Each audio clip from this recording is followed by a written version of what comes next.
to our email newsletters.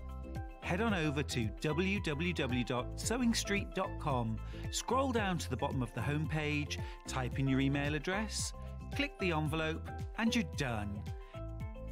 Never miss out on the latest news and special offers ever again. Shopping with Sewing Street couldn't be easier. You can shop via our website at www.sewingstreet.com, where you can watch our live shows and see all the products from that day. We also have a huge amount of products on our website, from your sewing room essentials to fabrics, sewing machines and much more. You can download and shop on the go with our Sewing Street app. Simply head over to your app store and search Sewing Street. Alternatively, you can contact our UK-based call centre 24 hours a day on 0800 001 4433. Shopping made easy at Sewing Street. Did you know at Sewing Street that on various products we offer split pay? That means on certain items you can spread the cost over 2, 3, 4 or sometimes even 5 interest-free monthly payments. Just pay the first instalment when you purchase and you're away. So shop your way with split pay.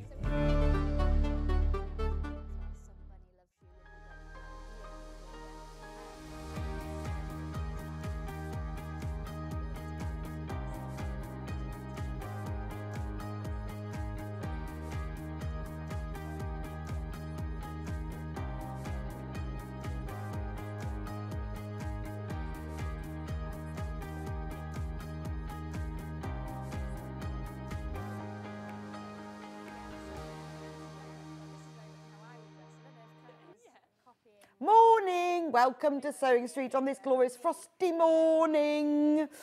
It's so frosty. Have anyone got snow? If you've got snow, please send me photos because I'm very, very jealous. All we've just got is cold and I would like some snow. So congratulations if you've got snow, and I hope you keep nice and warm this morning with us on Sewing Street. And we've got a fab day coming up for you as well.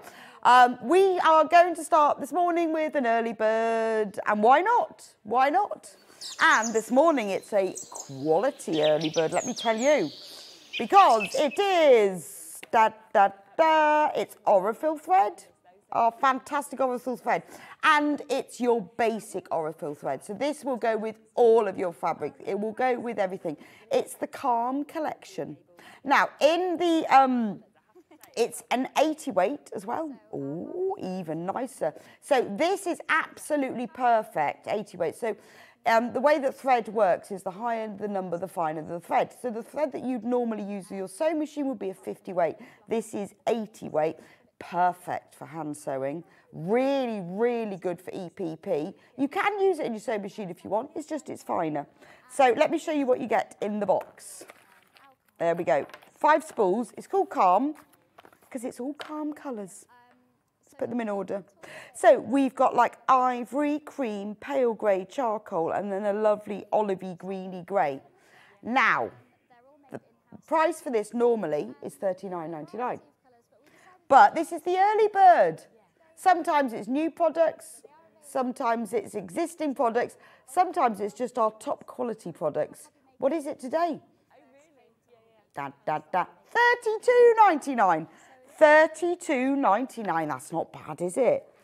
5 small spools, 80 weight thread, all the perfect colours. And aren't they lovely? These are wooden spools as well. So when you finish with the spool, keep them. Very nice to like wrap ribbons round. They look very nice strung together as well, like a little garland. So keep them afterwards because they are beautiful spools. They're gorgeous, aren't they? So ideal, as I say, for your hand sewing and hemming because it's very fine.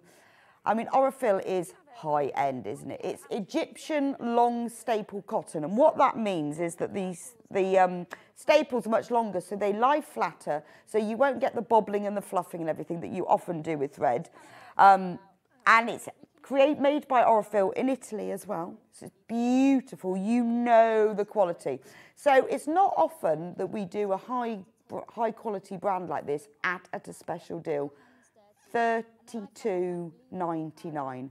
What a discount.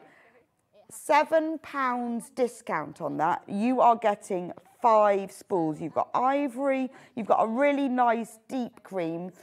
Jane says, good morning, I can hear whoever's in the gallery really clearly chatting. Benjamin. Yeah, he's now out of the gallery. Sorry, I'll talk quiet. Yeah, Sorry. are you shouting? No, I think my mic's turned Oh, up is it? But it's good to know, so thank you. Yeah, thank you very much, Jane. Sorry. Ben, get back to work. Back to work. He's just chatting. He's chatting. I don't know what he was chatting about, though, Jane. Was it anything interesting? I know he's in my ear, but I just tend to sort of tune him out, really, because he's chatting. he's like, thank you very much.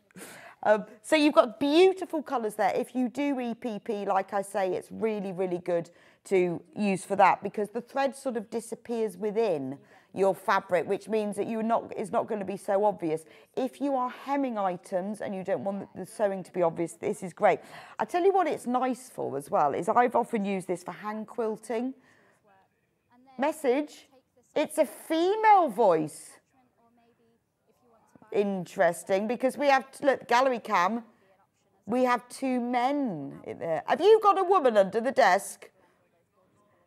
Not this time. Is there a woman hiding under the desk? Don't know who it is. Maybe you can hear Jewelry Maker Kat's next to me and she's silent.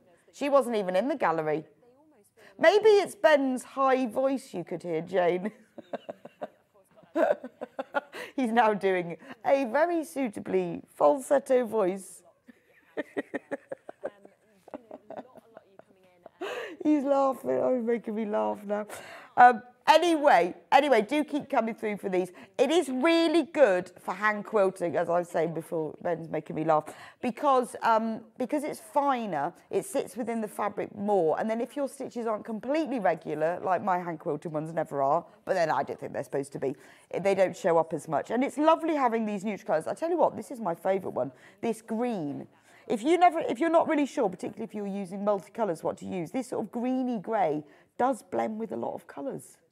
Anyway, very, very useful to have in your stash, to have these high-end threads. As I say, and for all your hand sewing, EPP, you can use them in sewing machine as well if you want the finer thread. Please keep on checking out for those. We've got loads of you who've got them in your basket. Now, remember, with our early birds, the deal lasts till midnight, or while stocks last. And after that, the price will go back up to $39.99. So there we go. I will leave those with you. Right, should we have a look at the menu so you can see what's coming up on today's show?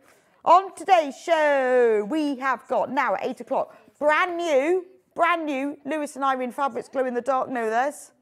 They are gorgeous. I've even got the special torch to show you how they glow. It's all about oceans and underwater and sea. We've also got their brand new tonal range. We've even got a Delphine kit that that uses these fabrics as well. Just have a quick drink. Sorry. At 9 o'clock, Suzie Duncan will be with us with her Disappearing 9 Patch Tote and Cushion. Absolutely gorgeous. So we've got the instructions on their own that will make the cushion. They will also make the tote as well. We've got them in a range of the Suncave fabrics, and William Morris fabrics as well. That's 9 o'clock, gorgeous. So she's going to be demonstrating how to do that. At 10 o'clock, sorry, I've got a terrible cough. 10 o'clock, we've got sewing room tools. So I've got a whole range of different tools. We've got needles, we've got, I can't remember what else we've got them.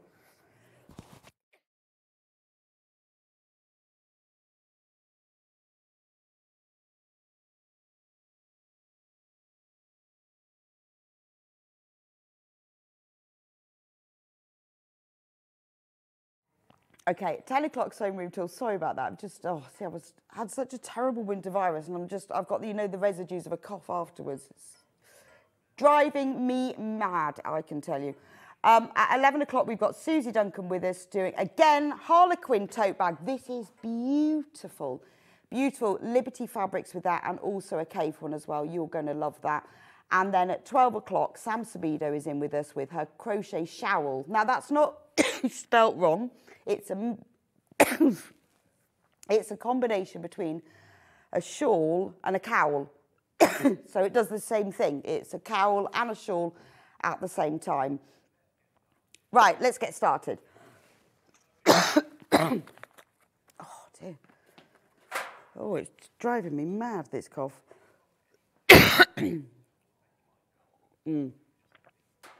Right, it's just very tickly. So, actually, you know, talking makes it worse. So I'll just do this in silence, if you don't mind.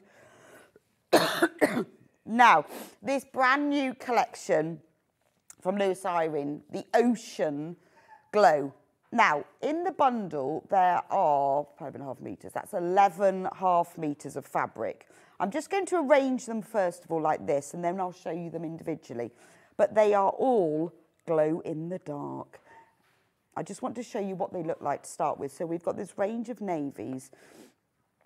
Then we've got the turquoise of the ocean. Then dolphins, coral.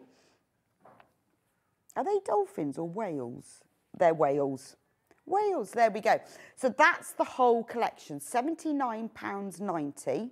Now, if you buy the whole collection, you will get half a metre for free.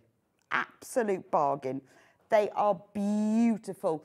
They work out, their designer fabrics, Lewis Irene, they work out at £7.99 for half a metre.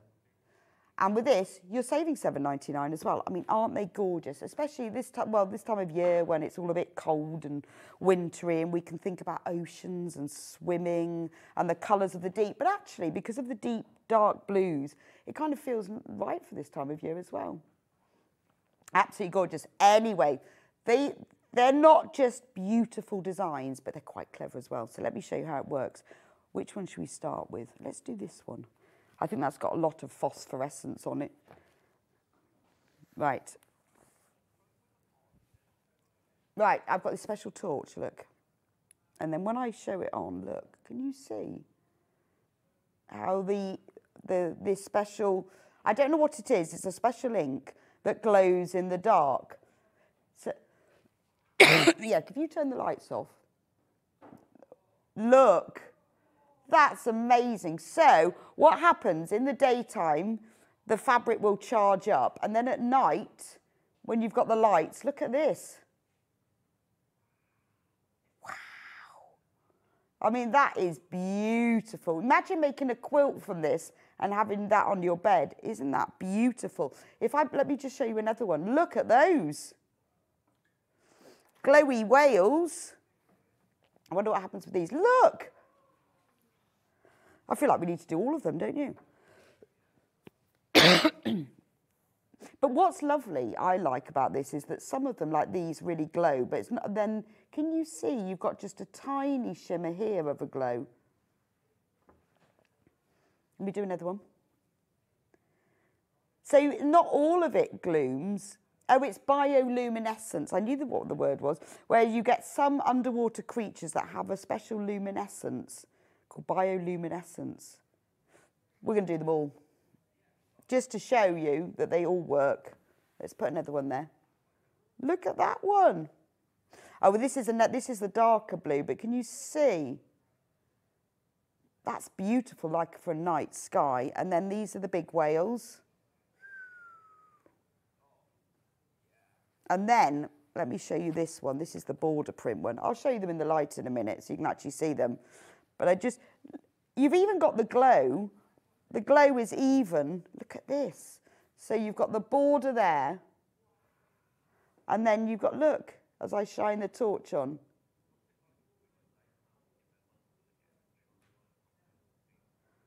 And that's beautiful, isn't it? Yeah, let's put them back in the bundle. Can we have the lights back on? Can we have the light? Oh, hey! You can see now. So this is the border print, but it's beautiful. So I'll show you them individually in a moment, because we have got them available by the half metre, but this is the most affordable way for you to get the whole collection if you want it, because you get half a metre for free. It's beautiful. Can you imagine making a whole quilt with this and how amazing it would look at night? Just be gorgeous. Yeah. You could make, be great if you go, if you were making a, you could make yourself a special disco outfit, couldn't you? Imagine this down the karaoke. Or make yourself a bag. Be nice to have a bag, wouldn't it?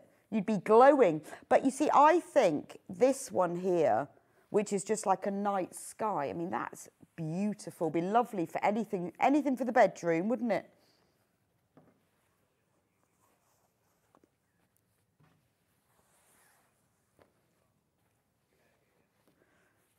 So these are all of them. So you can see how they range from these beautiful royal blues through the midnights, and then we move into this lovely oceany turquoise colour. And then we've got the corals on the end. I think this is lovely because they are absolutely beautiful, even, you know, without the glowing, but then having that extra glowy addition. So, right, now I've laid them all out, we should shine the light over them all. Lights off. Look at that. So this is what it will look like when you make it. I mean, that is beautiful, isn't it? Gorgeous. Hey, pyjamas. Wouldn't they be lovely? Wouldn't they be lovely as pyjamas?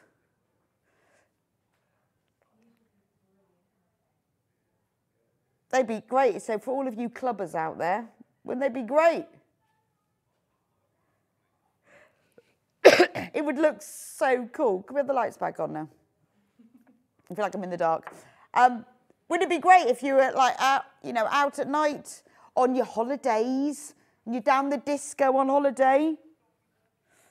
You could make, or even at night time, you can make yourself like a little bag for your dog for when you take the dog out for a walk. How cool would that be? But I think thinking about on holiday, it'd be lovely of the evening, wouldn't it? If you made yourself patchwork trousers, a dress from this, because they are available by the half metre as well. It would be fantastic, wouldn't it? The sort of thing everyone goes, oh my Lord, look at you, you're glowing. But anyway, even without the glue, let's have a look at them by the half metre. Anyway, should we start with this one? Because this is the border print, so I think this is gorgeous. I'm going to lay out the whole thing for you. Now, this is £7.99 for the half metre. Now, this is cut to order. So a lot of people use this sort of fabric, often for dresses, because you can have that as the bottom of the dress. So you've got the underwater scene here, all the bubbles, and these all glow, as we showed you, and then you've got the same scene the other side. But another good thing that they're really good for is for bags. So say you wanted to make yourself a tote bag, be good for the summer holidays, wouldn't you? And for the evening, you could then cut it in half. So if you bought half a metre, or as a cushion fronts. You could cut them out, applique them on. You could cut out one of the big whales and applique that on. Look at the fish with the little teeth. That's beautiful. You could even make one of them into a Roman blind, couldn't you? This would look amazing. £7.99 for half a metre. It is cut to order, so if you want more than that, obviously this is the way that the print runs, so you just have it long. Massively, massively popular, this one, multi-buying. I mean, it would be beautiful to put as the hem of a dress, wouldn't it? I've seen a lot of people use these border prints for little girls' dresses, but equally they do work really well as cushions and bags. So maybe you were going to make even like a satchel style bag. You could cut it from this section. You could use this part here for the lining and then use the other side for the back. This is gorgeous. And then you've got that amazing thing that at night it will all start glowing as well. Even just like little drawstring bags to put in the bedroom would be nice, or make a gorgeous wash bag with this underwater scene, wouldn't it? It'd be lovely.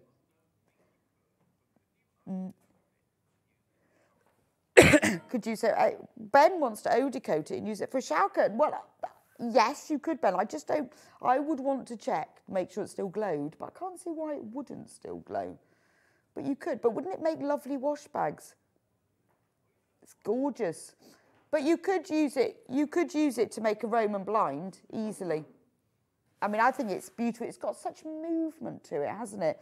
You can really see and feel these whales swimming through the sea, and the little octopuses as well. So this is the hero print, I would say, because of the border on it. It is. Let me show you the whole thing again, just so you can see the colour. There we go. I love Laurie's message said, oh, where's she gone now? Oh, no, that's right. No, Sherry says, I can hear her feel my voice, just faintly like a crossed line. So I wonder whether it was Jewellery Maker. That's quite funny. Maybe it was a crossed line. Do you remember the crossed lines in the old days? No, Ben's too young for that. We used to end up on a party line and you could share it with your neighbours. Very strange. Anyway, can you see how it goes to that kind of turquoise thing and then goes off again? There we go. So that's the hero print of the whole collection, I would say. Right, let's go for, I love this. I'm going to start going sort of colour order. Look at the whale print. I think, right, we are very limited on the rest of them by the ½ metre. And we're talking less than 10 metres of each of them. And there are a lot of you multi-buying. Now, again, I'm thinking, you know, anything that's bathroomy, you see, it's absolutely gorgeous. But what a nice lining for something as well. Really, really lovely. I just think it's lovely to have that really beautiful print inside. And remember, the outline of all of these whales, that's what glows. So, and what you'll see when you get yours, I don't know whether you can see it from here, that the outline of the whales glows, but can you see that the background, you've got tiny, tiny little specks of glitter almost. Can you see? So it isn't just the outline of the whales, but can you see the little specks? Look, and they've got little specks there, but the fact that the background, look as I shine the torch, just tiny little speckles. It does feel like you are underwater, doesn't it? It's the bioluminescence. That's what it is. Beautiful. So that's that one. Right, let's go to this one next. So this is your kind of all over underwater sea, where you've got octopuses, squid, jellyfish. Do you think octopus's plural is octopi? I don't know. Or octopice?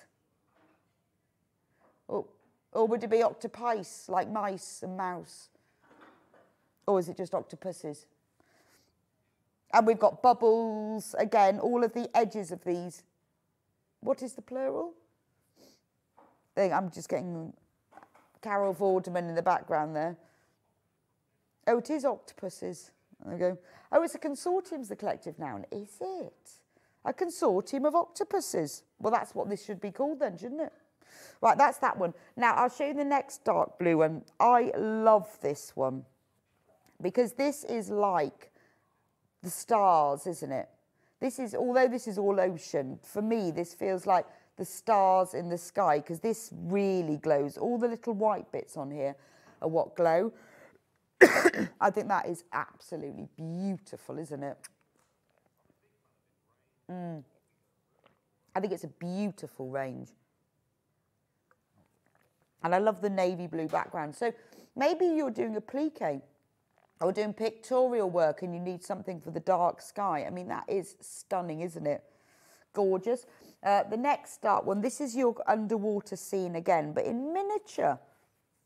So if you were thinking you were making something like you were making a bag and you needed to line it, if you've bought the bigger one, you see, is it kind of in the miniature version of it? This is more plant life though, so you've got seaweed and cucumbers and plants, whatever these plants are, underwater plants. Gorgeous. seaweed and things. Right, now we've got some little whales. Oh no, these are dolphins. These are dolphins, aren't they? So the background of this is a really lovely ocean blue. And then you've got the dolphins just swimming, and you really see the movement in them, can't you?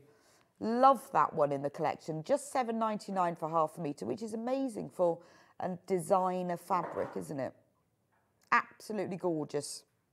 Beautiful. Love that one. I mean, they do work together really well. So obviously, if you buy the whole collection, that's the most cost-effective way. But they do work really well on their own as well. I mean, I just think a glow-in-the-dark quilt is genius as well. You know, and even if you didn't want to, if you've bought the whole collection, you want to make it go further, use some plains. If you match up the background of this with some plains, and even if you did a very simple just squares quilt, you'd have some quilts that would not glow, and then the ones with this that would glow. It would look unbelievable. Be beautiful. Can you imagine a patchwork quilt with all of them, and then at night how lovely it would look? And then if you make it for someone, don't tell them that it glows. Or a picnic blanket would be gorgeous, wouldn't it? For a nighttime picnic, or anything that you're making, maybe if you're outdoor, or thinking about the summer that will happen one day. If you were making outdoor cushions or tableware, it'd be beautiful to have with this glow in the dark. It'd be lovely for tablecloths, wouldn't it? When you have your seafood themed picnics. This one is the same as the dark blue one. Let me just show you. So it's the same as the whales with the dark blue, but just in this turquoisey colour. That's gorgeous, isn't it? So you've got that lovely turquoisey background with these whales, and the detail on the whales is gorgeous. You can really feel the movement across the piece of fabric, can't you? It is a really lovely range. I think it's gorgeous. And then here's the dolphin one. So again, if you just like the turquoise range, you could buy there's 4 turquoise fabrics in this section. Or equally, they work really well with the blue as well. Or you can just stick to the turquoise. I mean, the tones are similar. The whole collection works well together, but they also work well in the turquoise range. So the dolphins in this one are all greys and whites. Then we've got that beautiful constellation. It could be plankton. So, I mean, this is ocean. This is probably supposed to be like the bottom of the ocean with all the sea, but it feels very, it could be sky as well, couldn't it? It has that sort of starry type. But if you're going to put a plain fabric in to go with your print fabrics, nice to have this as a plain rather than a plain. But, you know, you could match this with plain fabrics in your own fabric stash to match it with it. Gorgeous. Right, we've got another one of the sort of underwater coral seam, but in a paler blue. So it's very similar. I like to show you them together because I know some of you don't, if you don't want to buy the whole collection, but you think I just want some of them. You can see how well these work together. Again, nice if you were going to pair the two, if you wanted one for a lining, one for a matching. So that's the glow in the dark, ocean. That's the ocean version. And then the final one, what they've done is they've picked up the kind of the lavender. It's the only one that's actually in this colour, in this light purple. So if you want the glow in the dark and you want the light purple thing, but it is the same print as this one. So if you were thinking about a pair, it's the same print. Beautiful, isn't it? Anyway, that's the whole collection. So you either buy, if you want just one of them, $7.99 for half a metre. And remember, that means that if you want to, you can buy it in multiple units. It will be cut and to whatever order, you know, if you buy 1.5 meters, it will be sent to you as a whole piece. Or the most economical way to do it, £79.90, you will be sent a half a metre of all of 11 fabrics, but one of them will be free. One of them will be free, and it does include it does include this beautiful border print as well. That's the free one. You can have that one for free. Gorgeous, isn't it? Beautiful. Anyway, that's that collection. Gorgeous, isn't it? Now, we have another brand new Lewis and Irene collection, but this one isn't glow in the dark. This is your tonal range. Beautiful. Now, I think this is very clever of Lewis and Irene because this year, well, it started last year really, but it's moved a lot into this year. The real in thing are these neutrals. I've started to see, if you look at all homewares, if you look at what the fashions are, the trends, it's all about the neutral. And what I've started to see a resurgence of, and I absolutely love, is traditional patchwork designs like a log cabin, but done in neutrals. So instead of having that big difference between like a navy and a red or a blue and a pink, they've done neutrals. So one half of the log cabin will be light neutrals, the other darker neutrals. I've seen some beautiful quilts where they've paired very plain like navies or deep reds with neutrals. So neutrals is the big thing. Have a look up if you can. Go onto Pinterest and put in neutral log cabin. Absolutely stunning. And I think Lewis and Irene have absolutely nailed it with this collection.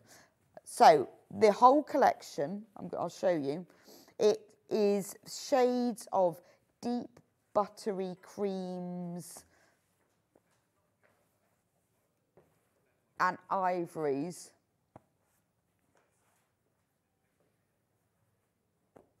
And then we've got greys as well. But everything that you see, look, monochrome, it's all about the monochromes. That's Ben trying to spend his Christmas money. I think you need to grow your hair a bit to get that look. It's all about the monochrome.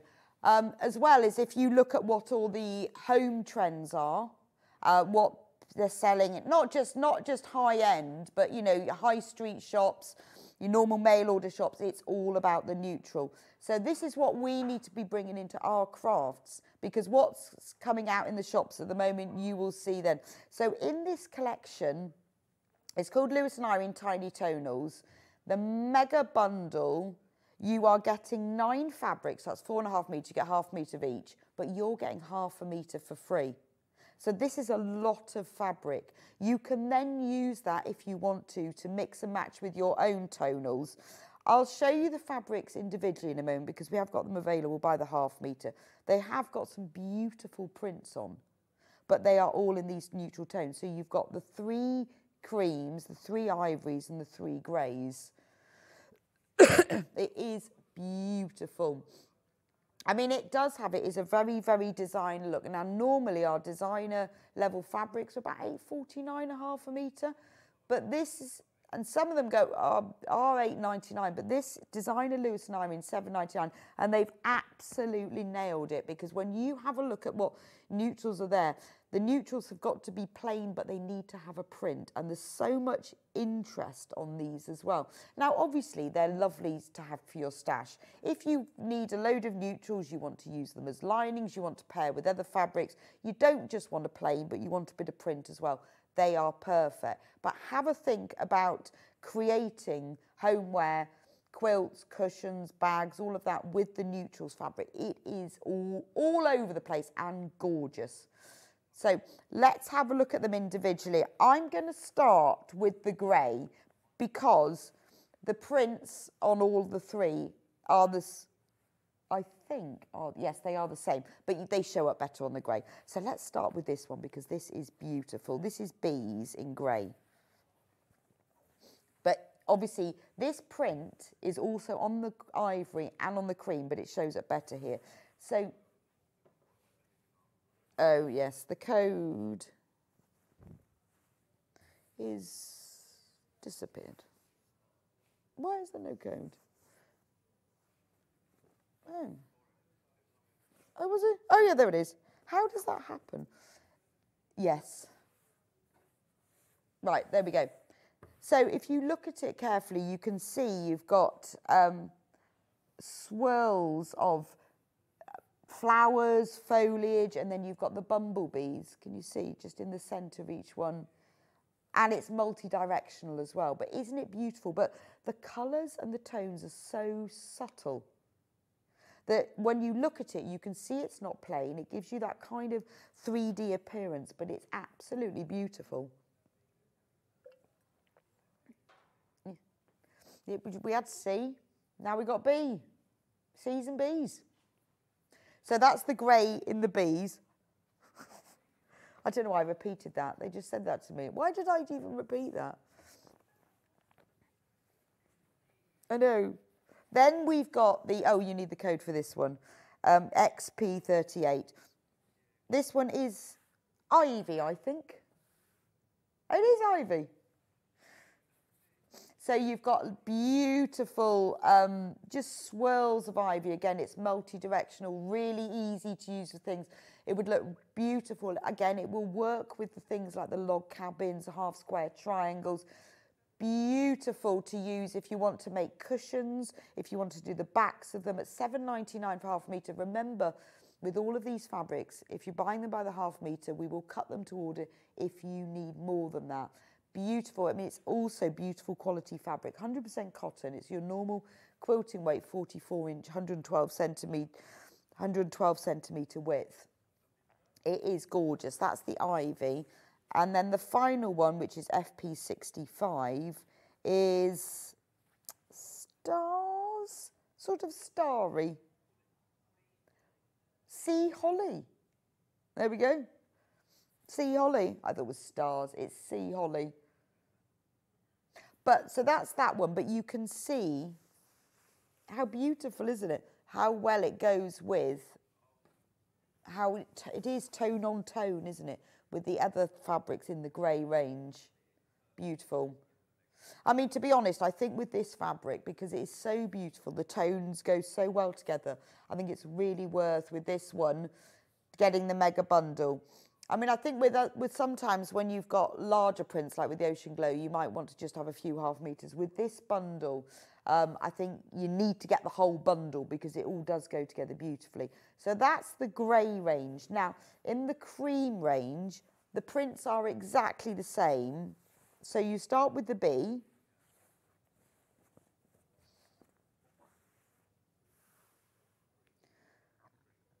Yes, this one is the cream.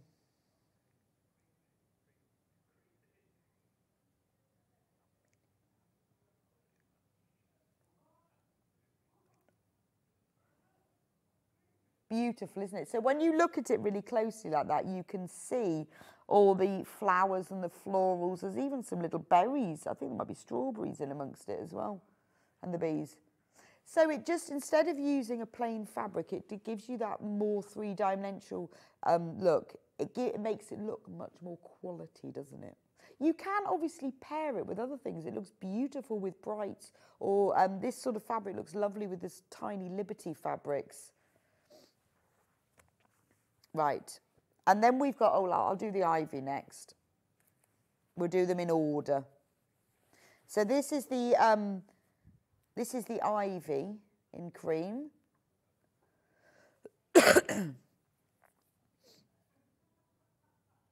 There's your Ivy cream on cream.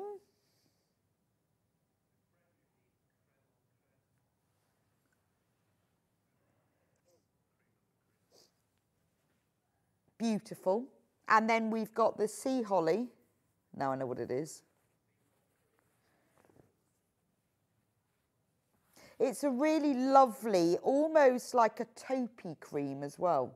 So it's very different to the ivory, but it is beautiful. It's a very taupe cream. So you can see how beautifully, if I put the grey one with it, how beautifully it coordinates with the grey. Let me take the code off it. It coordinates really well, doesn't it? So when I was saying to you about doing things like to make a very subtle, like if you were doing a log cabin, you could use this for the dark and this for the light, and it works so well together. Really, really subtle. Then we'll move into the Ivory collection. Now, obviously, the prints on this one are exactly the same. They're just not, they don't show up as, oh, they've called it white. Oh, okay. Yes. I'm going to just do it single layer because it shows up better. Oh, so you can see it. You see, if you're getting really close, so you can see it. So this one is white on white. I thought it was ivory.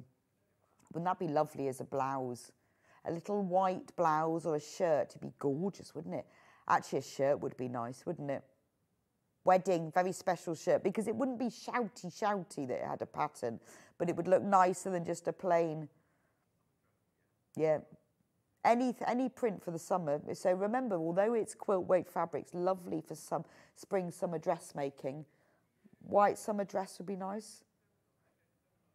Beautiful. You could even then, you could embroider on this because you've got the pattern printed on here. You could embroider over the bees. So the prints are already there. So if you've got yourself some yellow and black stranded cotton, you could embroider just the stripes on the bees. How lovely would that look? Then we've got the ivy.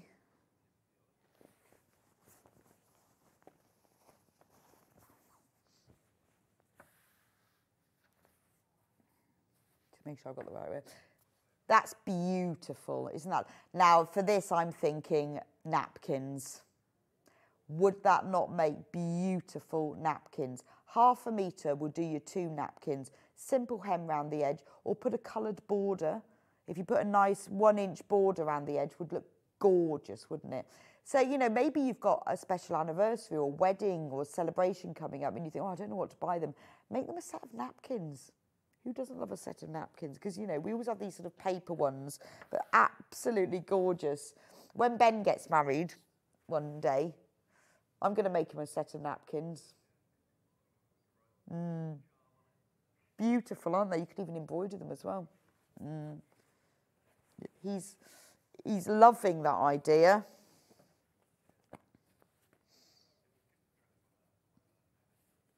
I'm looking forward to the next wedding.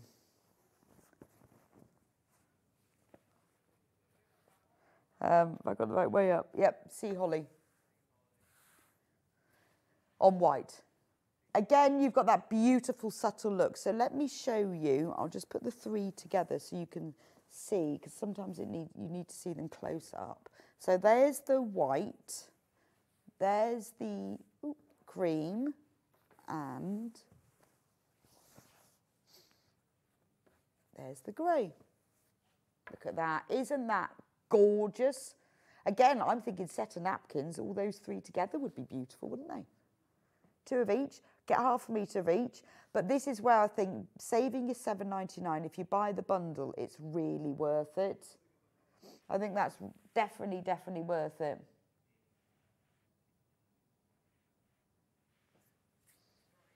The bundle, there well, £63.92. So 4.5 metres, you're getting 9 fabrics, 3 whites, 3 creams, 3 greys, all the beautiful sea holly, the ivy and the queen bee. So you get 9, and by 1/2 metre of that is free. So you're saving £7.99, which is fab, isn't it? What an absolute bargain. Oh, Ben's just working it out.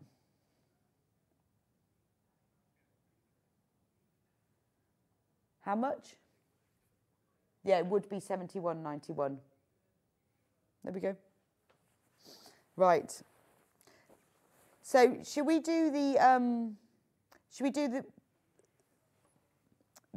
sun and moon ones next, Ben?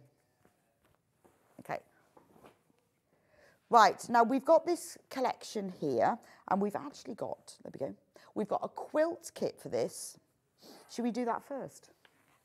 Now, Delphine designed this beautiful, shall I have a look at on the overhead, this beautiful astral quilt and cushion. Now, it was demonstrated on the 14th of November 2023. In the kit, you get all the fabrics to make this. So the instructions show you how to make the astral moth quilt and the cushion. So look, in the instructions, you've got all the information. I'm going to show you the fabric in a minute. But look at the beautiful astral moth. It's gorgeous, isn't it?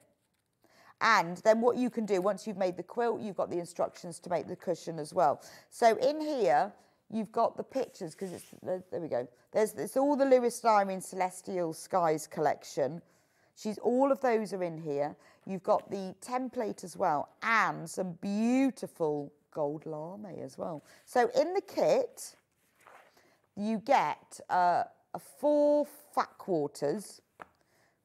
So you get, which are these?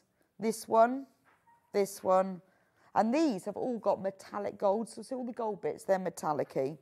Beautiful, isn't that? I mean, this is the most stunning quilt. So you get the 4 fat quarters. You then get 2 meters of cream. Is that, or is that vanilla? Can I remember that vanilla or cream?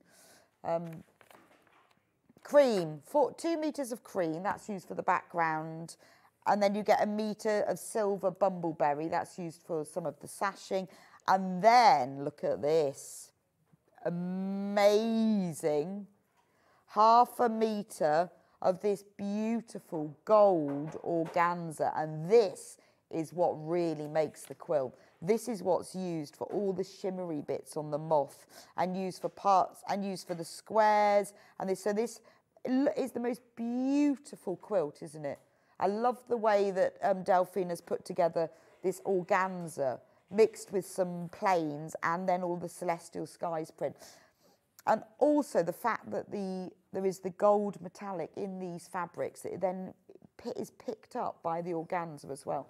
In full instructions as well. The instructions will show you how to make the quilt, which is 58 inches square, and the cushion as well, for just £54.99. I think that's an absolute bargain. Absolutely gorgeous. And these moths are absolutely stunning, aren't they?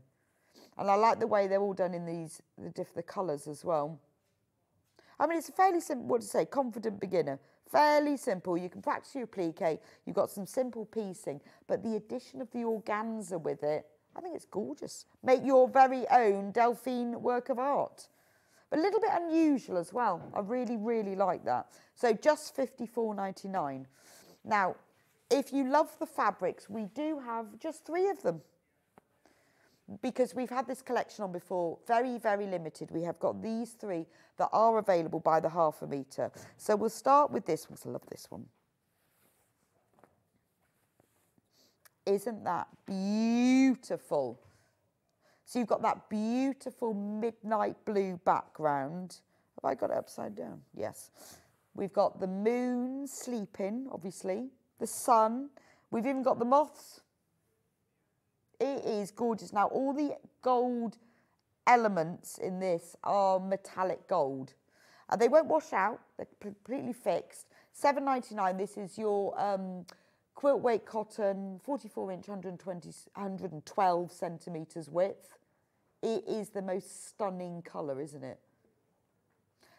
That's one of them. So £7.99. Remember, if you want more than 1/2 metre, it will be cut to order.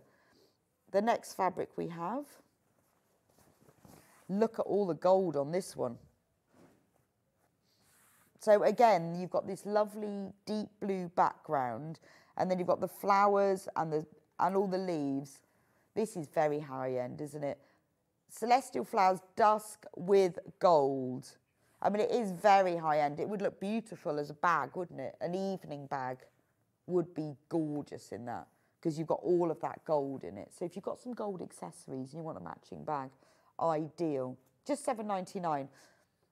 It does look very high end. And then the final fabric that we have in this collection, that's all we have left. That's lovely. I love the clouds. It's really sweet. Be nice for a nursery, wouldn't it? Make really cute pyjamas, wouldn't they? With the little clouds, metallic suns and little stars. You've got the sleeping moons. It does feel, it would be nice for any nursery makes. Again, £7.99. Remember, designer quality fabric. Beautiful, nice little eye mask. You could make yourself an eye mask. Be nice on the plane, wouldn't it? Beautiful. Or, you know, a pyjama bag. I like this one because it really looks 3D, doesn't it, the way that it's drawn. You can make little mobiles with it, couldn't you? Anything for the nursery, I think. You know, even if you just bought this and made this into a cot quilt without doing any piecing at all, but you just quilted it, I think it would look gorgeous. Because there's so much on it, it's almost like you don't need to piece it. Lovely. Right. Should we do the Bumbleberries collection next? Now, Bumbleberries is Lewis and Irene's sort of plain basic range, but it's not basic. We've only got it available, it's not a bundle, it's just available by the ½ metre. Now, this is there's this range of fabric they've created to go with their collections of print fabric, but we use it so much just on its own because it is really lovely. So let me show you what a Bumbleberry is. This one is indigo. I love this one. This is better than plain, isn't it? So the print on all of them is the same. It's just lots of berries and bubbles, it looks like. But instead of using a plain fabric, this just gives a lot more texture. So it works really, really well alongside other fabrics, but they're just lovely on their own, aren't they? Now, £7.49, so although this is Lewis and Irene fabric, it is only £7.49 for ½ metre. There we go. That's that one. Right, then we'll go with grey. Rock. That's called Rock, which is kind of a slate grey. Then we have the same fabric but in red. What's it called? Red. I love that one.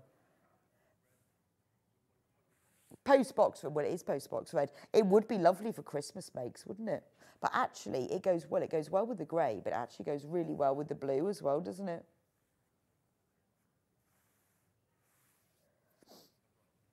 Postbox red. Beautiful. Then we've got it, let's see, £7.49. Then we've got green. Actually, wouldn't it be nice if, like me, you've got some intentions to get your Christmas, this Christmas I'm thinking, I'm going to get my Christmas stitching sorted earlier next year. These would be good for that, wouldn't it? But lovely, beautiful fabric. Nordic green. It's very Nordic, isn't it? But it is nicer, I think, especially when you're using it for sashings or even bindings. It's nicer using this print fabric. It's gorgeous. There's a lot of depth in here. You've got layers upon layers of different, well, bumbleberries. I think they look a bit like bubbles, actually, as well. Then we have it in pink. Love it in the pink.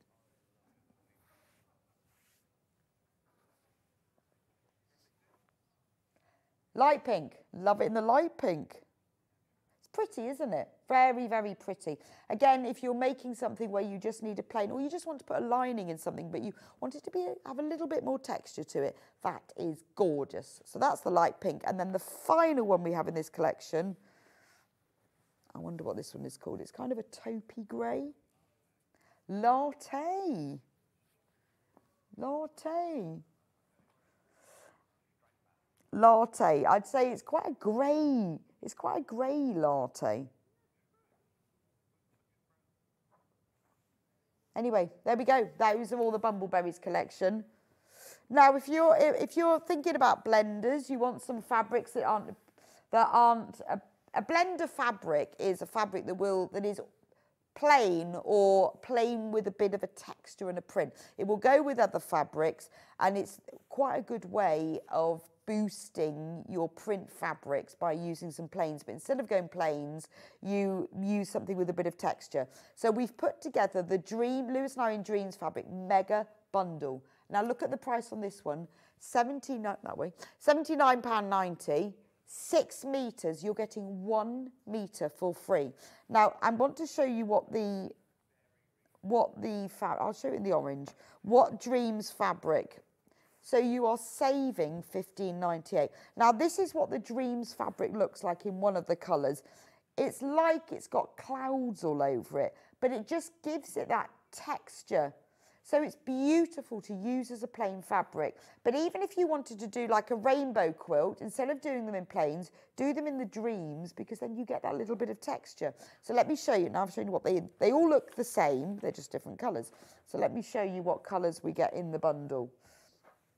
Let's start off with blue. So we've got royal midnighty blue to start with.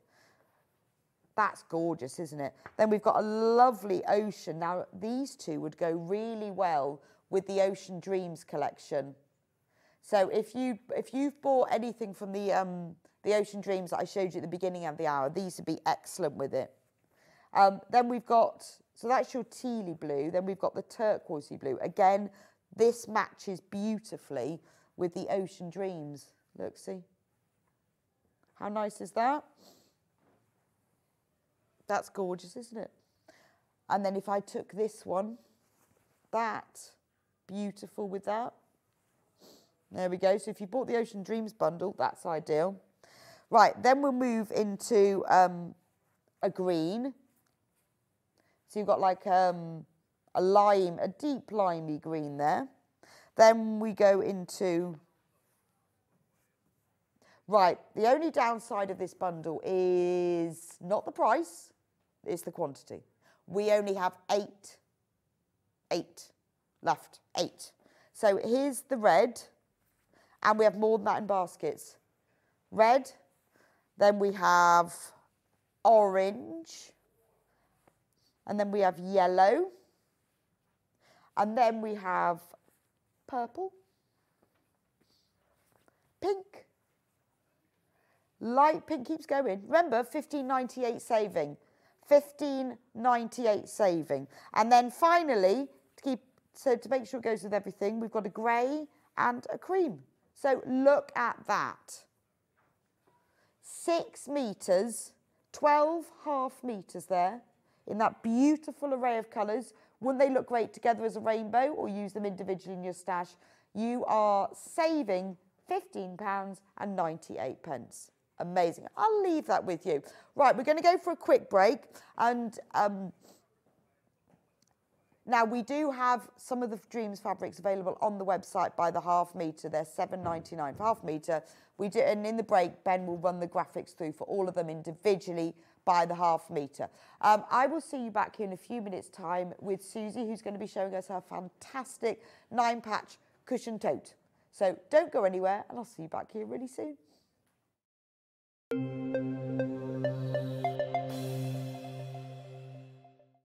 Every day, our experts will bring you a wealth of knowledge. They'll take you through the steps of making projects, and we feature fabulous tips along the way. Whether you're new to sewing or a seasoned pro, you're sure to learn something new. We're live every day from 8 AM till 1 PM, and you can also watch back all of the demonstrations featured on the show on our YouTube channel.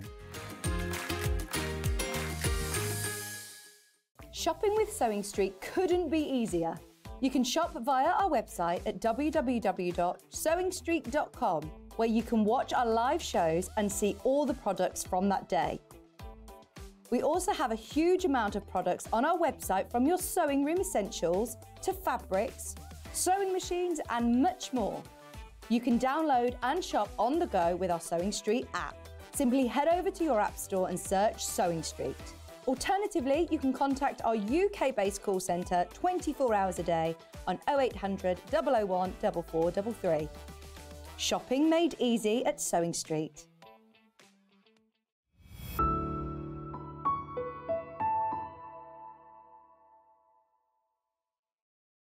Are you having trouble finding the ideal gift for that someone special? Then why not treat them to a Sewing Street gift card? Simply head over to the website and scroll down to the bottom of the page and click where it says gift cards. You can decide between posting the card or delivery by email, then decide the value that you would like to send. Whether it's for a birthday, a special occasion, or just a way to say thank you, the Sewing Street gift card is the perfect answer. Keep up to date with what's on Sewing Street, as well as all the latest news and special offers by signing up to our email newsletters. Head on over to www.sewingstreet.com, scroll down to the bottom of the homepage, type in your email address, click the envelope, and you're done. Never miss out on the latest news and special offers ever again. Did you know at Sewing Street that on various products we offer split pay? That means on certain items you can spread the cost over 2, 3, 4 or sometimes even 5 interest-free monthly payments. Just pay the first instalment when you purchase and you're away. So shop your way with split pay. Never miss a show by watching on the go with the Sewing Street app. Head over to your App Store now and search Sewing Street and simply download to your smartphone or tablet. You can watch the shows live and see your favourite presenters and guests. Click on the Today button to shop all of the products that are featured in today's show. Want to know what's hot? Then click here to see today's bestsellers and highlights. Have you missed a show or want to watch one back? Then click the schedule button and you can go back 7 days to watch and shop, and you can also see what's coming up over the next 7 days. Want to say hello or ask a question to our guests? Then send a message to the studio. You can also keep in touch with all the latest news, events, product launches and much more by clicking here for our social media pages. Never miss a show by watching on the go with Sewing Street.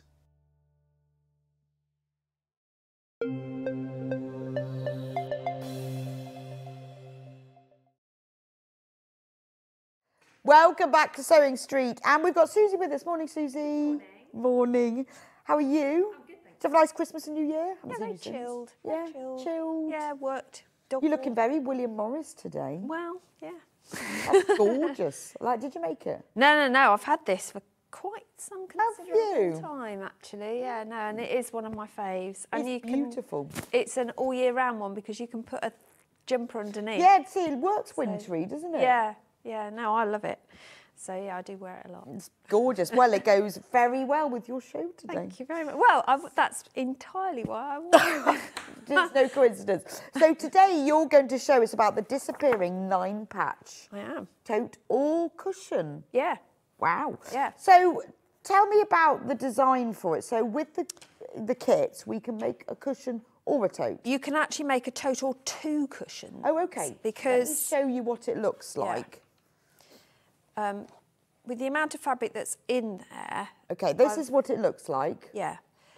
Because you're going to make 2, you can make 2 of the disappearing bits, that front. You've actually got enough leftovers and your plain to do 2 backs. Oh, wow. If you follow my So this is the back of the so cushion. the back will have a stripe. Wow, of- so you can make 2 identical cushions. Yeah. Or you can make a double-sided tote. Yeah. Fantastic. Yeah. So that's the concept behind it. Now, we've got 3 different kits for you here. I think the kits are amazing today. And they are some of the nicest kits we've had in a long time, actually. I think these are gorgeous, beautifully put together. So for this one, glorious. This is Mr. Cave. It is, yeah. And look what you get in the kit. So obviously you get the instructions, very important, but you also get the Cave fabric as well, and this is gorgeous. My best friend Cave. He doesn't know that. I'm sure he would be delighted. So he's my new best friend. Yeah, wouldn't that be cool? Go, oh yeah, Cave Classic's my best friend. I've got a picture with him, that's good enough for me. I've been to his house. What more do you want in life? I've been to his house. I mean, that for me, I'm super jealous. I've been to his toilet, you know. I've looked in his kitchen. I've had a little look in his bedroom as well. I mean, that's it. That's all you need, isn't it? Yeah, don't need anything else in life. It's me sold. That, I mean, what else do you Me sold. You know, when they say to you, would you like to look round? Yes, please. Yeah, absolutely. Unaccompanied. Yeah. Preferably. Yeah. And do you mind if I take this very large camera with me? Yes. And why have you painted your boiler? He painted his boiler, his central heating To be boiler. fair, I can't blame him. In a 'cause they are pretty beautiful, rubbish, aren't deep terracotta red. they? How cool. I know. I don't think you're allowed to paint them. He said he was in a bit of trouble with the gas board. But it looked nice. Well, if you've Anyway. bought it, if it's yours. Yeah, I know, but I think there might be a fire risk. I think you have to be quite careful with painting boilers, but it looked amazing. Anyway, so look, these are the... I'm laughing now. These are the 3 Cave fabrics, and then we have a plain as well, a nice plain. Is this one called Claret? I think it is. It's dark red. Yeah. Oh, it's not cherry. Can't remember. Anyway, it's dark red. Yeah. And it goes with that beautifully. But yeah, it picks out Crimson. So that's the dark red that Susie's used, that goes across and then round the edges. How beautiful is that? If you want to bring a bit of Kafey sunshine into your home with all these glorious reds, and you've got, as always, pops of lime green and blue, all of that, plus the instructions, and look at the price. It's coming. There it is. Are they asleep? I know. I was just waiting for Ben to get out from under the table. $24.99. It's good, isn't So you get 3K fat quarters, half a metre of crimson, full instructions, big booklet as well, cutting out instructions, pictures, all designed by Suzie, for just $24.99. And you can make a cushion, 2 cushions, or a tote bag for $24.99. I think that's an absolute bargain. You might want to wait to see what the other 2 are, or you might want to get all 3 of them. So I'll leave that one with you, and then we'll move on to the next one.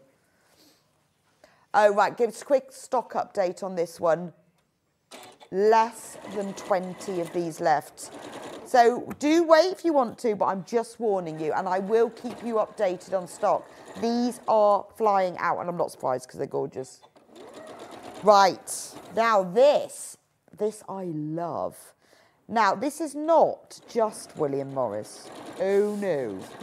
You now sound like a TV Do I sound like a TV ad? This isn't just any William Morris. This is Velvet William Morris. Do you want the finished? Oh, yes. And look, would you like to see the finished cushion front? Well, one of them. Look at that. How gorgeous. And this is velvet. Obviously, you can't see it's velvet, but when you get it home, you will. The plain fabric around the edges is a pale blue plain cotton, but all the patchwork Cloud, is I think it's called. Velvet. Just saying. Now, sumptuous velvet, that's the other thing that's in this year. All the neutral tone-on-tone fabrics. You can see I've been checking out the homeware websites, but it's all about the velvet as well. And the other thing is tassels and pom-poms. Tassels, pom-poms, velvet, so it's that opulence and the neutrality. And William Morris never goes out of style, does it? So look, you've got these 3 fat quarters. You've got the Strawberry Thief, beautiful floral one, and then this gorgeous, almost like denim tones. But when you can't, I'll stroke it so you can see. It's the gorgeous velvet. Now this is a lovely velvet to sew with because it's a polyester velvet, so it doesn't fray. Really nice to sew with. So you've got those 3, and then you get half a metre of the pale blue, and obviously you get full instructions as well. So I know it's going to be a tricky one because look how lovely that is. God, and it's strokey as well. Strokey. Strokey. If you like it. Mm. Yeah, for some reason Suzie doesn't like the feeling of strokey velvet. I love the look. I'm really excited to have a tote bag of it. But I really struggle with some texture. I know, some people have funny things about cotton textures. wool is another one I can't do. Cotton wool? Yeah, I'm not sure about cotton wool. I have to grit my teeth. No, I absolutely love this velvet. I mean, it's so soft. It's so strokey. It's unbelievable. It's beautiful. Yeah. Isn't that lovely? Loads and loads of you have got this one in your basket as well. I know it's going to be a tricky decision. That's why I said at the beginning, I these think you need kits both. are beautiful. Now, final kit. Again, William Morris, but this time shades of coral. I've never seen these before. So look at this one. So you've got fat quarter. This is the one, the Strawberry Thief and the hare. Can you see? In shades of coral. It's lovely. See, that would make a fab tote bag for the summer, wouldn't it? Oh, yes. Yeah, it would actually. Or autumn. Beautiful. Then you've got that lovely acanthus bloom. Now, these are all Free Spirit fabrics, so you know that they're beautiful quality as well. And then finally, you've got this all over floral William Morris print. So there's those three. And then the plain fabric that's used for those borders is this very pale shade of peach to go with it. Isn't that beautiful? So, oh, and obviously you get full instructions with it, obviously. So we haven't got a sample made up of this one, but you can easily imagine it, can't you? They didn't send me. Isn't that gorgeous? Rude. Beautiful. So it's called Brick Red, I think, this one. But it's a very coral peachy shade. So $24.99, you can make either 2 cushions with it, or you can make a full tote bag. There we go. Now, we've also got, if you have got your own fabric or you can't decide, we do also have instructions on their own. Now, obviously, in the kits, you will get the instructions there anyway, so it's amazing value. But if you've got your own fabric that you want to use and you just want the instructions to make this, Susie's going to demonstrate in a moment how to do it, so you'll be able to follow along with that. Just $9.99. Really, really comprehensive booklet as well. You've got all the instructions to make the cushion and the tote bag in here for just $9.99. There we go. Right, Susie, where do we start then? Wow. Where do you Once we've got our kit. Well, you have to decide if you're making cushions or tote. Okay, at the beginning. Yes. And in the booklet, may I borrow the... You can borrow my booklet if you like, yes. So in the booklet, there are separate cutting instructions for the tote. And then on page 6, you've got the cutting instructions for the cushion. Assembly is the same, but you do need to cut different things. Right, get the so cushion make backs your decision or the at the lining. beginning. So you need to make your decision to start with. If you've got other fabric that you're using for lining or cushion backs, then you can just follow one set to make your different fronts. But the idea is that with the way you cut it, you can do 2 different Disappearing 9 patches, one for the front, one for the back, or your 2 cushions. So there is they come up slightly different to each other. Oh, that's nice. So they're not identical, but you can also make them identical if you want to. You've got enough fabric to do that. But I quite like having them the opposite way round. Yeah, no, I think that's lovely. It's quite a nice one. So you just need to choose at the beginning. You need to make that decision. But obviously, if you buy the kit, you've got the instructions. So you think, right, well, I'll make the tote with my kit, but then you've got the instructions to make the cushion with your own fabric. So a Disappearing 9 patch starts life as a 9 patch, hence its name. What we mean by a 9 patch, if anyone's not sure. Yeah, what does that mean? What is it means that you have 9 squares set out in a 3x3 grid. Okay.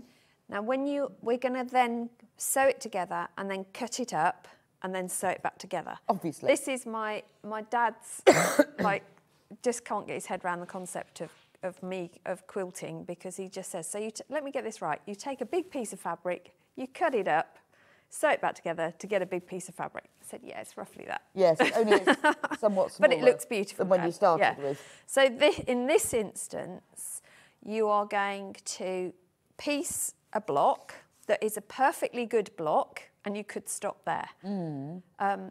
But we're not. We're going to chop into it. So is this fairly easy then? This is definitely a beginner's. Oh, okay. Yeah. I think the Disappearing 9 patch is definitely one of the easiest blocks for a beginner to Right, okay. So if you are new to patchwork and you'd like to have a go for $24.99, actually it's quite a good investment, isn't it? Yeah. You know, it's fairly inexpensive, good for beginners. And also, if you've bought the kit, don't forget today's date, because this show will be available on YouTube later, so you can watch it back as well. Yeah. I'm forever in your life. Yeah. Forever. Susie will be forever in your life. Yeah. There's a horrible thought. That's a nice thought. Helpful thought. So the big decision you have to make is which fabric is going to go where. Now, just some key pointers for Disappearing 9 patch. When you cut into it, we're going to cut centrally both ways. Right. So the blocks that are on the corners will remain whole. Ah, so put your So if you want a feature, I mean the bird in Strawberry Thief just lends itself to Yes, that. okay. Then put those on the corner. The ones in the middle end up being rectangles and sort of framing the bigger one. Yes. And the one in the middle gets chopped into 4, so you're not going to see as much detail. Right. Having said that, on the one that I have already done, yes, I've done this the other way round. So I've had... Do you want that to just show? So what I did for this one is I featured the Agapanthus one as my ones on the corners. Because you wanted to keep and that then one. my little bird pops up in the middle. Oh. So you can change the look just by changing the way you position things. So that's, and I've deliberately cut the same numbers of this one and that one in the pattern as well. It tells you that, so that you can mix and match. Right, yeah. I've gone that one step further when I cut this to fussy cut the birds, but that does mean that you may not have enough fabric to do everything else. So just make those choices. Yeah. Okay. So that's the fun part. You're then going to stitch these together to make your 9 patch, and that is purely put them together. And I tell you what's so lovely about this velvet, and it's Bexy's right. I do struggle to touch velvety type textures. I don't know what it is, but because it's got that nap to it, it grips. So when you put your pieces together, they actually hold together. So you don't. I haven't had to use pins, clips. It's like Velcro fabric. It is. It's really weird. But it is super, super soft. It's like buttery soft. I'm doing a 1/4 inch seam to stitch these together, and I'm chain piecing. And for those who don't know what chain piecing is, I know we bandy these terms around. Yeah, what's chain piecing, Susie? One after another, they go straight through the machine. And what's no the point break of thread. What's the point of that then? So 2 reasons. A, speed. It's a quicker process. And secondly, I'm not cutting the thread each time, which actually uses quite a lot of thread. And by the time you've done a project, you could have saved, I know it sounds little bits, but you know, you can save up to 2 meters of thread. Yeah, which you know, on which is a a lot. long-term project. Yeah, but it's time, isn't it? Yeah. The time that you save doing it. Yeah, and my wish this Christmas for an extra 24 hours in every day just didn't arrive. Didn't come. No. Well, obviously wasn't you good obviously enough weren't last good year. enough. No. Or you didn't visit Father Christmas. No, obviously wasn't a good girl last year. Have to try harder this year. And then next Christmas you will get the extra 24 Do you think I will? Do you think? Yeah. I'll tell you what, if I did, I'd make a fortune, wouldn't I? Selling the key to it all. So all I've done is a 1/4 inch seam with all 3 of those rows. And then you're going to press your seams. Now, I would suggest you press seams open. Right, why is that then? Because we're now going to join them together and then we're going to cut them up. And when you're cutting a piece that is pieced, if your seams are open, your ruler will lay flatter. Right, and get you a more accurate cut. And accuracy is key to get the look we want. So the other thing, when you're pressing this velvet fabric, it's not cotton, it's a polyester fabric, so make sure your iron is on. I've put the Alicio and my one at home, my little Prim iron. Both of them I had set at wool for this, and I found that sufficient, and it didn't burn the fabric. Right, okay. It's not a cotton, so you don't want the iron as hot as But you can press it, not like a pillion. Absolutely. You can't press it yeah, at all. yeah, exactly. Yeah, because I tried it on a scrap piece just in case. But this was fine. Don't know why, but this is leaking water. Is it on? It is on, but we're leaking water, which is a bit dodgy. And it's closed. Yeah, I'll switch the steam off. It's probably because it's got water in it and I'm not using the steam. They don't like that, do they? But With mine sometimes, if I forget to close the little water tank, I've done that before and then lifted it up and all the water. Oh, water everywhere. You see, Funnily enough. just don't put water in my iron. Oh, I'm a super steamer. Love a bit of steam. I have water spray, but I don't use water. Oh, okay. Yeah. Right, so I've just pressed those seams open. Oh, they look lovely together, those fabrics, don't they? They do. I love this one. Yeah, it's so gorgeous, much isn't it? detail in it. I don't know the name of that one. It wasn't on the selvage, which was quite upsetting. I don't know what it's called, actually. And I've it's seen not it before. you have, because I haven't. Yeah, no, I've definitely seen that, but I can't think what it's called. I mean, I've had a lot of William Morris fabrics in Have through you? my sewing machine, but I haven't seen that one. I have, and I can't think what it's called. No, it's beautiful though. Really nice one for fussy cutting. You know the An collection that's EPP. got the lemons in it? What's that Oh. collection called? I've seen it in that collection. Oh gosh, that's quite an old one, isn't it? Yeah. So there's my 9 patch back again. Right. So all I now do is bring those together, and because I've pressed the seams open, you can see, Ah, okay. if I get my head back, that I can nestle those really easily together and bring them together, and then I just clip those to hold at the seam, and then I can stitch that and stitch that one together, and I'll end up with this. I'm not going to bore you with all that stitching. Oh, That's yeah, what we that's end up with. magic. So quick. I know, so easy. So you could just leave it like that. You could. That's your 9 patch done. That's a 9 patch And then done. that's your cushion. Make Yeah. 4 of them. Job's ta-dum. done. Job's done. But let's take it one stage. Yes, why not? So what you do have to watch with the polyester fabric is they will stretch slightly as you sew. It's the nature of how they're constructed. There's almost a knit to this fabric, not like the cotton, which is a true weave. So do sew slightly slower than you would normally. Right, okay. God, why can't I say S today? It's crazy.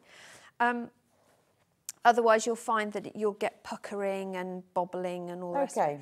And the more you press, the better the effect. Right, of this, okay. whatever your fabric. So if you're using the Cape or the William Morris cotton, then the more you press, the better. And if you can best press your fabric first, even better. Right, I okay. didn't best press the William Morris, but I best pressed So everything best else. press, we're out of stock of that at the moment, but it is a special sort Sorry. of synthetics. We're not. Oh, It's only the lavender, is it, that we're out of stock of? oh, the lavender vanilla we do have. So, So I yeah, should it's have obviously some. back in. No, we do. It was showing out of the stock this morning, but we haven't got it. Now, it's a synthetic starch. It's perfect. This is the one I use because I love the smell of it. It's perfect for spraying cotton fabrics because it gives them a slight stiffness without, not like a starch stiffness, but just a slight stiffness. So it stops fabric stretching, but it just gives it that crispness and makes it easier to work with. This is a lavender vanilla, smells beautiful, but it disappears when you wash it. So it won't last forever. No. But it's perfect for when you're Yeah. sewing. It is really good. Did and you makes use it with the velvet? I didn't. So you don't really need to use it. It's I with the don't cotton. think it would have the effect Okay. you need with the velvet. And it's amazing because the reason I use it all the time is I always spray my fabric before I sew. It removes the creases. So you know what it's like when you're trying to take creases out of a fabric, particularly if it's been folded. You spray it with water and they're still there, but you spray it with best press. And it goes. Magic.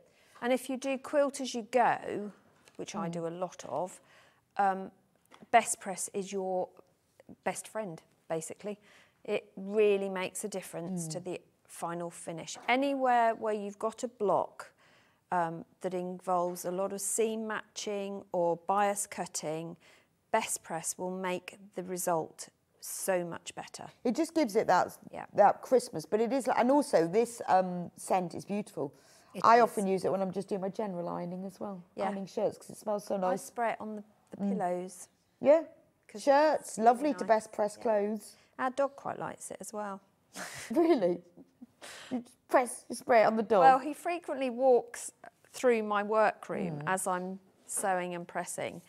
So he gets sprayed with whatever is around because he just will insist on being right underneath you. So he gets So covered in it as well. in it as well. So But I'm sure it's good for dog coats. It is gorgeous though. And it does, I mean, and even if you only use it for maybe when you're going to press that final seam open, particularly when you've got quite bulky seams, Yeah.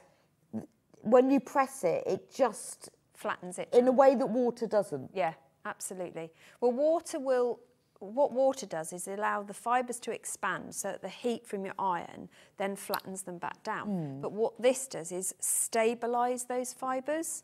Right, so as it won't the heat, expand. it means that the fibres stay in situ and will press flatter still. It's amazing. I mean, I find if I'm doing something like miniature patchwork where I've got lots of seams, best press and a wool pressing mat. Yeah, Mark. job done. Yes, I gifted quite a few wool pressing mats. They are. No, it does make quite a difference, particularly if you're using a fabric where you can't use steam or don't want to. Then this does really work. But it is, and it does smell amazing. Yeah, to be honest, they all smell. I like all these smells, even the unscented one. Oh, really? I'll use as well. Oh no, I've only used this one because I Have just you? love the smell of it. Oh no, I've tried them all. Oh, okay. I always have some. When we first started selling this on Sewing Street, I thought I'm going to get some, see what all of this is about. Wouldn't be without it, no. Absolutely not. And I have one bottle upstairs and one bottle downstairs. So I've always got some. And I panic when that gets to halfway. I think, oh my gosh, I'm nearly running out. But I do get through about half a bottle a week. So. Wow. It is good. I do a lot of sewing. It is good. A lot of sewing. Anyway, if you've not used it before, or if you do the sort of sewing that we're talking about, it's perfect. It is absolutely brilliant. Yeah, I couldn't live life without As it. Ben says, that was like hearing two women talk obsessed with best press. I know. We But are though, use Ben. it. We are. We use it and it works. And that, you know, there's a lot of products on Sewing Street that I think, oh, I'll have a go. Yeah. And if I keep using it, I know it's good. Exactly. But it is wonderful. No, best press I could not be without. Yeah. I'd rather give up eating than go with No, I wouldn't go that far. well, I would, because I couldn't be bothered. No. Anyway, right, back to Disappearing Nine Patch. So we've got our 9 patch. Let's make it disappear. Yeah. So what we mean by disappearing is that ordered 3x3 grid is going to get broken up. That's all it means. Shattered 9 patch. Absolutely, yeah. So, or fragmented, whatever you want to call it. Get your thesaurus out.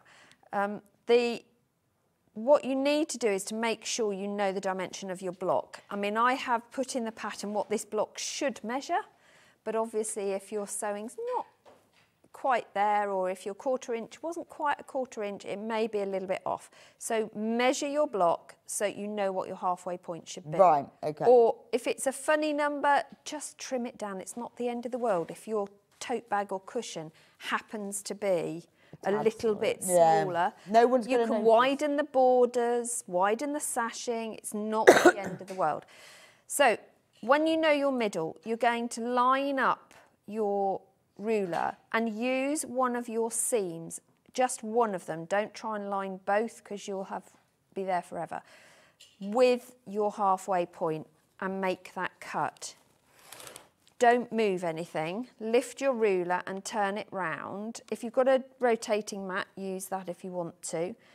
And realign your ruler. Obviously, you can't use the same seam line to line up, but just choose another one.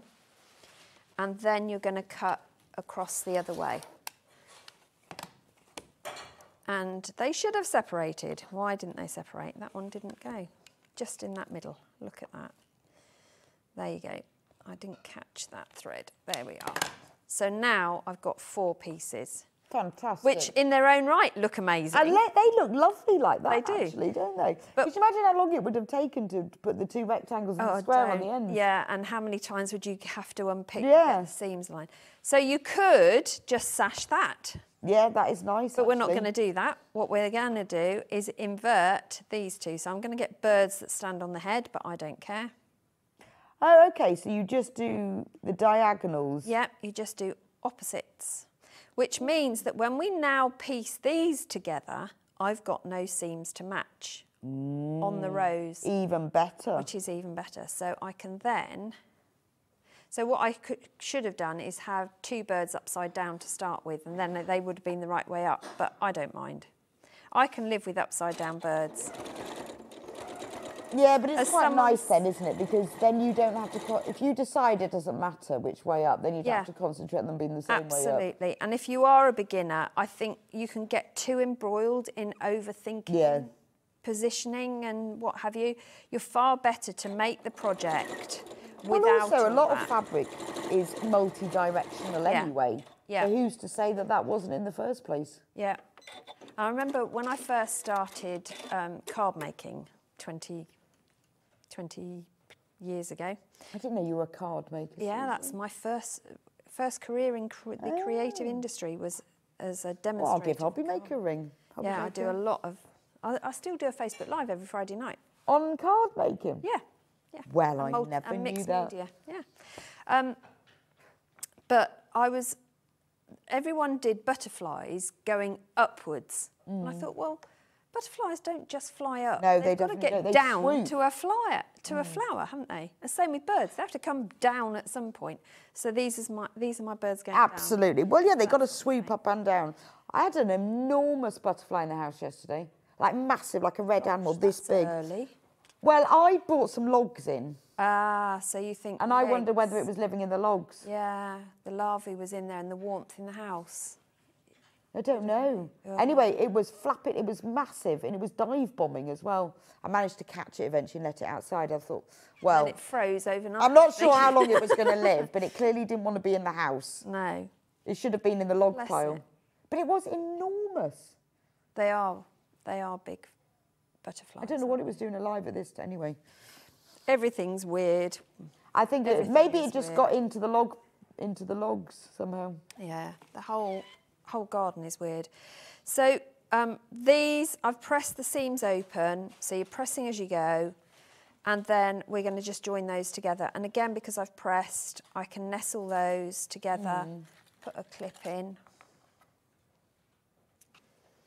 So you have to match up that Match seam the in centre. That's the only bit you're matching. Everything else just falls into place. Yeah, and I guess you see, this is quite, like you say, for a beginner, because you are making only four of these blocks.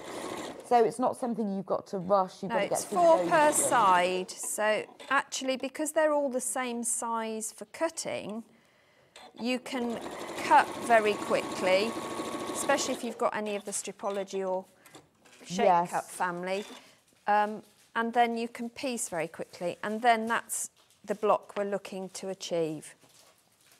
So I'm just going to press that one. And what we're doing, we've got halfway. So if I quickly put together the another one, then I can show you how I piece with the sashing. Oh, okay. Yeah? So I'll cut this one in half as well. So again, you just put the ruler It's up in literally the centre. ruler in the centre, line up on a seam line and cut through the centre. I'll try and cut through this time. Lift, don't move anything, turn your ruler to line up again on a seam line. You want it halfway and cut. And then you're going to twizzle. So the way that you've turned them, is that so that there aren't any seams? I mean, could you turn them all different directions? This is how a disappearing 9 patch should look with those 2 inverted. Oh, okay. That is how disappearing works. If you turn it other ways, then you're going to get your own versions. Yeah, you'll have your own version of that. Before I stitch it, you could, I mean, if you turned it... Yeah, if you turn one a quarter, each one a you quarter, could, yeah, you would it could just look a end up... mess? You could end up, that's what we want, isn't it? And then that one goes down there. So you'll end up with sort of a fragmented cross going on. So it's not called a disappearing 9 patch. You'd have a lot of something seam else. matching then, wouldn't you? No, same amount. Oh, okay. No, yeah, you'd have, when you come to join rows, you'd Yeah. end up with 3 seams to match every time, which isn't too onerous. And because they're all the same, it's not too bad. So if you want to do the classic disappearing 9 patch, You do it just like, you're Flip told. 2, yeah. But if not, just go... Make your own thing. But that's what I love about quilting. Yes, there are traditional blocks, but they are the sort of this initial step. And if you then divert off that, it's not wrong. There's no wrong right, is there? It's your not like cushion bag it's quilt. not like coming up with your own mathematical theory and telling everybody that that's what you're going to use. This is your project, your design, Also, I quite like the idea of getting this kit, particularly if you're a beginner, is that you can start off with this. You're teaching them the basics of cutting and piecing and making a 9 patch. You can then use that block and you can make a quilt. This could be your first quilt then, couldn't it? Yeah. Practice on this. Yeah. And once you've worked this out, think, actually, wouldn't that make a lovely quilt? Yeah, I mean, I love the Disappearing 9 Patch block as for quilts. I think it looks more pieced than it is. If you see what I mean. Does that make sense? Absolutely. Yeah. No, it looks like you spent hours. It looks like you've cut lots of little which, let's face it, is not our favourite. Right, you make that, and I'm just going to run through the quilts. Nearly there. Christine says, I love a Disappearing 9 patch. She says, I know it looks scary to do for a beginner, but it's so easy and a great confidence builder. Well, thank you very much, Christine. You're right, Christine. You're right. It totally is. Yeah. It is. So there you go. And that's from Christine, who knows such things. Right, stock wanding. The William Morris bundle, which this is the one that Susie's working with, less than 10 left. So let me just go through what you get. Full instructions, which Susie's got on her desk, but we've seen those. You get 1/2 metre of the plain blue. That's for all the sashing and stuff. Oh, no, don't worry, I can give these back. Full instructions, there you go, with pictures. And actually, this is quite good because you can see better here without the prints how this Disappearing 9 patch works. That's how that works. But you've got lots and lots of diagrams. It tells you everything. Even the full cutting guide for the handles if you're making the bag. Everything that you need to know. Cutting the fabric for the cushion. It's very, very in-depth. Then you get 3 fat quarters. And remember, these are velvet. Beautiful. They're very strokey. They're like butter soft. If you've bought any of the velvet fabrics that we've done, you know, like all those jungly ones, they're just like that. So you get these 3 beautiful ones, including the Strawberry Thief. Just £24.99. I think that's amazing. £24.99 for William Morris velvet tote bag or 2 cushions. Bargain. Now, we are on single figures, just so you know. If you, there's more of this one in baskets than we've actually got in stock. Now, if you want to make the cave one, like this, there are 4 of this one left. Again, full instructions, which you can then use later on with your own fabrics. You get 1/2 metre of, what was it, crimson? Crimson. And then you get 3 fat quarters, beautiful cave, which follow a vaguely reddy pink theme, but obviously it's cave. We've got shots of lime green and sapphire and everything in there. 4 left. 9 in baskets. There we go. And then finally, William Morris, but in this lovely sort of, it's like the William Morris brick red, but in a paler version. So we've got 1/2 metre of the pale terracotta, and then we've got this gorgeous, I need to open this one out so you can see this one. It's the Strawberry Thief and the hare. The hare's eating the strawberries, and the Strawberry Thief's coming down and getting them.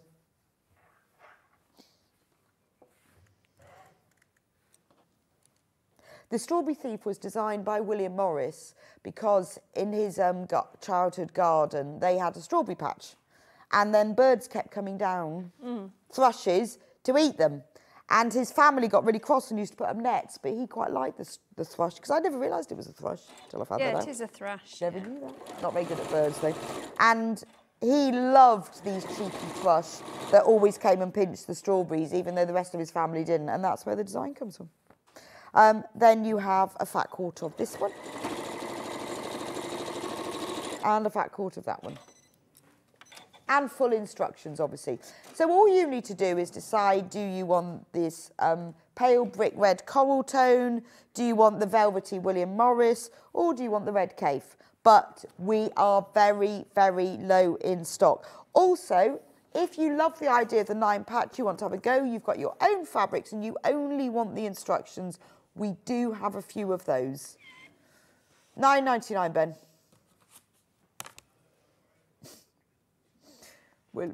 Ben's got sidetracked by reading about William Morris now that he's interested. Oh, yeah, I find it fascinating to read about designers and where their design... Yeah, no, it's fun. Well, I mean, I love the Strawberry Thief, and I never knew it was a thrush. Didn't you? No. Not very good on birds, Susie, or flowers. Yeah, I knew it was a thrush. Ben's fact of the day.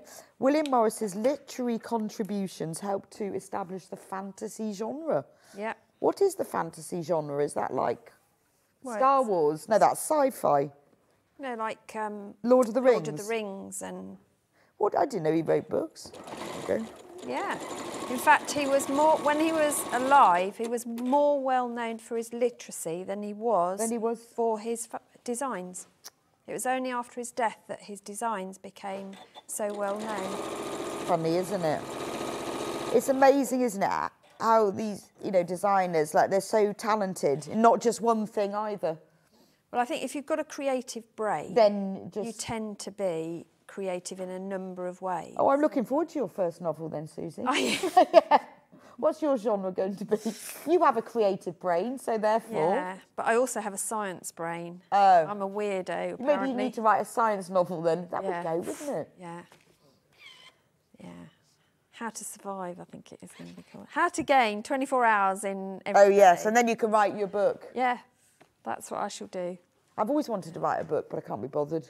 Got lots of ideas, but just the thought of sitting down and writing. I used to write mini books. Did you? On our holidays. I used to write books. We had one notable holiday as children on the Norfolk Broads, and it was a lovely holiday, but we literally had a disaster every day. Really? So I wrote a book called Disaster a Day. Oh, I love it. Love it. And gave everybody pseudonyms.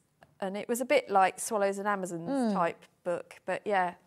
The Disaster Day, brilliant. I know I've got loads of ideas. It's just that I just don't think I would be disciplined to sit down. Oh, I know I could definitely do that, but yeah. I wouldn't. I'd end up internet shopping voraciously. I'd think of any procrastination to not do it. I love reading, so that's where we'll stay. Yeah. Yeah, I love reading as well. Yeah, I've got about 6 books on the go at the moment. Right, so I'm just saying this last one. Oh no, I've got one more, but it doesn't matter. Right, so what you're then going to do is join them together. So what I was going to show you is... So in the instructions, you get told what size to cut. Oh, so these are the sashings. So these are your sashings, which are a different size to your border. So... Okay. But if your square has come up slightly differently, don't panic, just alter the size of your sashing border. So, you can make so don't cut those until... And what's nice is if you did decide you wanted to move on from this and make a bigger quilt, you could just do bigger sashings. Absolutely, Or... yeah. And the reason I've put sashing between the blocks is because in something that's singular, like a bag or a cushion, where you're only seeing a small number, you don't get the same trail effect that you get on big scale. Right. Because on a bigger scale, that trail of big and small and rectangles actually gives you different geometric effects. Yes. You get so like if you were chain making link. a disappearing 9-patch quilt, would you put the sashings Probably not. Right, you would just join it all together and then you'd get that. And I would use a plain fabric for this one that ends up being the rectangle. And then you'd get... And then you'd get a chain link coming through. It's an amazing effect. Yeah, no, I can see that from the picture on the front. Can we just go in on that picture? Yeah. There we go. See what I mean? This is what Susie means. So if you used a plain fabric, if you were doing it as taking it as a quilt... So what's orange on there... That would then join together to make this trail. You could link this trail. And it'd be nice for a patchwork jacket, that, wouldn't it? Yeah, it would look amazing, yeah. I love the Disappearing Nine Patch block. I've never done it. Haven't you? No. Why have I started on more complex things? Ridiculous. My first ever was a medallion block. Was it? Yeah, I went whole hog. I went to the absolute extreme. The first full quilt I ever made was a double wedding ring. Oh my gosh! I know. How silly was that? Yeah, when I could have made one of these. Yeah, absolutely. It was for someone's wedding, though. To be fair. Oh well, that's okay. And hopefully they appreciate a little the over-ambitious. effort. Yeah. Yeah. And don't tell me you started the week before, because that's my No, classic. no. It's like, no. so-and-so is getting married next week. I know, I'll make them a rag. No, I didn't, but... Yeah, you see, that's when my rag edge quilt is a great one, because I did that. No, this is years ago, and it was the days before I knew about machine quilting, so I hand quilted the whole thing as well. Years ago I made this. Anyway... Far too much time on your hands. Clearly. So, I was going to show you how, with a stripology, you can cut a 1/4 inch. Right. Because you are going to need to for this. Right, so which stripology have I've you got the stripology squared, but it's the same for any of the stripology family, because they are all marked in the same way. Right, okay. So the stripology, so for a stripology newbie, what is it?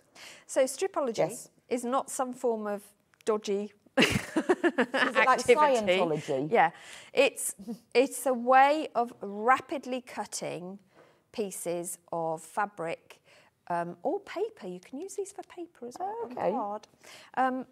But don't use the same rotary cutter. No, you're very good for making paper chains. Yes, yeah. Very rapidly. It also has some key markings on it. They all have this coded marking for 1.5 inch and for 2.5 inch cuts, which make it really easy. So for 2.5 inches, which is a cut that is often used in quilt blocks and very common for binding, yes. You follow the black squares. So you don't even have to do the maths. You can just go in with those black squares. Which is handy. If you're doing 1.5 inch, which is a common border sashing type cut, you follow the black stars. And so the great benefit is you just don't have to move the ruler. Or do the maths. Or do the maths. Both things are good. Both things help, especially on a Monday morning. This particular one is aimed for squaring up blocks, so it's got your 45-degree line. They all have a 45-degree line on them, actually. So this one is $52.99. It's a 12.5 inch square. Yep. And you will use it time and time and time. Yeah. I mean, I am lucky enough to own every stripology. Every ruler. Let's be honest, I have got every ruler. But I use these constantly. They are always useful. You can square off blocks with them. You can cut your strips, cut everything else. Really good for half square triangles, absolutely. And you can cut diamonds with them. You can cut hexagons with them, with ease, and also safely. So if you've got someone who's a little person embarking on cutting, whilst it's scary giving them a rotary cutter, this bit isn't scary. They're not slicing against their hand. They're slicing in a groove. That is closed, so that it's a safe way for them to cut and an accurate way to cut as well. So it is a good method to get little people involved as well, but it's a super time saver. It marks in inches and half inches all the way across, all the grooves, and it doesn't matter if you're left-handed because you can turn it round and you've still got the markings. But we want 1/4 inch. So how do we do that? How do we do that? On the left-hand side of 0, there is a black dashed line. Okay. It's exactly 1/4 inch from 0. So we place that. You always cut yourself a clean edge when you start using this. So I've pressed and folded my fabric, so I've got a straight fold along the bottom here. I tend to use the bottom edge as my guide edge. That's my folded edge. Don't ever use the selvage as your cutting guide because it's so not straight. It's about as straight as... I know it's weird that though, but I guess it gets stretched in the fabric. Of course it does. Yeah, and it's the thing that it's all held in, clamped in. So because when you try and match it, even if you fold a piece of fabric to put away, it never happens. Never going to work. No, it's like trying to fold a pleated skirt, isn't it? It's never going to happen. So always cut yourself a straight edge. So you're going to open your rotary cutter, and there's these teardrop entry points. So just angle your rotary cutter into those. Hold down the stripology with your hand, but away from the slit you're working on. You want to be close, but not on it. And I always say walk with your rotary cutter, because then you're getting the maximum pressure holding your fabric flat. Right. And I'm going through 4 layers of fabric here. So move your hand. Move your hand. Yeah, track your hand. So do a bit, track your hand up. Okay. And then work off. Then you can just lift that up and take away that slither. Now what I want to do is shuffle over to line up that edge I've just cut with that dotted line. Because you know that's straight now. Yeah. Right, so that's why you have to move Absolutely. Got it. So I've now got that 1/4 inch there. So I want 1 1/4. So I'm now going to cut at 1 inch. So now I've got a perfect 1 1/4 inch strip. And you've gone through 4 layers. 4 layers of fabric. I've gone width of that's fabric. good. So you're using the full width of fabric, but because you folded it in quarters, you can use this ruler. Absolutely. Brilliant. So then you're going to bring, let's find 2 patches. When you fold fabric like Yes. that, would you press it or do you just fold it? I always press my fabric fully open. Yeah, but then when you fold refold it, and you press then it press it again, and then fold it into 4 and press it again. Yeah, because if I fold it in half, I press it, but I haven't done it in 4 like that. Yeah. So always press it. But that's great because that means that the ruler's smaller, but you can still cut across the full width of the fabric. Exactly. No, it's brilliant. It's really good. Fabulous. So I've got my blocks, and then I want to join them. Now you can, by all means, I'm going to just straighten that edge. I don't like that edge. You can, by all means, do a cut them as I've suggested lengthwise in the instructions. But with sashing and borders, what I tend to do is cut the width of fabric that's untold, and then leave it and don't subcut it, because then I can always subcut as I go, and I find that actually it's more economical, and if you're slightly off with your measurements, you manage to join them with minimal waste. So I'm going to ignore the selvage bit. I'm going to place them with these planes. You don't have to think about right sides together, and I'm just going to stitch that 1/4 inch into place on this side. Okay. And so you do have it sticking up and then trim it? I do, sorry. Have it sticking up and then trim it afterwards? Yeah, absolutely, yeah. Yeah. Yeah, so, but you can cut them to size if you want to. It's up to you. No, that looks easier to me. Yeah, the other thing I can do is I can just chain piece down here with the next one if I wanted to. That's another way of doing it. So the other thing that I always do as well is press before I cut. Right. So set your seam, and I'm pressing towards that sash, because that makes the sash sort of slightly bubble and lift away from the block a bit. Yeah, okay. If you've pressed it in. So I can see with that, so because you've lowered the iron temperature, you can press the face of the velvet. I can press the whole thing, yeah. You don't have to go on the wrong side. No. So that's really useful to know. Yeah, yeah. So then I can just turn this and trim to size. So, and then to join the other one, it's important, funnily enough, that they line up. Well, now they're all trimmed to size, it makes it a lot easier. Okay. Because I so can you now need to get them in the same arrangement to get that. Absolutely. Yep. Chain or whatever it is. Yeah. Chain effect. Yes. So lay your blocks out before you just start willy-nilly sewing them together. And then I'm just stitching these to the other side of that sashing strip.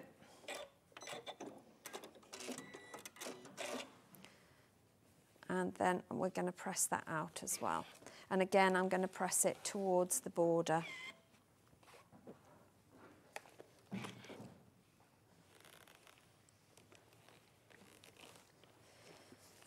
So that's the first two done. You do that with the other two.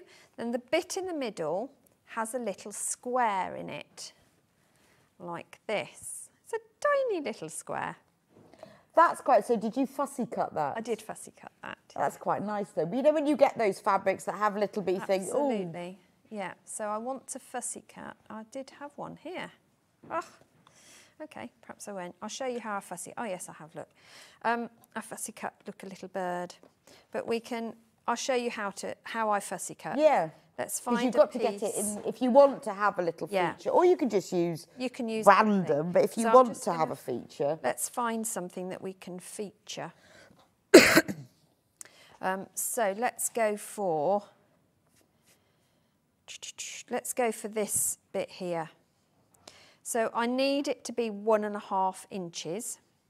So this is where a ruler that has got that marked is really handy. So I'm using this edge of my Creative Grids ruler, which is it's 1.25 I need, isn't it? Yeah, 1.25. So I can go 1.25. Half of 1.25 is half plus 1/8. So what's that? 5/8. Yes, it's 5/8. So I want the 5/8 line, which is that bit there, to be centralised on the image I want. Okay, so do that first, then get your centre line in place. And what I tend to do is cut it bigger than I need to start with and trim down. So I've got that centred there. So I'm just going to cut that bit like that. And I'm going to turn this round, re-centre that on that 5/8. And your head is sorry. Better. My head is just move if you move it up on the board. Move it That's it. there. Hang on, let me. There we go. Now you're in the middle. There you go. Is that better, folks? Yeah. So, and I want to make sure that I've got 1.25 this way, which is there, and 1.25 that way, which is there. So I can then trim that way and that way, and I've got my 1.25 inch square with my motif. Fantastic. So get the centre line right Find first, your centre point, and then cut that to give you one edge, and then you can cut down from there. So it's not onerous, it's not a tricky thing to do, but I think this one I've already cut. Yeah, this one I cut so that I'd got brilliant. And then that's put into the centre of the squares. Yes, so what you do for those sides... We've got about a minute left. That's right, is I sewed this to one side of the sashing with a 1/4 inch, pressed it again towards... If you press it towards the sashing, then when you come to put your 2 rows together, those seams will be pressed in opposite directions, so they will nestle. And then that was cut to the 7.5 inches, and then I joined another one, the other side of it, so that I got my centre. And then whether you're quilting, making a cushion, or you're making it the tote bag, you're going to put your wadding on the back. I've chosen to use H640, but you can use any of the waddings that you prefer. Obviously, if you're using a wadding, not H640, you're going to need quilt basting spray because it won't retain. You put any quilting stitches you want on first. So you'll need a metre of this. That's $9.99 for the metre. That's H640, which basically means it's fusible. Yeah, which is a quick way of doing it. You can add as much or as little quilting as you want to. I've just shadow quilted at 1/4 inch around the borders. That's the thing with this. It doesn't need complex quilting. It doesn't. If you use an H640, it's iron-on, so you haven't got to do any tacking or spraying. Exactly. If you don't want to do the quilting, or if you're new to it, it's a good time to have a go at a little bit, but it doesn't need to be excessive. Doesn't need to be excessive. You can do whatever you like with it. You're going to repeat all of that. Well, that's fab. Thank you so much. I mean, we're running out of time. We haven't got to do the whole thing, but everything that you need is in there. And thank you so much for going that. I think going through that, you can always message me. You can, yes. We'll write Susie's phone number on the back. You can message on the back of the instructions. But it's really useful, I think, to go through a very simple block, but Yeah. in such detail. So Thank you. hopefully you've enjoyed that and given you the confidence to have a go. Now, we are very limited in stock. If you want the William Morris one, which is the velvet one that Suzie has been demonstrating, how many of these do we have, Ben? Two. So we've got two. The instructions, oh, sorry, on the other end. You have the instructions, you have the plain blue that's used for the sashing. 13 in baskets, 2 left. So that's going to sell out. If you want to make the cave one, which is this one here, beautiful red cave one. Oh, sorry, you can't. Because it's sold out. The Coral William Morris one. Now, we did have more of these, but we've now only got 19 left. And we've got exactly 19 in baskets. How weird is that? And there's 18 left now. So if you want this one, that's the one. I mean, to be honest, we do have the instructions on their own, but obviously, if you get the kit, you've got all the fabric, they're ready to go. As soon as you get it home, get cutting, get practicing. Honestly, I think these are beautiful. What a lovely selection. You've got a nice range. You've got designer, you've got Kate, you've got William Morris, the mix between the velvets, the colour. Gorgeous. So that's £24.99. If you would like just the instructions on their own, remember this is a really good way of starting your quilting journey. Learn how to do it with the Disappearing 9 patch. You can then go on to make a whole quilt. Yeah. Anyway, thank you so much, Suzie. We'll see you back here at 11. You will, yes. With your next kit. Another bag. Another I love gorgeous, a bag. Gorgeous. You love this one. Bit more liberty this time. Yes. Going to be Which I really, also really love. lovely. Yeah. I will see you back here in a few minutes' time. It's all about sewing room tools. I'm going to be talking about needles, thread, and we have the most amazing Aurifil collection. Oh, absolutely gorgeous. Yeah, it is. When I opened the box, I just went, like that. It was gorgeous. Anyway, we've got a lot of sewing room tools that I'll be going through in detail to explain why you use them, how you use them. So don't go anywhere. I'll see you back here in a few minutes' time.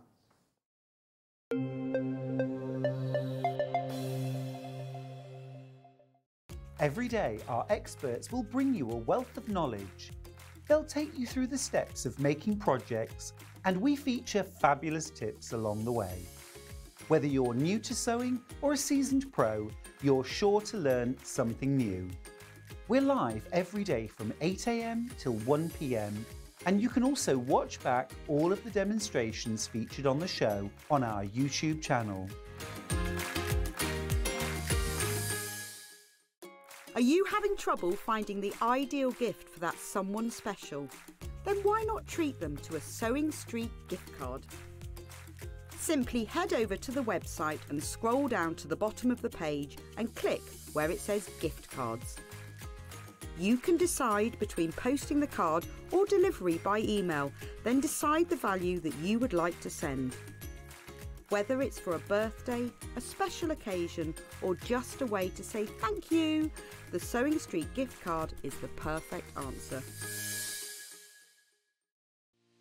Our UK-based call centre is always on hand to assist you 24 hours a day, 7 days a week.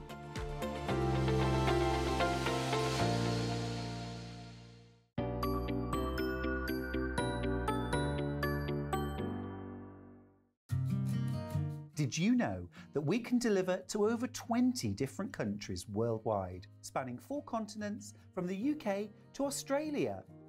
Check out our website for the list of countries and delivery costs. Sewing Street, stitching the world together. Never miss a show by watching on the go with the Sewing Street app. Head over to your App Store now and search Sewing Street and simply download to your smartphone or tablet. You can watch the shows live and see your favourite presenters and guests. Click on the Today button to shop all of the products that are featured in today's show. Want to know what's hot? Then click here to see today's bestsellers and highlights. Have you missed a show or want to watch one back? Then click the schedule button and you can go back 7 days to watch and shop, and you can also see what's coming up over the next 7 days. Want to say hello or ask a question to our guests? Then send a message to the studio. You can also keep in touch with all the latest news, events, product launches and much more by clicking here for our social media pages. Never miss a show by watching on the go with Sewing Street. Did you know at Sewing Street that on various products we offer split pay? That means on certain items you can spread the cost over 2, 3, 4 or sometimes even 5 interest-free monthly payments. Just pay the first instalment when you purchase and you're away. So shop your way with split pay.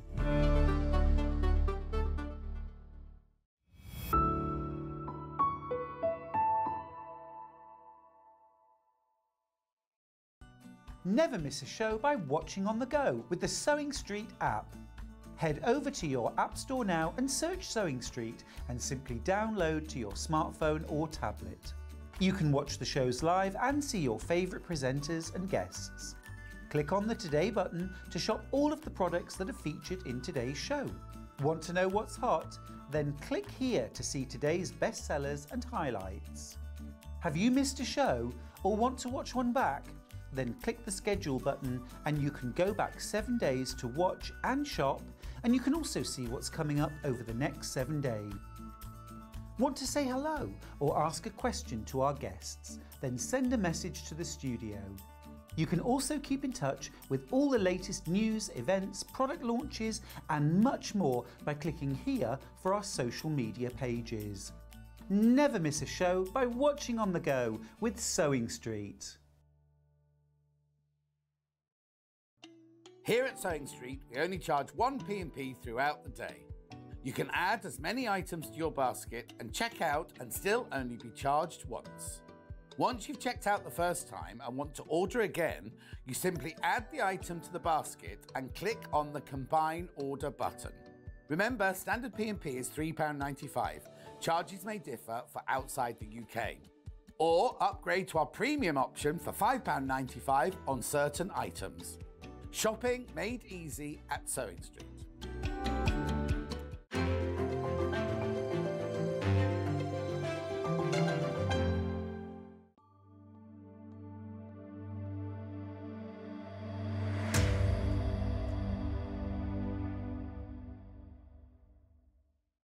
Keep up to date with what's on Sewing Street as well as all the latest news and special offers by signing up to our email newsletters.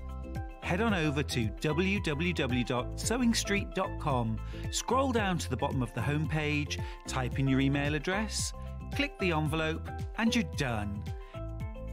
Never miss out on the latest news and special offers ever again. Shopping with Sewing Street couldn't be easier. You can shop via our website at www.sewingstreet.com, where you can watch our live shows and see all the products from that day. We also have a huge amount of products on our website, from your sewing room essentials to fabrics, sewing machines and much more. You can download and shop on the go with our Sewing Street app. Simply head over to your app store and search Sewing Street. Alternatively, you can contact our UK-based call centre 24 hours a day on 0800 001 4433. Shopping made easy at Sewing Street.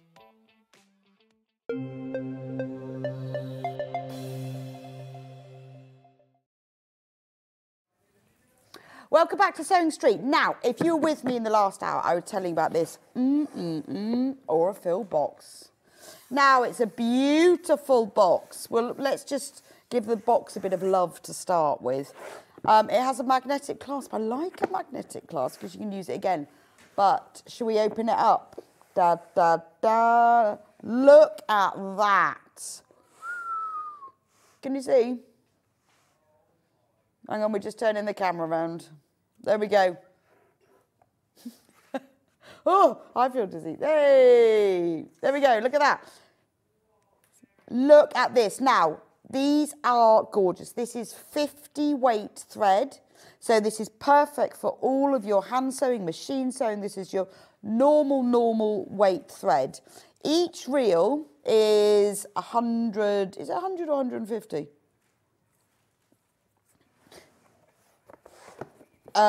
No one doesn't say on the box. We will find out. I think they're 100.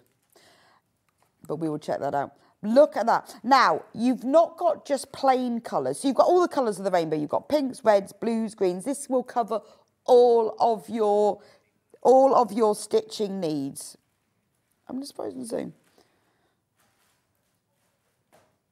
Yeah, we'll find out in a minute. It will cover all, because the colours will cover everything. But look at the variegated. So look at this, teal variegated here. Gorgeous.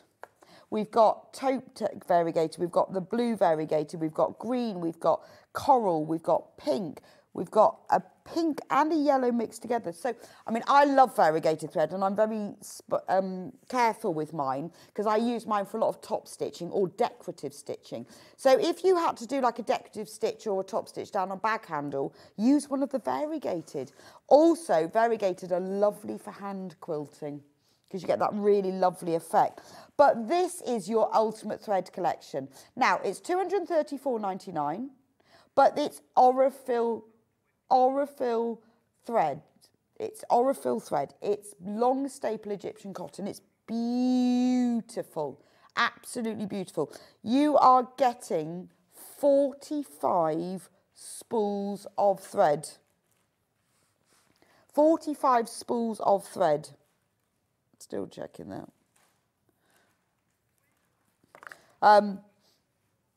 But what we can do is we can put it on split pay for you.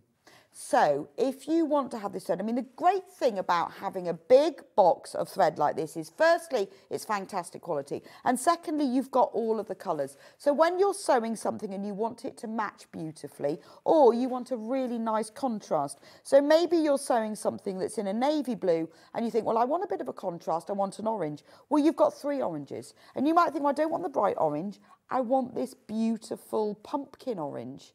It's there.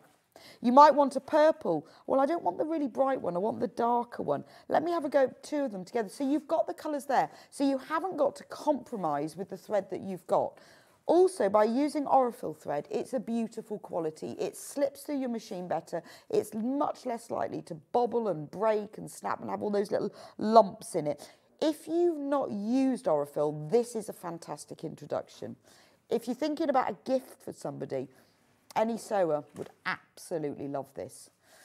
Now, it works out at £5.22 per spool, which is really, really great value because you're making the cost saving because you've got such a big pack. When we can buy packs like this where we put more in, then you make the saving. Now, we can put that on split pay for you. So to just spread the cost, it doesn't cost any more, totally interest-free, £78.33. You pay that now. We will send you this beautiful box of the 45 spools, which includes all the colours of the rainbow. We've even got some blacks, greys, white in there as well. So you've got your sort of basic monochrome colours. And then you've got the blues leading through to the teals and the greens and the yellows going through to the oranges and the reds and the pinks and the purples. So you pay £78.33 now.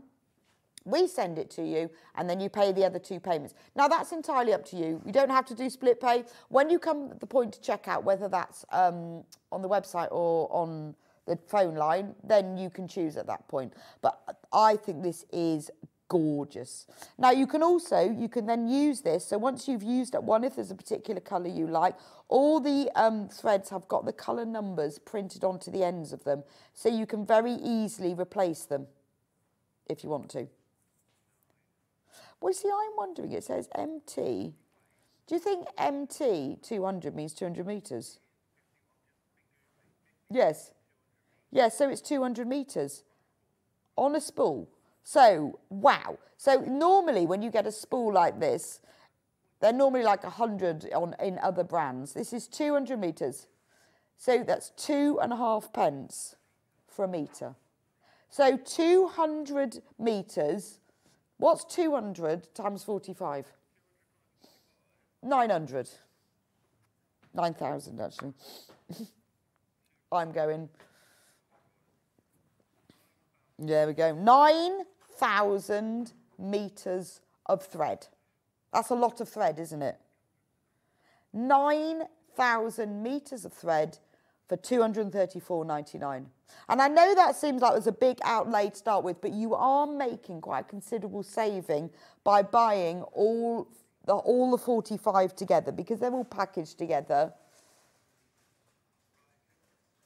So that is a lot of thread, isn't it? 9,000 metres of thread in all the colours of the rainbow, and not just all the colours of the rainbow.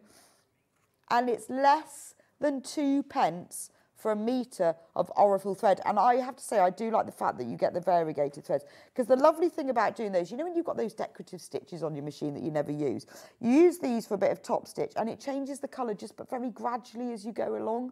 It looks like you've almost done it yourself. Anyway, you get the box as well. Gorgeous, gorgeous display box, which means that you'll keep them all in there. They won't get tangled. They won't get wasted because you'll put them back in there. Loads of you have got these in baskets. Now, we are now in single figures. So we are limiting stock. I don't know when we're going to get these back, because they are a very special purchase. It's not the sort of thing that we can get very often. What Aurifil do is they create these collections and then they bring out new collections. So I don't know when we'll get this back. We are in single figures. £234.99. I mean, it is called Aurifil Best Selection 50 weight. It has been selected by Aurifil's master colourist. And you can see that, can't you? You can see where they've put these other tones of threads in, knowing that you've got this gorgeous like deep teal and the light teal and then the variegated as well. And if I was you, I would keep them in this colour order in your box as well, because it's very easy to see then, isn't it, how the threads go through. So say you think, well, I want a purple. I say, I've got a light, I've got variegated, which one's going to work? But, you know, you might want to save these just for the top stitching. Or you might think, oh, I really need that particular shade, but they're going to last you a very long time. 9,000 metres thread, single figures. If you've got this in your basket, you need to check out or you're going to miss out on that. Right. This one. Right. Staying with Aurifil. So now you've got all the colours in the box. This is where you need your basic spools that will cover all of your general sewing, because they'll go with most colours. It's called the Milan Grey thread set. So you've got 3 large spools, 1,300 metres on a spool. This is 50 weight threads. This is for your general machine sewing. You've got light grey, medium grey and dark grey. £28.99. Only 3 shades of grey in this one. Where's the other 47? Just 3. I know. I love in the gallery, he goes, where's the other 52? I'm like, how many shades of grey did you think there were? We all know how many shades of grey there were. So there's 3 shades of grey here. But this is a great, now I've used these before. I managed to piece and quilt a whole patchwork quilt using one spool. Quite impressed, actually. There you go, 1,300 metres on one spool. So if you've not used Aurifil before, or you just need to add to your stash, these are your really, really good ways. It's a good way to get involved with the Aurifil thread. 50 weight, all comes down. What I quite like about it is they do always say on the back of the box as well what the colour numbers are. Because, you know, when you like think, well, I love that colour, that mid one maybe, that goes with everything that I use. Oh, we're gone overhead, okay. I love that colour, and they always put the numbers on. Should we read it? I love this. Your morning begins with a brisk walk through the city, down a series of narrow cobblestone streets. The noise of trams and weaving vespers give way to the morning bustle. That doesn't happen where I live. Oh, this is Milan, isn't it? We don't have morning bustle of vespers. The streets are bursting with smartly dressed people soaking up the morning sun, sipping fresh coffee and reading the daily paper. The sweet smell of jasmine lingers in the air and a new day begins in Milan. I like that. I actually want to I quite like to go to Milan now. I want the vespers, the coffee. I have to say, they haven't mentioned the pastries though. That's what I think they've missed out. Anyway, £28.99, amazing value for money. 3 1,300 metre spools, 50 weight thread. We have another Aurifil.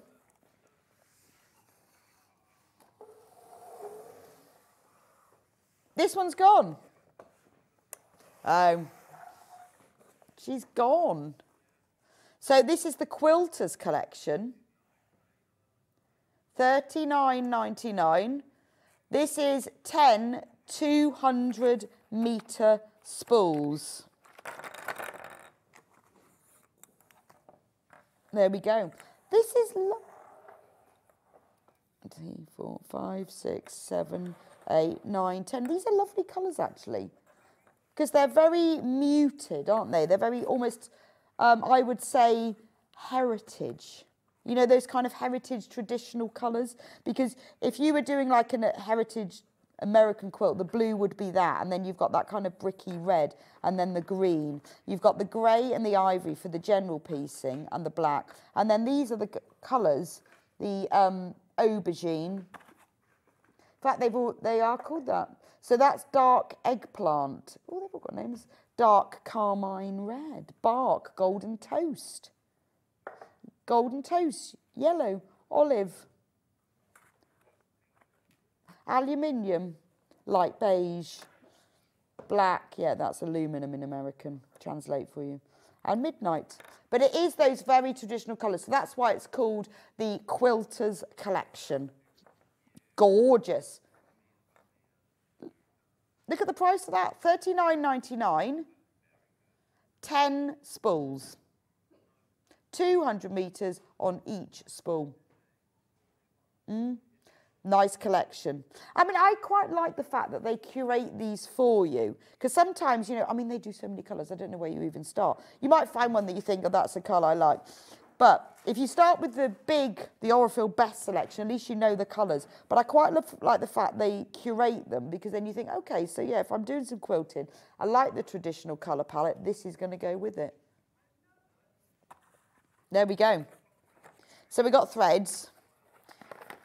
Needles. Let's talk needles. Talk needles for hours, I could. Hours. I've got the Schmetz needle bundle, and I've got this special little box as well, which I'll talk about in a moment. It's one of my favourite things, that. Now, this bundle, I have to shamelessly say, I got Barry the buyer to buy. For 2 reasons. They fit the Amber Makes needle case perfectly, because I chose the needles, because I love using the right tools for the job. Well, we all know it makes a difference, doesn't it? And once you've discovered that you need to use the right needle for the job, needles, luckily, are fairly inexpensive. So if you use the right needle for the job, it elevates your stitching. It means you get less skip stitches, less thread breaking, and all round a better finish.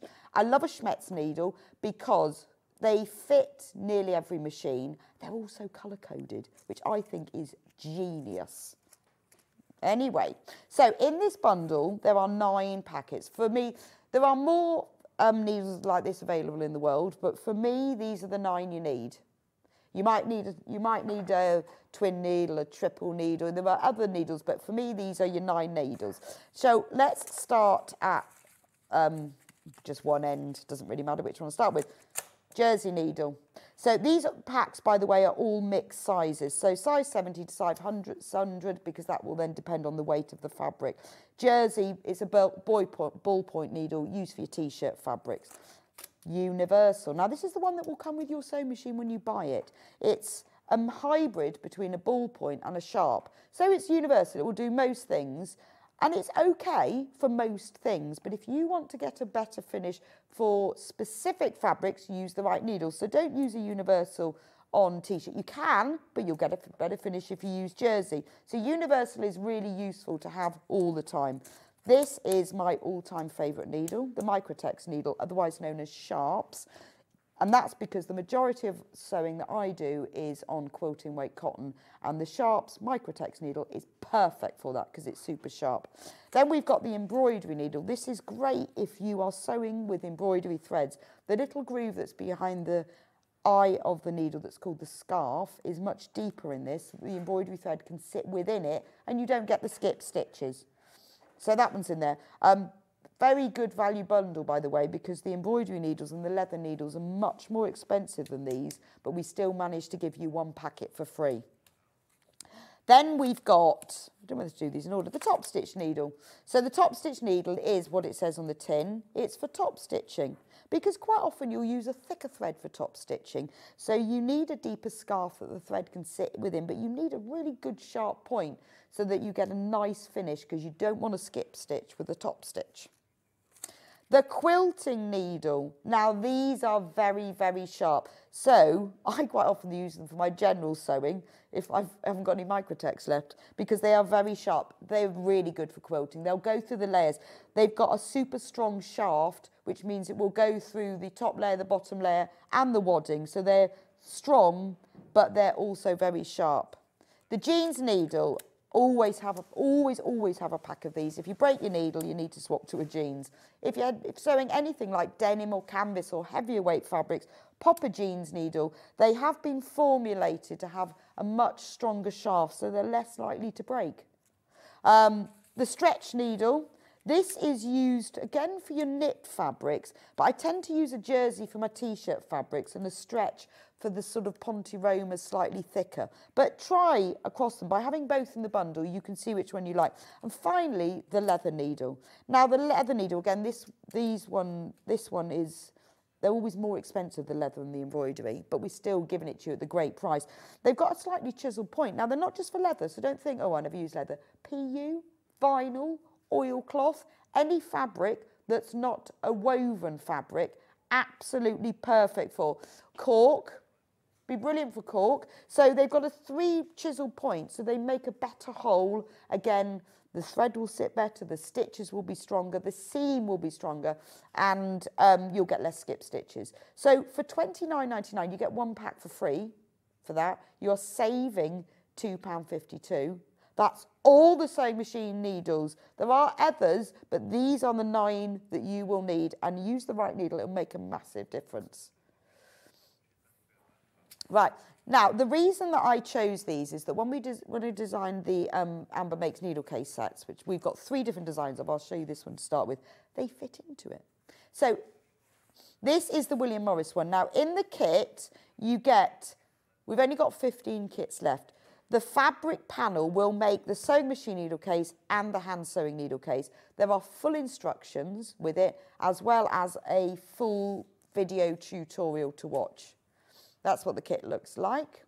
So the whole fabric panel, and this is what it looks like. Now with the sewing machine needle case, I'll start with that since we've been talking about sewing machines. Open it up, it features the strawberry thief, and then on the inside you've got the willow bough, and then all of these needles will fit inside. What I would do with these is take them off the cards, because you don't really need those. Take them off the cards and they will all fit in. So you've got the jersey, you've got the embroidery, you've got jeans. These pockets will fit most sizes of needles, because we've redone them lately, because one of the brands of needle made their packaging bigger. You will need to take them off the cards. Sharps is your Microtex. Then we've got stretch, top stitch, and universal. Then what you have is specials, because you might have like a twin needle or a triple needle. Spares, in case you've got 2 packets of one. And in the machine, and that is whatever needle you've got in your machine, put that packet in there. And then when you come back to your machine next week, you go, oh, it was the jeans I used last, because you never remember, because they're not labelled. They've got colours on there, but they're not labelled. So always take the packet. So if you've got a sharps, put the needle in your machine, take the packet and pop it in there. So that's the sewing machine needle case. And then you will also get on the panel the hand sewing needle case. We're on single figures of this now. And on here, these are all the 9 needles that I use for hand sewing. Beading. All of these labels are printed, so you haven't got to do that. All you've got to do is sew them together, turn them right sides out. It's quite a simple make, to be honest. Beading, chenille, and then you take your needles and you push them through the pages, because hand sewing needles are even worse to identify. Chenille, darners, embroidery, or crewel, that's the other name for them. Leather, again, because you need to hand sew, PU. Milliners, quilting, sharps, tapestry, and then there's the final page is spares, because we've always got some needles, I can't remember what they are, or I tend to keep my safety pins in there as well. And then you can see how it matches. There we go. And all of the labels and everything, this is all on the panel. All you need is some interfacing if you want to make it a bit stronger. Got way more in baskets. If you've got one of these, do get the needle pack to go. We don't have the hand sewing needle bundle at the moment because we've out of stock of a couple of them, but it is worth getting the sewing machine needle bundle to go with that. And we're limited on the needle bundle as well. So that's the William Morris version. We've also got 2 other versions. This is the vintage sewing version. This one, oh, it's got all the needles in it. Must have put those in. So you've got the design is all vintage sewing accessories. Let me show you the back of it, then you can see. So you've got the sewing machine, you've got the buttons and the thread and the scissors. And then if I open it up, see, I put all of mine in. Spares in the machine. So if I've got those in the machine, pop them in there. And this fits because the original one that we did, if you wanted to put hemline needles in, they changed the packaging and made it bigger, but we redesigned it and the pockets are now bigger. So there we go. There we go. And I love this one because you've got skeins of stranded cotton is the lining for that one. I love the spotty bits as well. So you can see how you can fit in the Schmetz ones, you can fit in the hemline ones. So that's sewing machine needles, and then the hand sewing needle case, exactly the same. Oh, this one's got, oh, I put all the needles in this one. Forgotten, so you can see what it actually looks like. So you can, these labels are printed on the needle cases, or you can applique them on separately, but it's just this one, look, in miniature, so cute. And then look, I've put the needles in. So all you do is you thread them in and out of the pages. Chenille. And then you always know, I made myself one of these a long time ago where I actually had to embroider all of the names on them. And I still have it, and I keep them filled up and put them in the background because it does make a difference if you've got the right needles. So when I'm doing like French knots or bullion knots, I always use a milliner's needle. And I know where they are then. And there's the little quilting needles.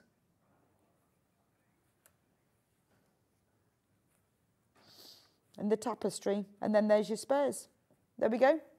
So that's the vintage sewing version. And don't forget, if you get this one, do get... Ben, that's the wrong code you've got on there. Is that my fault? Yeah, that's not the kit. No, that was my fault.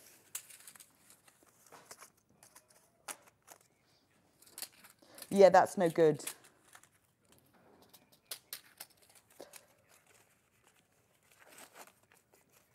Oh, right, okay.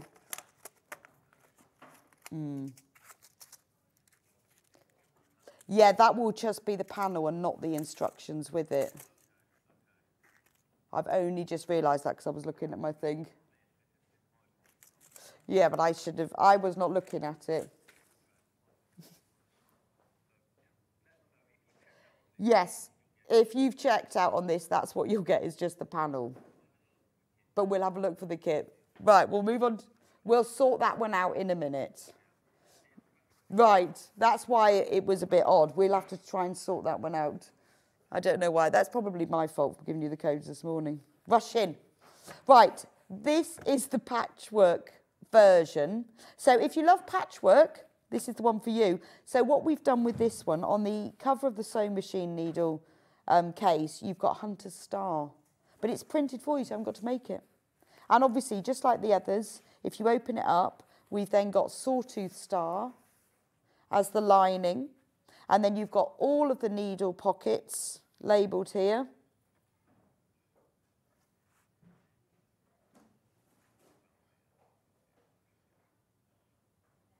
There we go. And then if you want, and it comes also with the hand sewing needle case. Now on this one, we've got log cabin. If I open it up, you can see it. So we've got the log cabin design. So this is perfect if you're a patchwork quilter because this echoes your hobby. And then inside we've got the sawtooth star, and then we've got the pinwheel for the pages. And again, the pages all the same as the others with all the needles that you need. So whether you love William Morris, you like the vintage sewing, or you love the patchwork pattern. I quite like this one because you haven't got to do the patchwork. It's been made for you in miniature. Now, with the kit, you will get the fabric panel, the full instructions, and on the instructions, it will tell you how to watch the video tutorial. So if you're a beginner and you're new to sewing and you'd like to have a go at making this, you can do it along with me, because I'll show you how to do it in the tutorial, because I know a lot of you say, I want to do that, but I'm not sure, not great at understanding instructions. I know a lot of you are visual learners. There is a tutorial that goes with this. There we go. Right, we have now found the full kit for the vintage. So this is the code for the full kit. So if you have bought the other one, we're really sorry about that. I would suggest you phone the call centre and ask them if you can swap it for this one, which they will say yes to, because this has got the instructions with it. This is the proper kit. We just made a mistake and put in the panel. So I would give the call centre a ring and swap them over, otherwise you won't get the instructions. There we go. Right. Yes, let's talk about this one.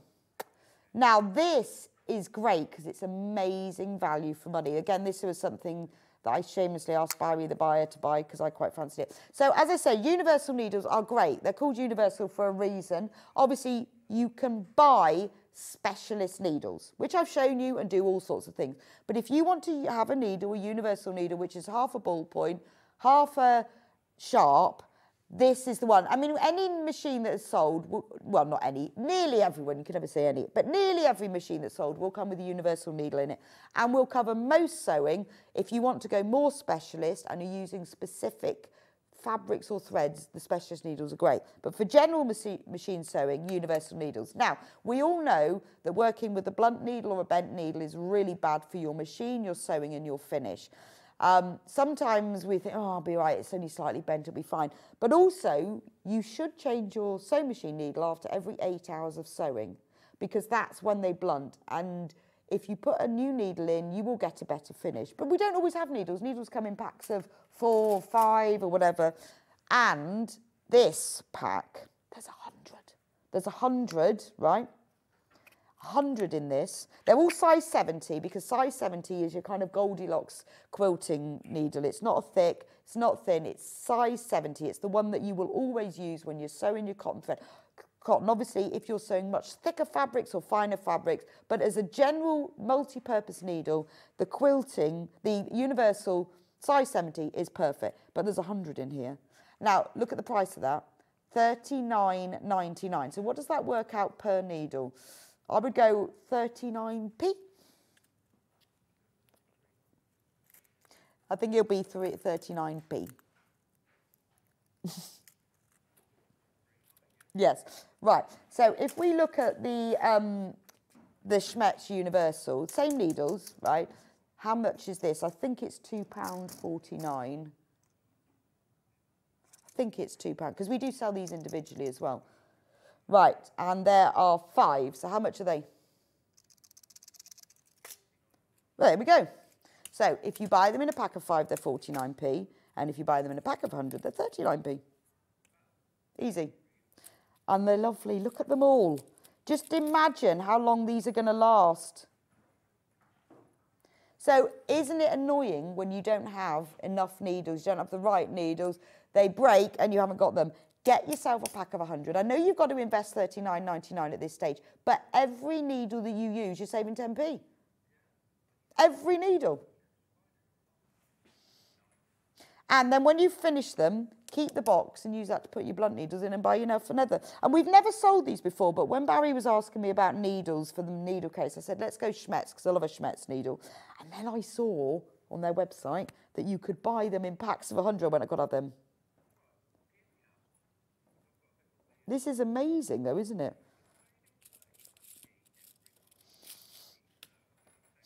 You say, yeah, you save 10 pence every time you use one needle. We've worked that out. So you save a tenner. Save a tenner. So although you think I'm investing $39.99 in this little box, you're actually saving a tenner.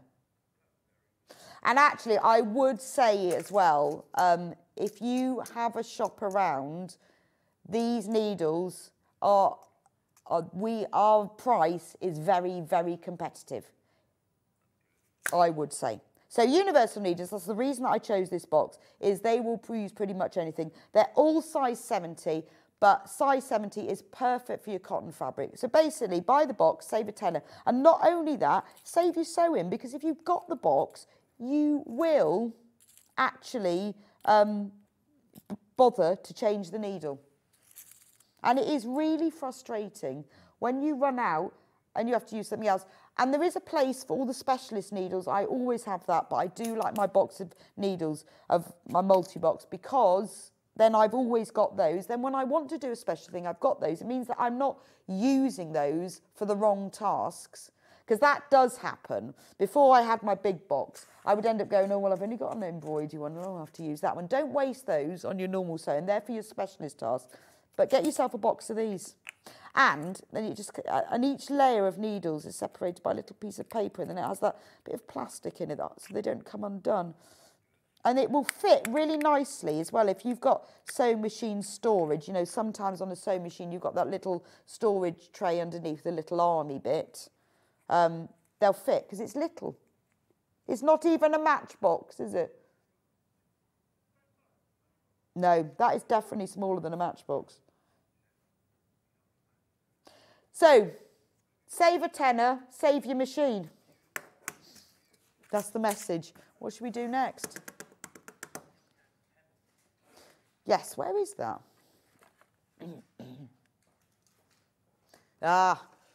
There it is, thank you. The John James Pebble. So this is embroidery. Now this is great. The reason that we've got these is because the John James Pebble is a device that stores needles handily. And it looks like a pebble. So it holds the needles like that. It's storage. The little holes in the plastic so they stay in there. And then you can just pop it closed. But this is great if you want to keep your needles, they stay all in one place so they're not going to get bent. Brilliant for travelling. Now these are embroidery needles, 16 of them. The other name for them is crewel. You might, sometimes people call them crewel needles, some people call them embroidery. They are sizes 5 to 10, so you've got a nice mixture of needles here.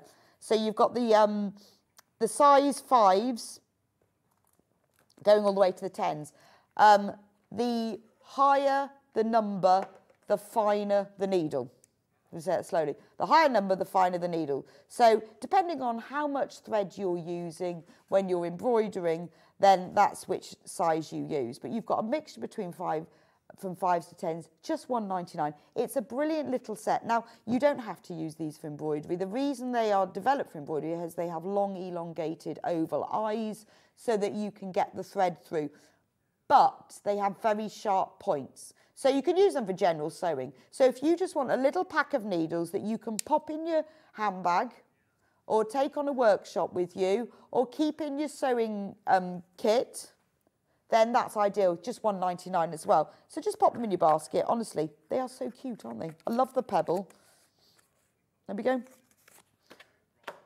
Right, let's go through everything else. Should we start with the needle gripper? Because I love this. Do you know, I had these out yesterday. My husband goes, why have you got those on the table? Well, they are, I'll tell you now, but they are actually developed for gripping needles. Well, originally they're surgical scissors. They're actually for pulling needles through people's skin, aren't they?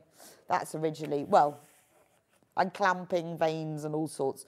We use them as needle grippers. So if you need to pull a needle through something, they're ideal for that. But what I use them for is my son asked me to put the zip ends back on a zip that he's got for his climbing mat, and they were really, really difficult and absolutely brilliant for that, because what they do is they've got these kind of teeth, what's the textured groovy teeth, so they hold everything super hard. So you know when you want to get the end of a zip tape through a zipper because it's fallen off, if you grip the end of the tape with this, you can pull it through. They do so many things. I use them for pulling thread through things. often for putting zip pulls back on, sliders back on zips.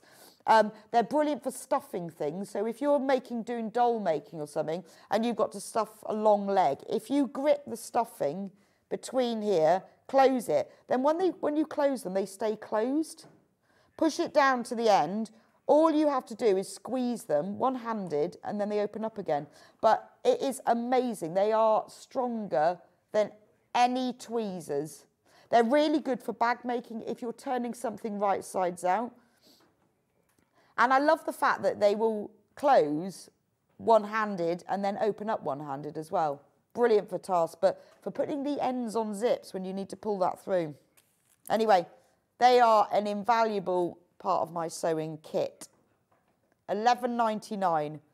And then, do you know what? When you've got them, you find all these amazing household tasks. A lot of people in my house borrow mine, and I keep taking the back off them. Right. Should we talk about a curved ruler? The curved ruler. Now, do you know what? This is brilliant. These are actually developed for pattern making because they've got all the curves. So if you're, when you realise that you're a size 14 on the top but a size 12 at the bottom, or an 18 on the bottom and a 12 at the top, and so you need to cut your dress, you need to make your dress pattern 2 different sizes, and you need to graduate from one to the other. This is ideal for drawing those curves. That's what they are actually developed for. They've got seam allowances in them. They've also got buttonhole marks for different size buttons.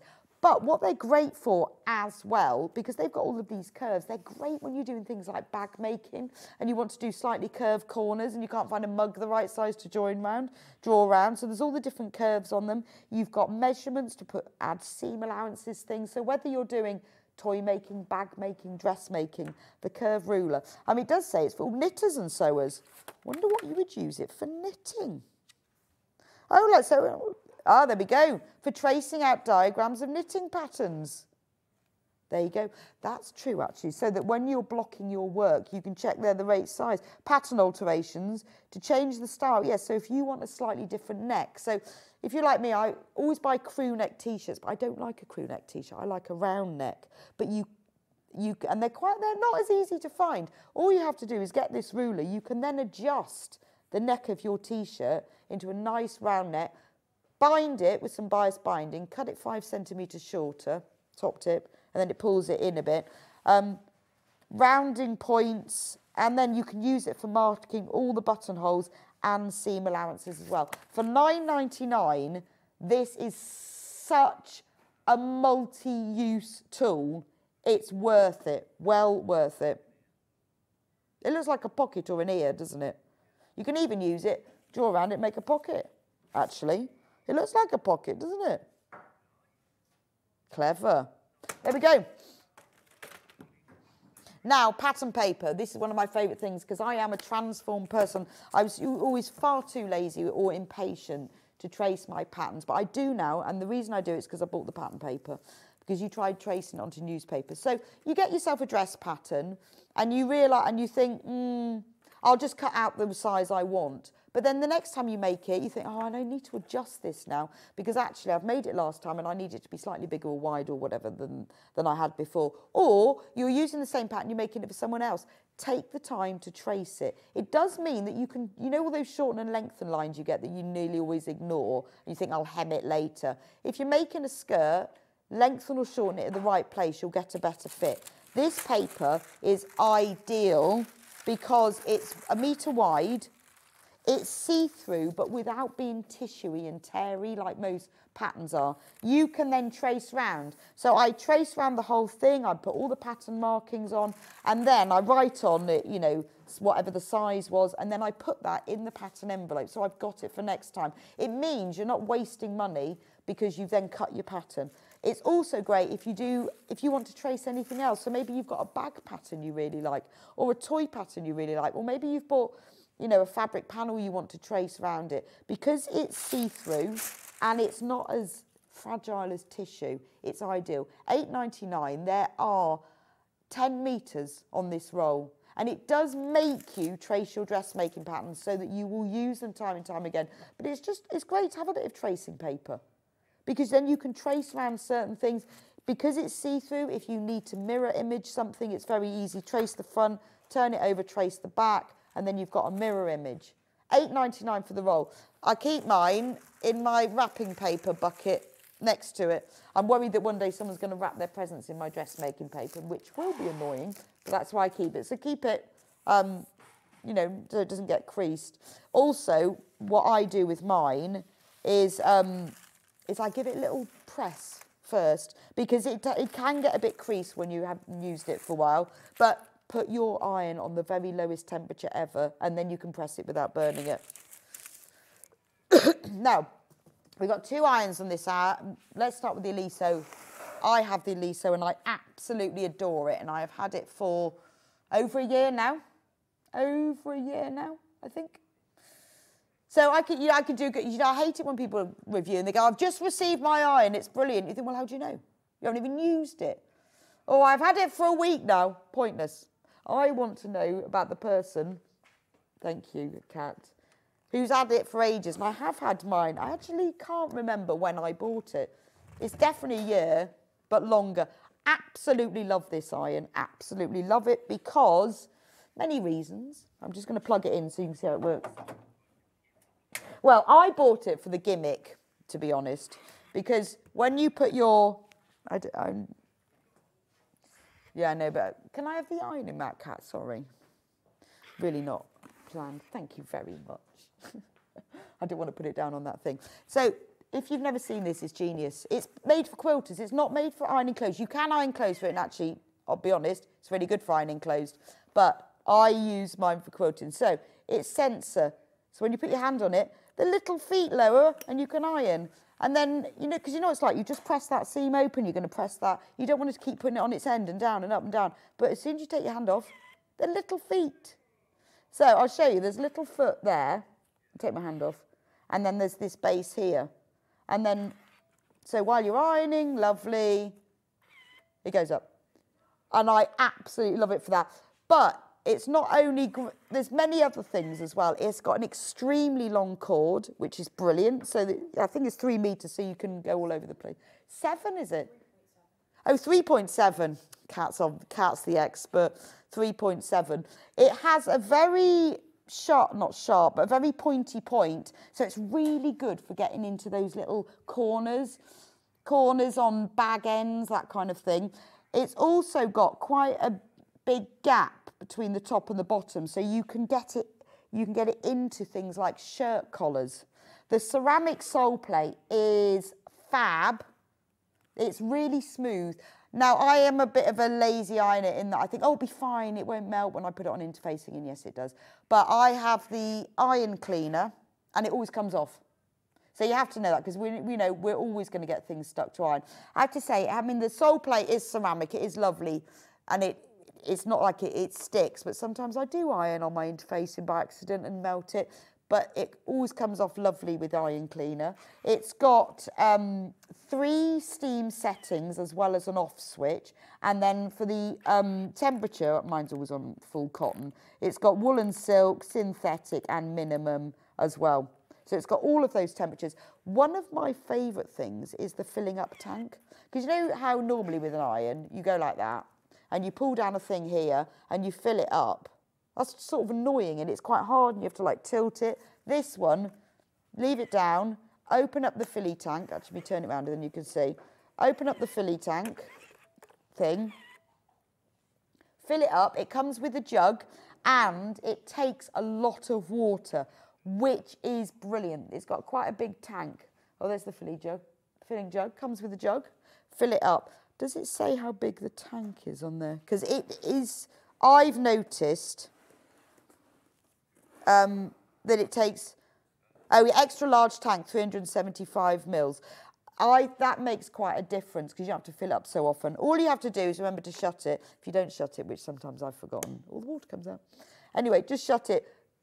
But it's a lot easier to fill up when you do that. Oh, there's the information with all the text.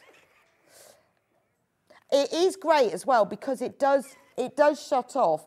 So when it's red, it starts flashing because it's switched off. So if you forget to switch it off, which I do sometimes, it just turns itself off, which is brilliant.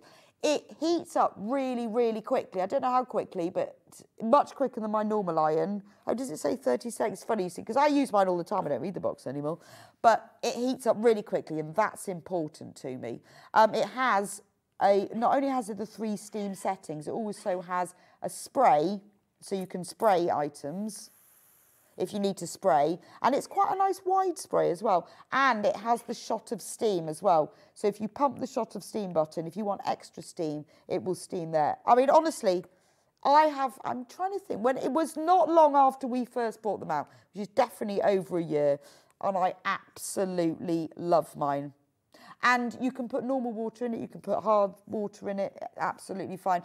And it's got a nice pivot, So it means you can go around with it. And you can use it for general ironing as well. Love it, I love mine. Now, if you want just a little iron, a baby one, I have one of these as well.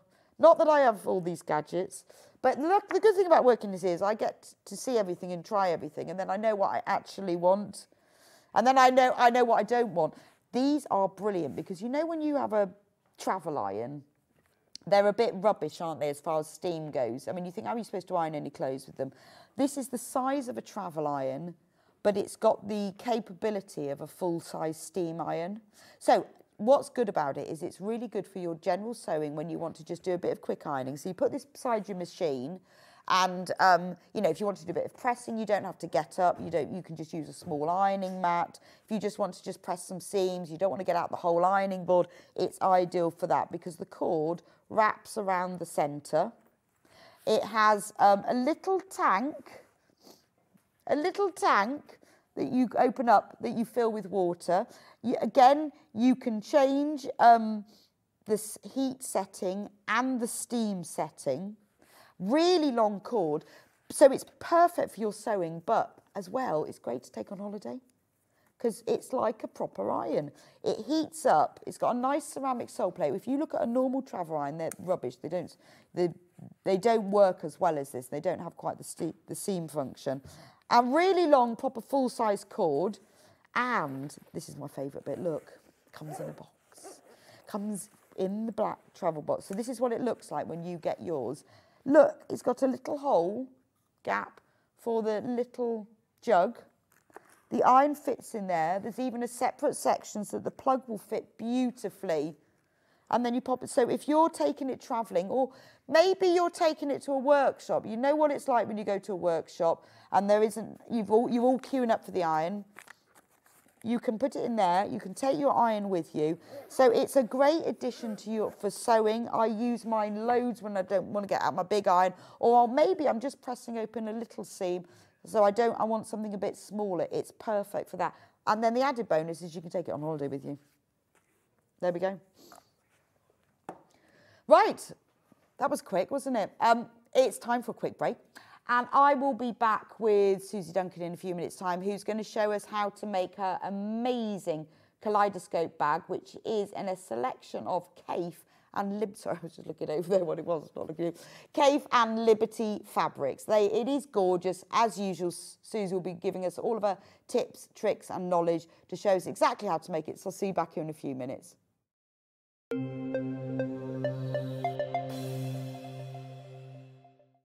Every day, our experts will bring you a wealth of knowledge.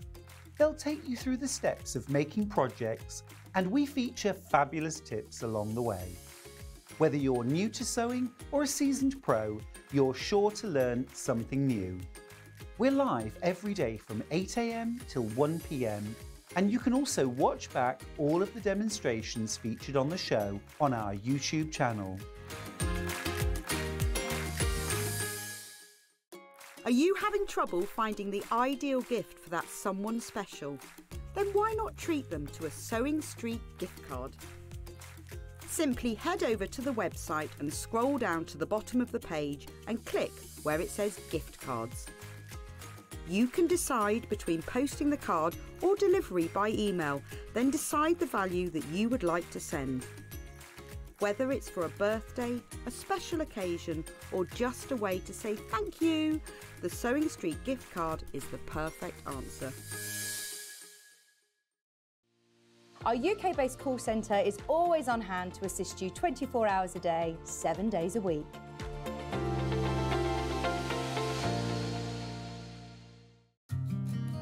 Did you know that we can deliver to over 20 different countries worldwide, spanning 4 continents from the UK to Australia? Check out our website for the list of countries and delivery costs. Sewing Street, stitching the world together. Never miss a show by watching on the go with the Sewing Street app. Head over to your App Store now and search Sewing Street and simply download to your smartphone or tablet. You can watch the shows live and see your favourite presenters and guests. Click on the Today button to shop all of the products that are featured in today's show. Want to know what's hot? Then click here to see today's bestsellers and highlights. Have you missed a show or want to watch one back? Then click the schedule button and you can go back 7 days to watch and shop, and you can also see what's coming up over the next 7 days. Want to say hello or ask a question to our guests? Then send a message to the studio.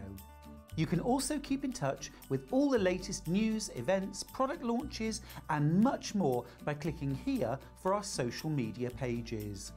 Never miss a show by watching on the go with Sewing Street. Here at Sewing Street, we only charge 1 P&P throughout the day. You can add as many items to your basket and check out and still only be charged once. Once you've checked out the first time and want to order again, you simply add the item to the basket and click on the Combine Order button. Remember, standard P&P is £3.95. Charges may differ for outside the UK. Or upgrade to our premium option for £5.95 on certain items. Shopping made easy at Sewing Street.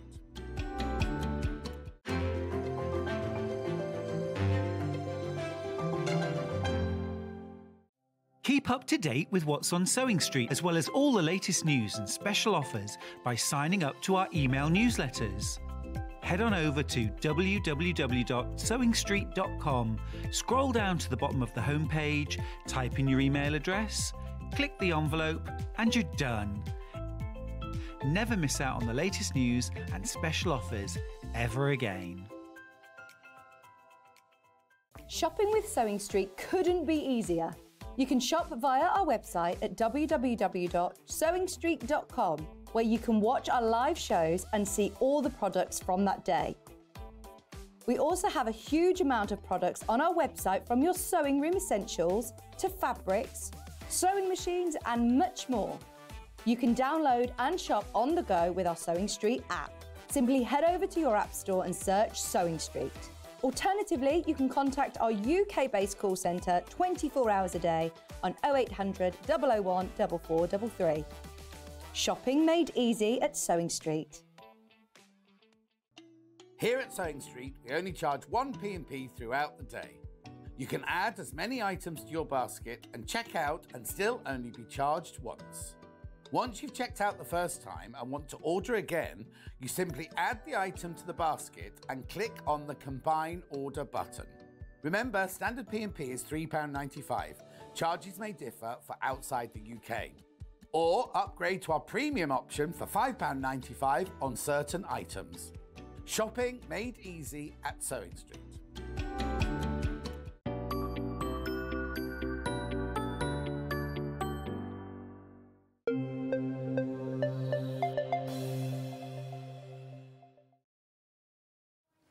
Oh, don't need that. Hello and welcome back to Sewing Street. That's confused me because I have got a blank screen at the bottom. Anyway, welcome back to Sewing Street. So, we've got the wonderful Suzie Duncan back. Hello, Suzie, who's busy ironing. I was, yeah. Doing her ironing. Doing her ironing. And she's going to show us how to make this glorious, let me show you, the Harlequin Tote Bag. So, before I show everybody the kit, Suzie, tell me about the Harlequin Tote Bag. So, it was designed for Heirloom, I think it was, the Heirloom Liberty collection. Liberty. And I love a Harlequin pattern. Yeah, it's lovely, isn't it? And I'm going to show you an easy way to make it. Okay.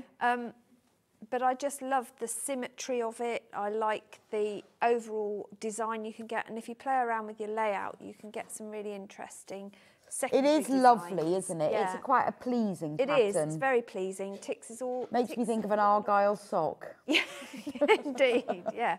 But I also like the fact that the borders showcase each of the fabrics individually. Yes, as well. no, But it's a good size bag. It is a good size I can bag. get a lot of toot, as my mum would say, in that bag. You could, and it's got a zippy pocket. Yes, Look. There's the option. I'll just take its wadding out one moment. So, and I've used leftover bits to do an extra bit at the top in the lining. oh, okay, so you've got a nice detail. zippy pocket. Well, it's a pocket that divides the bag. Yeah. Look at the inside. You've got a nice patchwork facing. Always nice. Handles. And a good deep base. That'll fit a nice bottle of Prosecco, that, wouldn't it, for a picnic? Well, I just look at it and think how many books I can get in it, actually. And I'm thinking how many bottles of Prosecco I can get. I work on book Oh, quantities. you could have books at one end. But you see, that's a lovely shopping bag, isn't it? That's farmer's market, shopping, Absolutely. beach, picnic. Yeah, you can definitely. It's a good all-round tote for anything. And if you don't want it as a tote, so when I finish this one, what I'm actually going to do is not put handles on it. Right. And I'm going to use it as storage. Oh, as a storage pod. Right. Because there's a big pod to store in, and I can keep a whole collection of Liberty in it. Yeah, then that's true, actually. then Yes, I so know look at where that. it If I is. pop the handles inside, well, or you can keep the handles on, you can then carry it round. So I won't put a pocket in my But if you could, yes, it's very good for storage. Yeah. So don't think of them as just bags. Think of them for other things as well.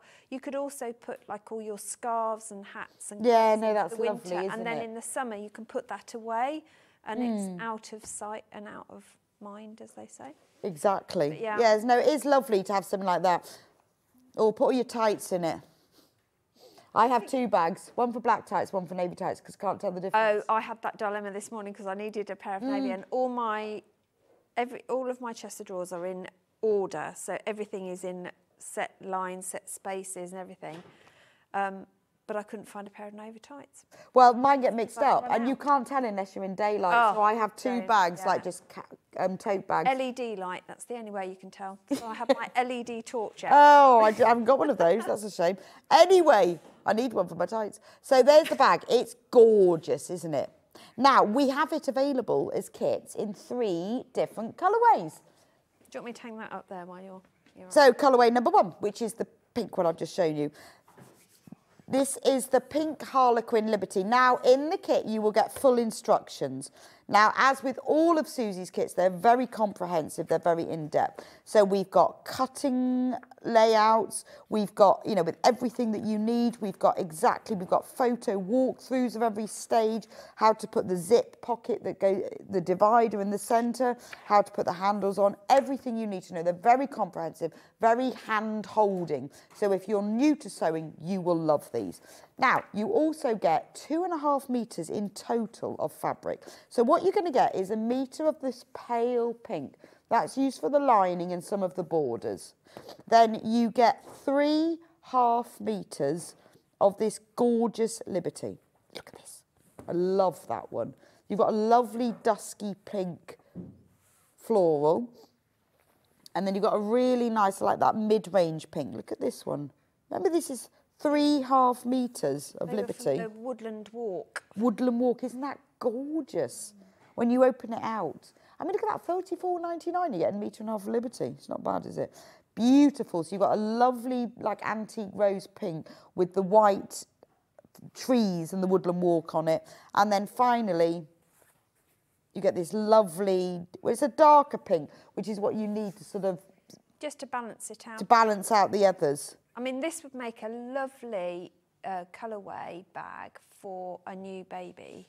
Oh, it would, wouldn't it? Yes. In those colours. Yeah. Or if you so those, I've just realised, so those 2 are Liberty. This is Stoff. That one isn't Liberty. So just to confuse you, you get 1 metre, 2.5 metres Liberty, 1 of Stoff, so we got the right colours, and then you get the other one. But it would be nice for a changing bag, wouldn't it? Changing bag, yeah. Yeah, or a new, a new mum or new parent bag, just for a present for them, because the little people get a lot. Yes, present for them. How about a present for them, and fill it with like pamper things. With nice things. Like a book. Like sleep. Like sleep, yeah. Yeah. So that's overrated. Overrated. That's the Liberty pink version. Seeing if you don't. Then we've got the Liberty green version. Now this is the one that Susie's going to be demonstrating for. This has been the most popular on pre-order. So again, you get the instructions. Now this is the fabric that you get. Look at that, gorgeous. That's beautiful, isn't it? I love that print. Emily Bell, yes. Proper iconic Liberty, isn't it? Yeah, it's one of their timeless collections. Yeah, and I just love that sort of shortbready colour tone as well. It's really nice. Shortbread, ooh. Yeah. Ooh, I'd like a piece of shortbread. I would actually, and I'm favouring either cherry or ginger shortbread. Ginger would be nice, yeah. Although actually, do you know, a plain triangle petticoat one be fine by me. Really? Well, I'm favouring the ginger. I was given some honey spiced gingerbread for shortbread for Were Christmas. you? Oh my gosh, it was divine. So that is shortbread. Yes, that is exactly the right colour. Then we have this one. This is August Meadow. August Meadow. Yeah, so it's part of, again, another timeless from Liberty, and this is the August Meadow one in that beautiful, soft, sagey green. Right. And that isn't. And that one, this is, I don't know what that one is. Not Liberty, but it goes with it. Yeah. So that's a beautiful, look at the stuff. I think it is a stuff, but look how the colour goes beautifully with it. And then you get a metre of moss. And look at that as a collection. You'll see Susie's going to demonstrate with this one in a moment, so you'll be able to see what it looks like when it's all put together. What a beautiful, soft and gentle collection. This is a go anywhere bag. Beautiful. Right, and then finally, bit of cave. Got to have a bit of cave, haven't we? Love a bit of cave in our life. Love this. So again, full instructions. Now look at these. So that would make a glorious beach bag. It would. This is your beach bag, isn't it? Absolutely. It is beautiful. I love this almost like kaleidoscope effect. Gorgeous, large print. And what's great is because you're going to cut this into squares, you'll get all different sorts of colours when you cut it as well. Yeah. And then this one, these are all cave. All of these three. I mean, that is, I'd love a skirt in that one. I know, I love that. Oof. Isn't that beautiful? Yeah. And then you get a metre of the turquoise that goes with it. So you have got 1.5 meters of the cave fabrics. You get 1.5 meters of, no, a metre. Yeah, of the plain turquoise. That's used for the borders and for part of the lining. And full instructions. So there you go. We've got beach, we've got woodland, we've got pretty springtime. You just need to choose. I know it's difficult. It's very difficult. We'll go through the other haberdashery that you need, like the wadding and the magnetic clasp in a minute. Quickly, pattern on its own, £9.99. So if you've got your own fabric, then there's the pattern on its own. Up to you whether you want to get the kit. I mean, we've obviously carefully collated these kits. Curated even. We've curated. Curated and collated the fabrics for you. But if you want to use your own fabric, then we've got the pattern on its own, £9.99. Right, Susie, so where do we start? How do we make it? Well, you have to decide which fabric is going to be which. So 1, 2 or 3.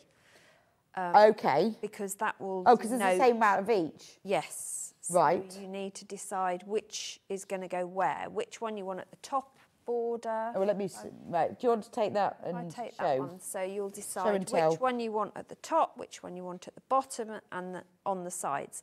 And that will denote whether it's fabric 1, 2 or 3. And then you're going to cut everything according to the list. It's quite an extensive list. And my top tip, which was my crafting tip of the week last week on my social media. This is my year ahead. I've already got January and February is written down, so Right. is your quilt clips. Whichever quilt clips you use, why don't you label them alphabetically or numerically so you know exactly what's what? And then you can label as you cut, as you piece your quilts, you can label your rows so nothing gets lost. You're not in a muddle. You haven't got to remember that left-hand side to right-hand side is 1 to 12 or whatever it is. So how and do then you someone label shuffles yours them. then? So I have just printed out alphabetical A to Zs. I also colour code because I am sad. So I have Do you set. label per project or do you just label them and then use them? So I have a set, I have 4 sets actually that are all different colours, all alphabetical or numerical, and I use them per project and then they go back on a piece of card. Right, okay. So I reuse them. But that is how I do all of my... So rather than pin a piece of paper and write it on, just label your yeah. clips. Which is what I used to do, and then, you know, a breeze blows through your room and everything goes everywhere, or someone very kindly tidies something for you and you've lost it all. So that is my top tip, label your clips. So that's what I've done. Once you've got everything cut, this is how you do a cheats Harlequin. Okay.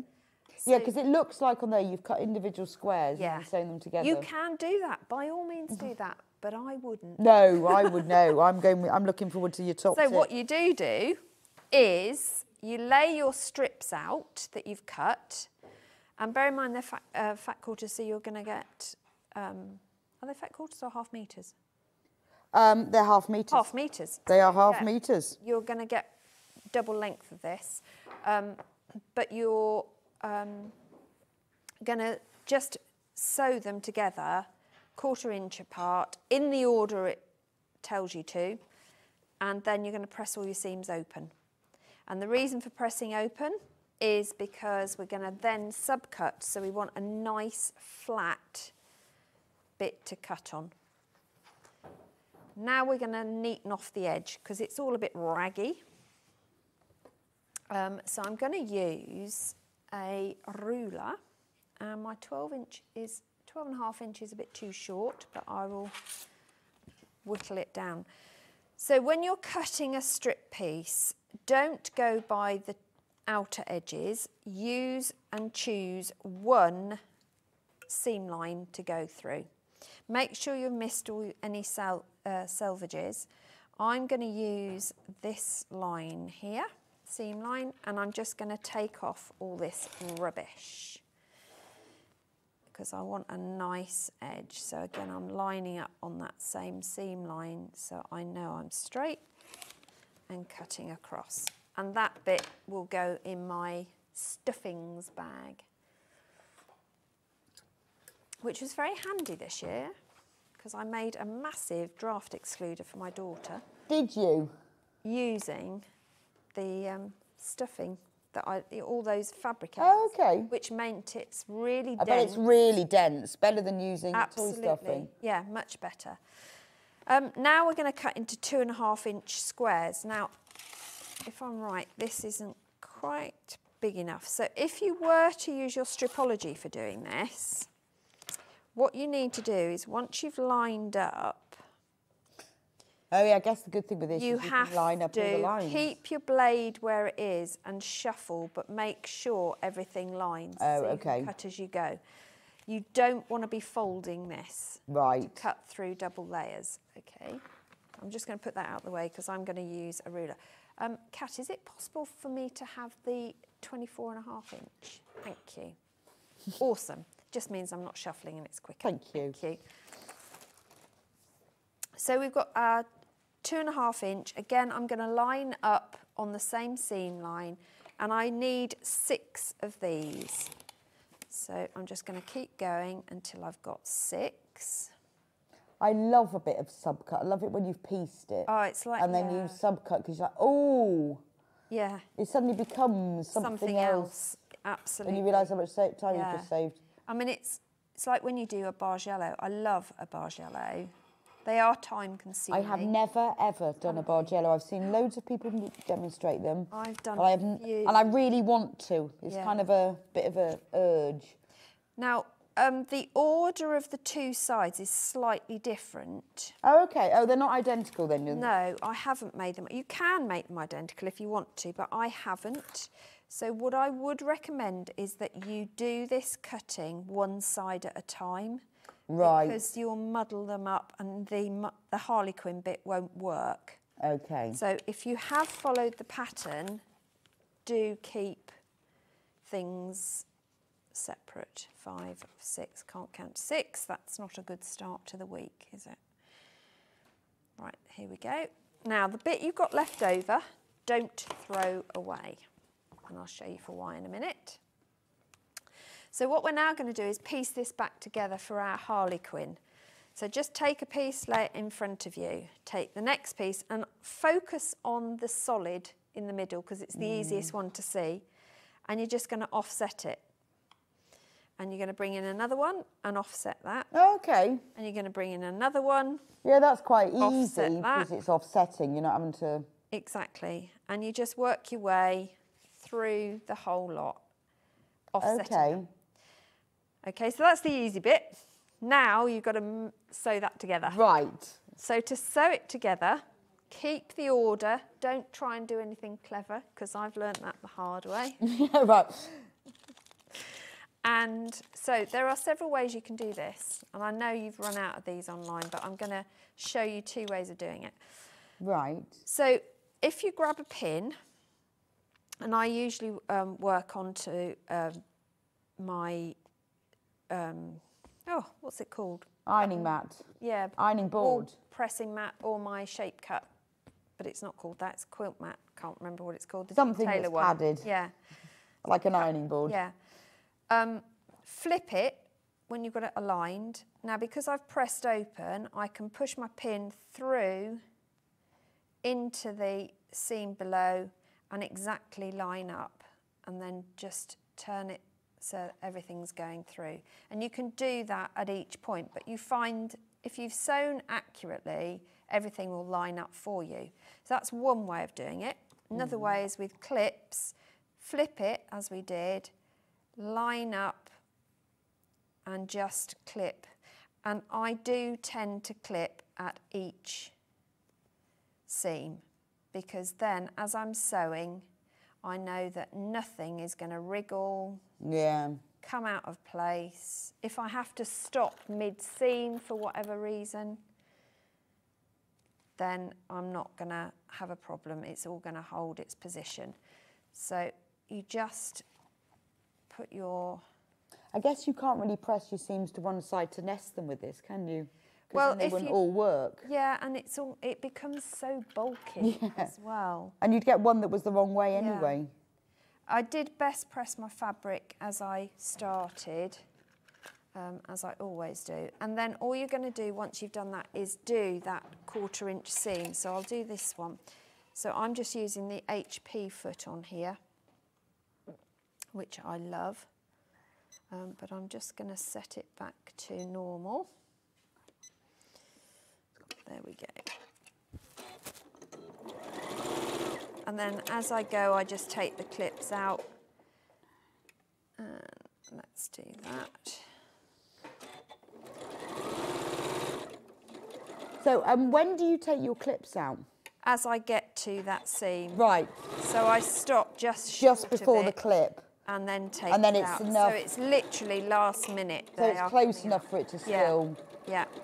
And that way as well, it keeps your seam, your pressed seam down. Oh, yeah, that's true. Yeah, she says, yeah. I've managed to just raise that one. There's always one, though. There is always one, isn't there?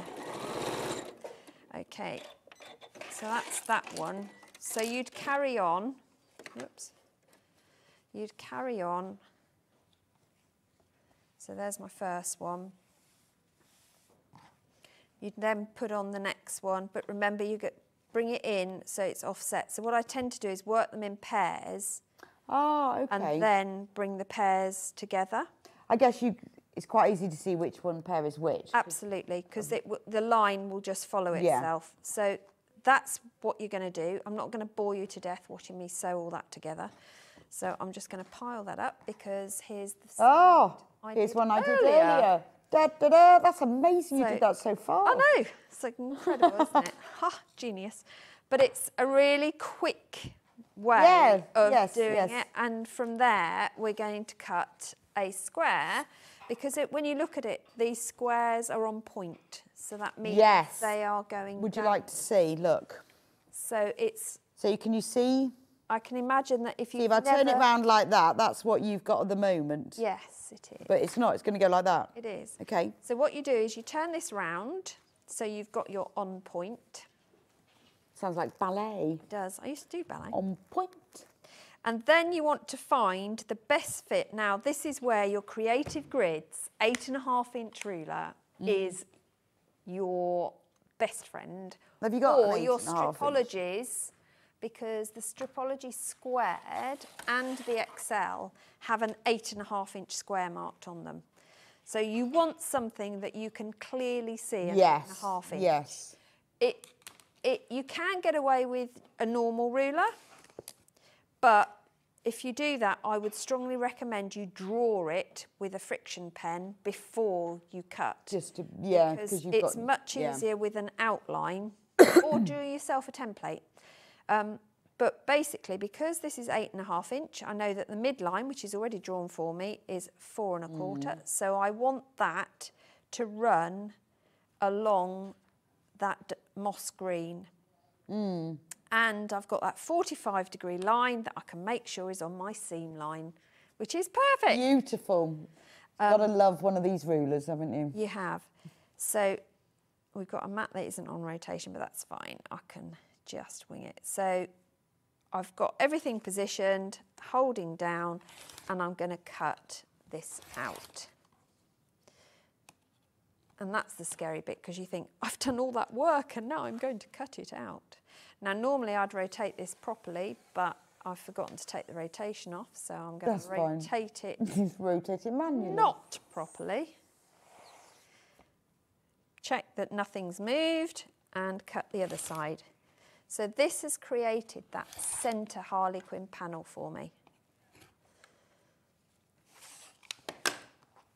Magic. Amazing. That is magic. That would make a lovely placemat. Yeah, it does. And although you are trimming off fabric, it's so neat. Yeah. That means that you can achieve something easily that would be really hard to do otherwise. Absolutely. So then we're going to start adding on our borders, which I have here. So let's double check what we're going to do. We're going to start with our moss green, because that just highlights everything going on. And as in the previous bag that I demonstrated earlier, I've kept it as one length. I haven't subcut this down. And I'm just going to join it either side of my bag. Now, when I join, I tend to do the busy side upwards. So the side with all the seams, because then I can keep an eye as to what's going on. Now you can clip this to hold it by all means, if you prefer, or pin, whatever you prefer, or you can just wing it. It's entirely up to you. I've clipped it now. But again, it's a 1/4 inch seam that we're following. I'm just going to open that seam again because it's got flattened in transit. I know how it feels. So the kit that Susie's working on at the moment is the one that's on screen, $34.99. In the kit, you get the full instructions, then you get 1/2 metre of this beautiful Liberty in the shortbread colour, and you get 1/2 metre of the green one, then you get a matching green with outline of the white flowers, and then you get a metre then of the gorgeous plain moss green that really sets it off. So that's the kit that Susie's working with at the moment. If you like the pink one, there we go, which is this one here, That's the pink one. Now, with the pink one, obviously, you get full instructions. You get, again, 2 Liberty fabrics. You get this lovely dusky pink, like a deep pink, with the Liberty print on. You get this gorgeous woodland walk. And then you get a matching stuff fabric that picks up the darker essence of the pink that you need to create the difference between the squares. And then you get a metre of the plain, this is Rose and Hubble fabric, so it's quilted weight cotton. They're all the same weight, so they work beautifully together. A really, really pale, gentle pink. You get a metre of that and the instructions. If, on the other hand, you fancy a bit of cave and a bit of blue, it's like ocean blues. These, there's half a metre each. These are all cave fabrics.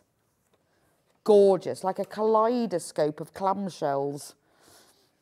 I love this one that's this gorgeous large scale print called Shadow Flower because you're cutting all the smaller squares from it. You're going to get lots of different colours popping in amongst it. And then this beautiful, I love that. I wonder what that one's called. It looks a bit like primulas or something. Pinwheels, it's called. Anemones, isn't it? Yeah, it's called pinwheels. I've never seen that one before. No, I haven't. That's gorgeous, isn't it? Yeah. And then you get a metre of the plain fabric, the turquoise that goes with it. Completely different look, but absolutely gorgeous. I think this one might be my favourite, actually. What, the blues? Yeah. I don't know, see, it depends what mood you're in. Well, and what you're going to do with it. And I have to coordinate my bag with my outfit. Never do I coordinate. I've never coordinated a bag with an outfit. Everything. Really? Honestly, never. That's why I've got so many bags. No. But what you see I do, because I don't spend a lot on bags, I either make them or I buy very inexpensive one. I can have a new one all the time then. I'm not saying anything.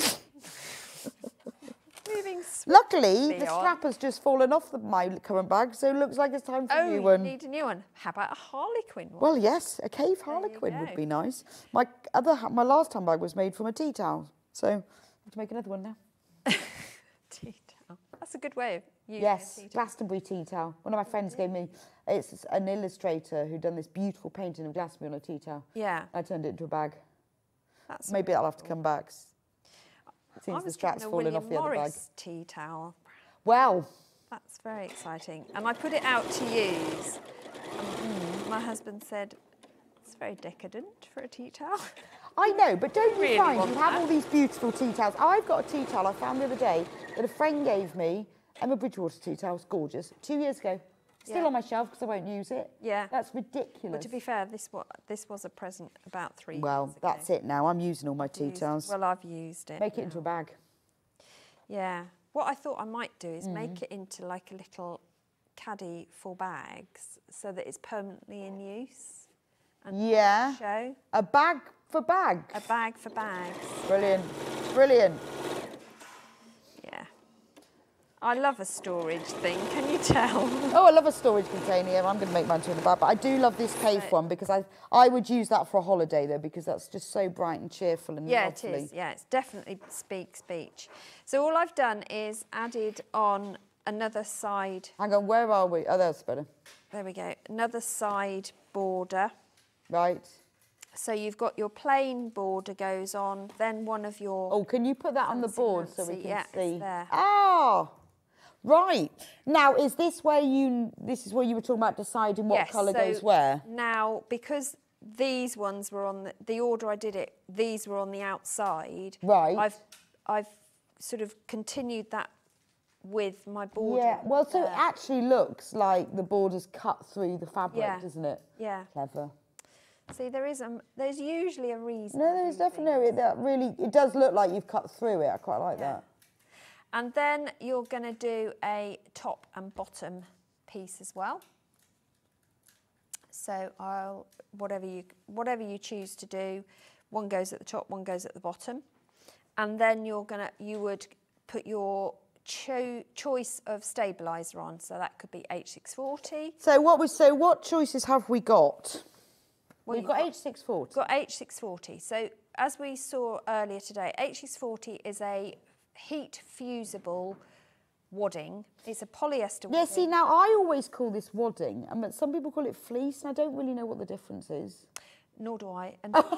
And to me, a wadding is something that has got a loft to it. Yeah. So it acts as not only does it stabilise, but it gives a sort of air space because it's got lots of air within it. The whole idea of it is that it creates pockets of air, which is why quilts are so warm, because you're warming the air within it. Oh, so it's holding, So it holds that heat. With the fleece, if you like, rather than... Yeah, but you see, fleece to me is like sweatshirt fleece. That's what I think. And this is not that. No, it isn't. Because it is wadding. It's a definite polyester wadding, but with this layer on the back of... It's just like interfacing, isn't it? Yeah, so and can it's we got get like close these to that? micro dots on So what we're talking about here is H640, because quite often we go, oh yeah, H640, and it was ages till I thought, what are they on about? Yeah. What is this? But it acts as a really good stabiliser, and it's fantastic for bags. So it's basically just like interfacing. It is an on the back, interfacing, isn't it? but with that loftiness. It means that you haven't got to use quilt basting spray or 505 spray to seal your wadding in place. It's only fusible on one side. It is, and it does need heat to get it to fuse. And my recommendation is heat your ironing board or your ironing surface first, so it's warm. Yeah.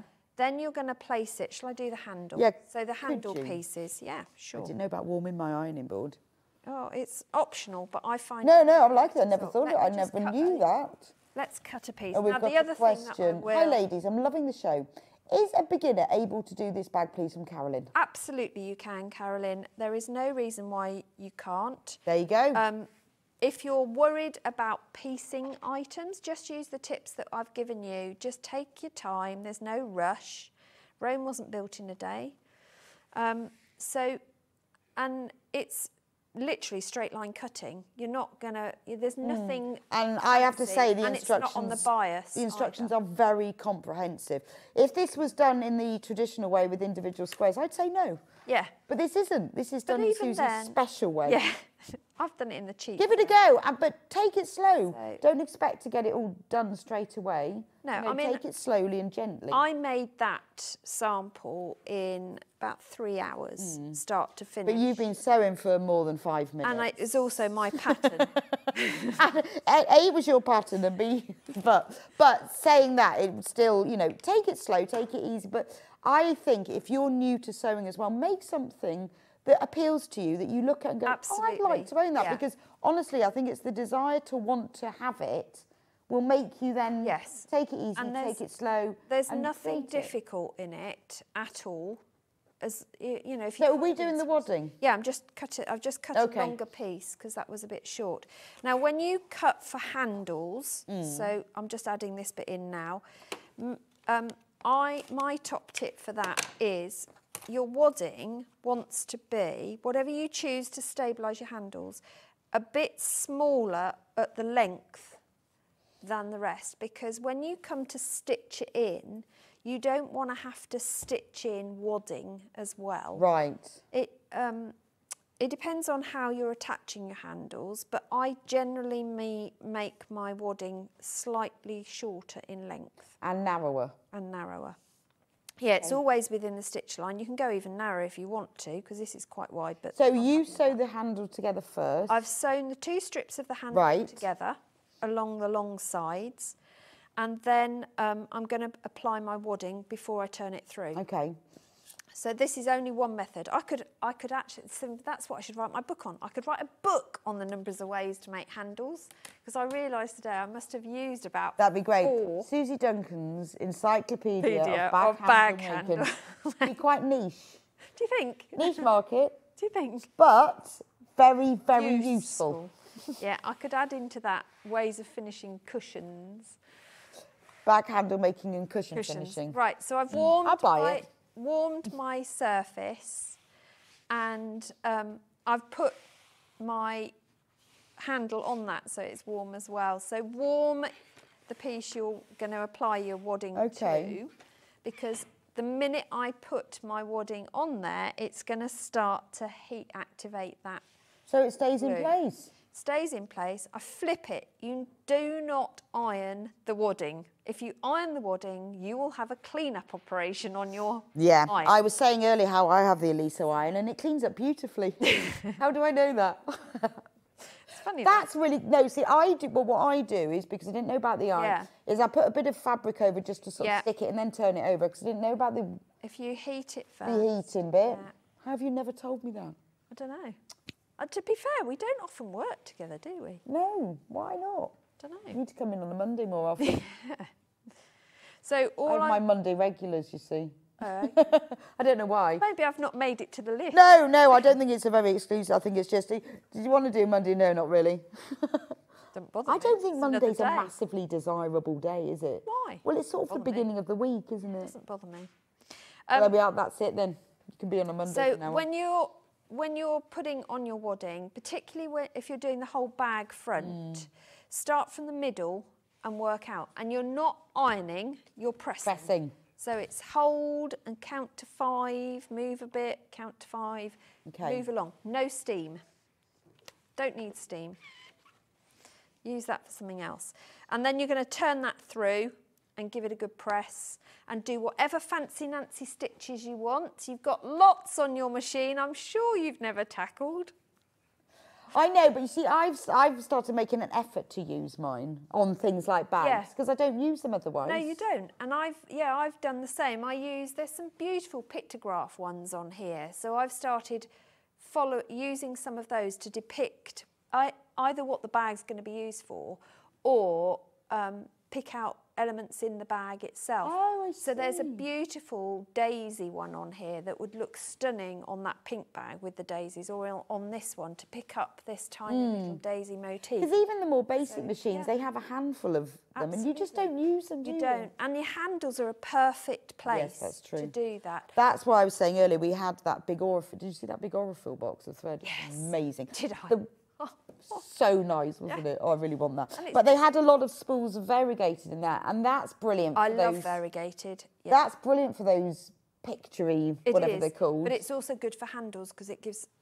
They tend to be strong threads as well, so they give a really good strength to the thread. I'm just going to borrow that back. You can borrow that back. So that's the Aurifil box. If you missed it earlier, £234.99, 45 200-metre spools, some of which are variegated.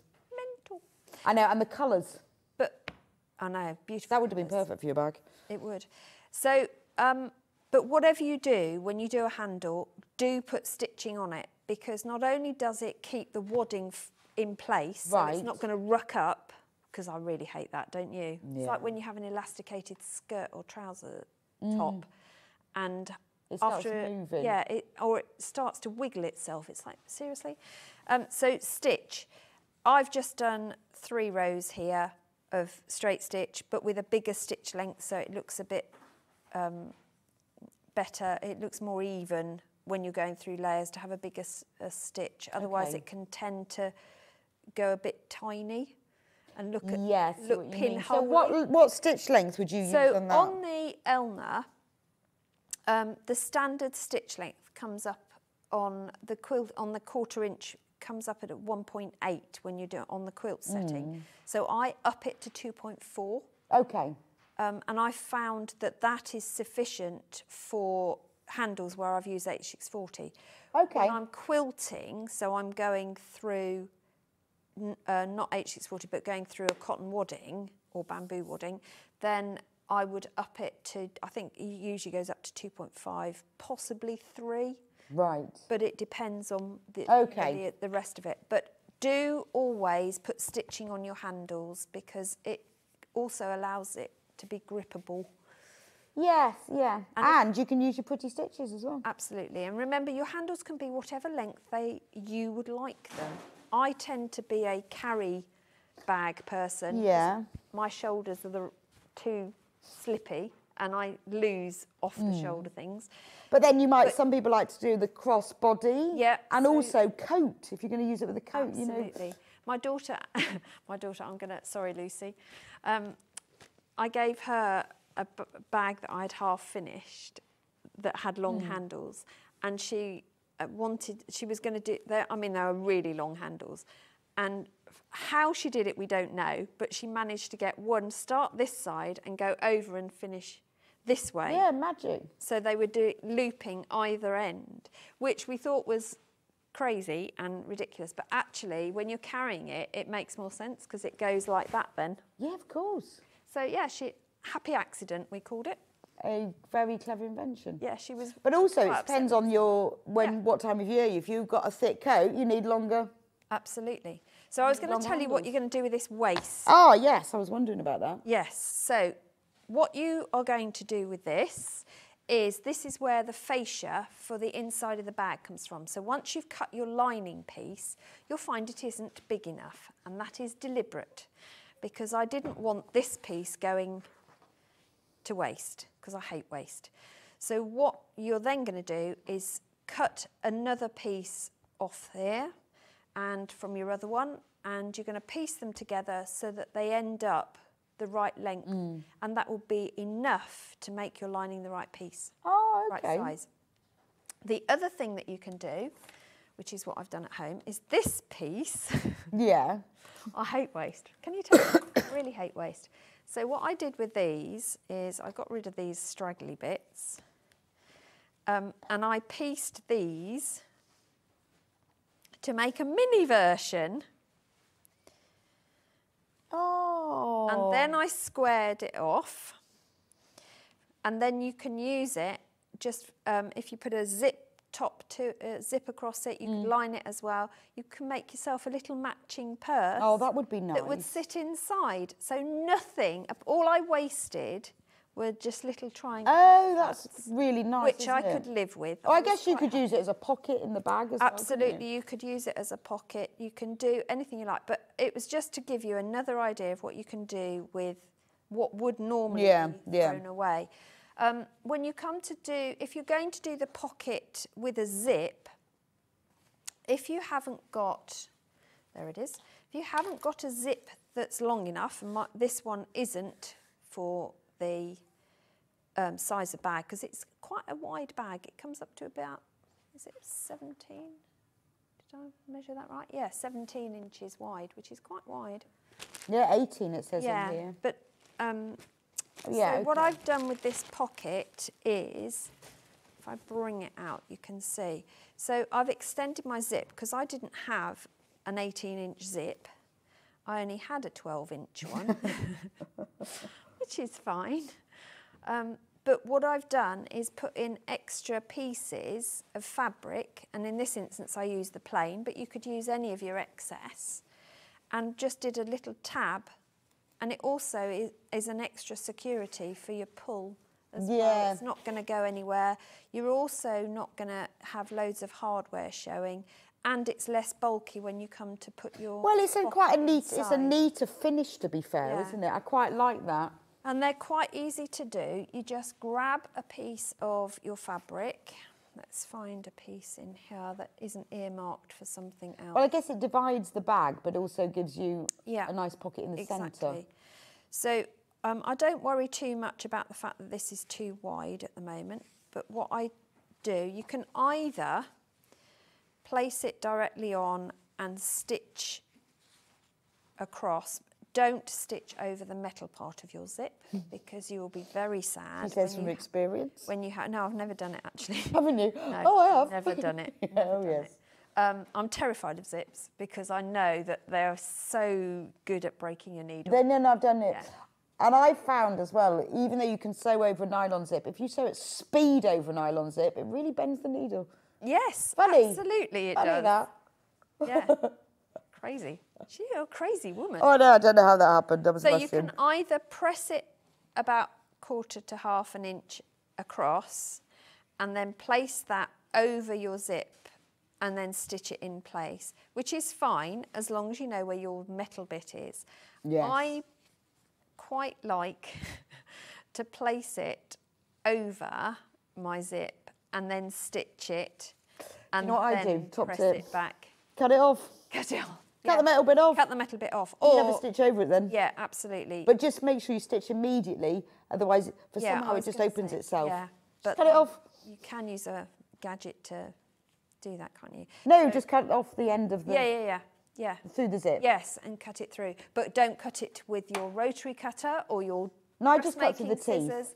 Cut And it with a pair of paper it scissors. shortens the zip, but it does means shorten. you never sew through it. But I actually like having fabric tab ends to my zips. I know, they're because much think nicer. Who wants a metal end anyway? Yeah, it just reduces bulk. So you'd sew across there, turn it over.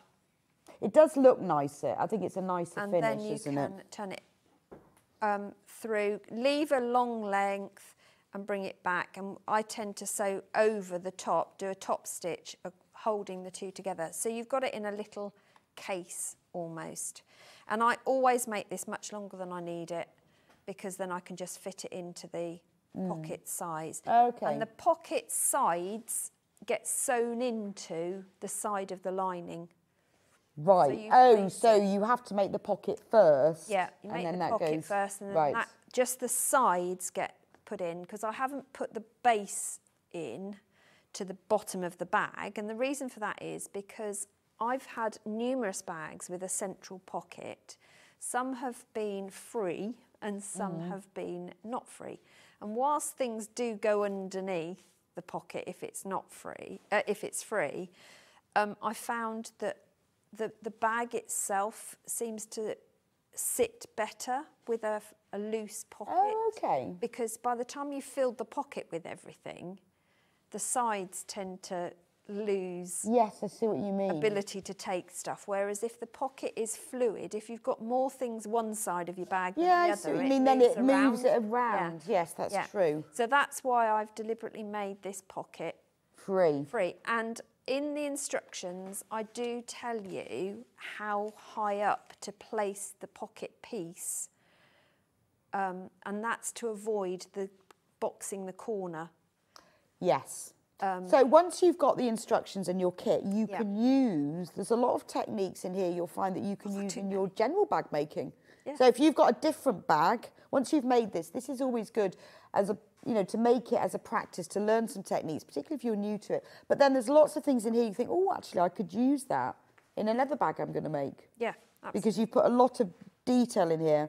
I like the free pocket and like the Harlequin design again. Wouldn't that make a lovely quilt border? It would, yeah. Or even, I mean, just that bit with the borders would make a lovely cushion. Yeah, I think that's so if really you didn't nice. want a bag, you've got two cushion fronts. Yes, So you could just true. put a backing on them, or make it a double-sided cushion if you wanted to. So patterns are always just a suggestion. It's a bit like a recipe, isn't it? They're a suggestion.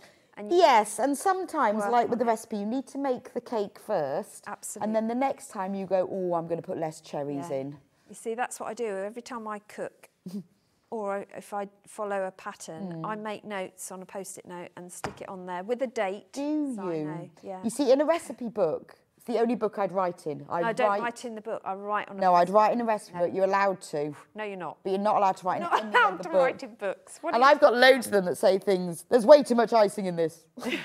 Yeah, mine usually say half the sugar, half the fat. Mine goes, this is a very fat cake. Yeah, no, but I do the same with patterns. Yeah, no, that's good. I do write recipe Yeah. books. I think my mum must have told me once, you can write in a recipe, you can't write in any other book. No. But actually, there's something quite nice, because my recipe books have always got splashes of cake mix and all sorts on them. And so if they've got my notes in, that's okay. Yeah, But- it's good. But I like to bring new designs to people and suggest, but I also think we're all creative, and you might have a reason for something that I haven't had when I'm designing.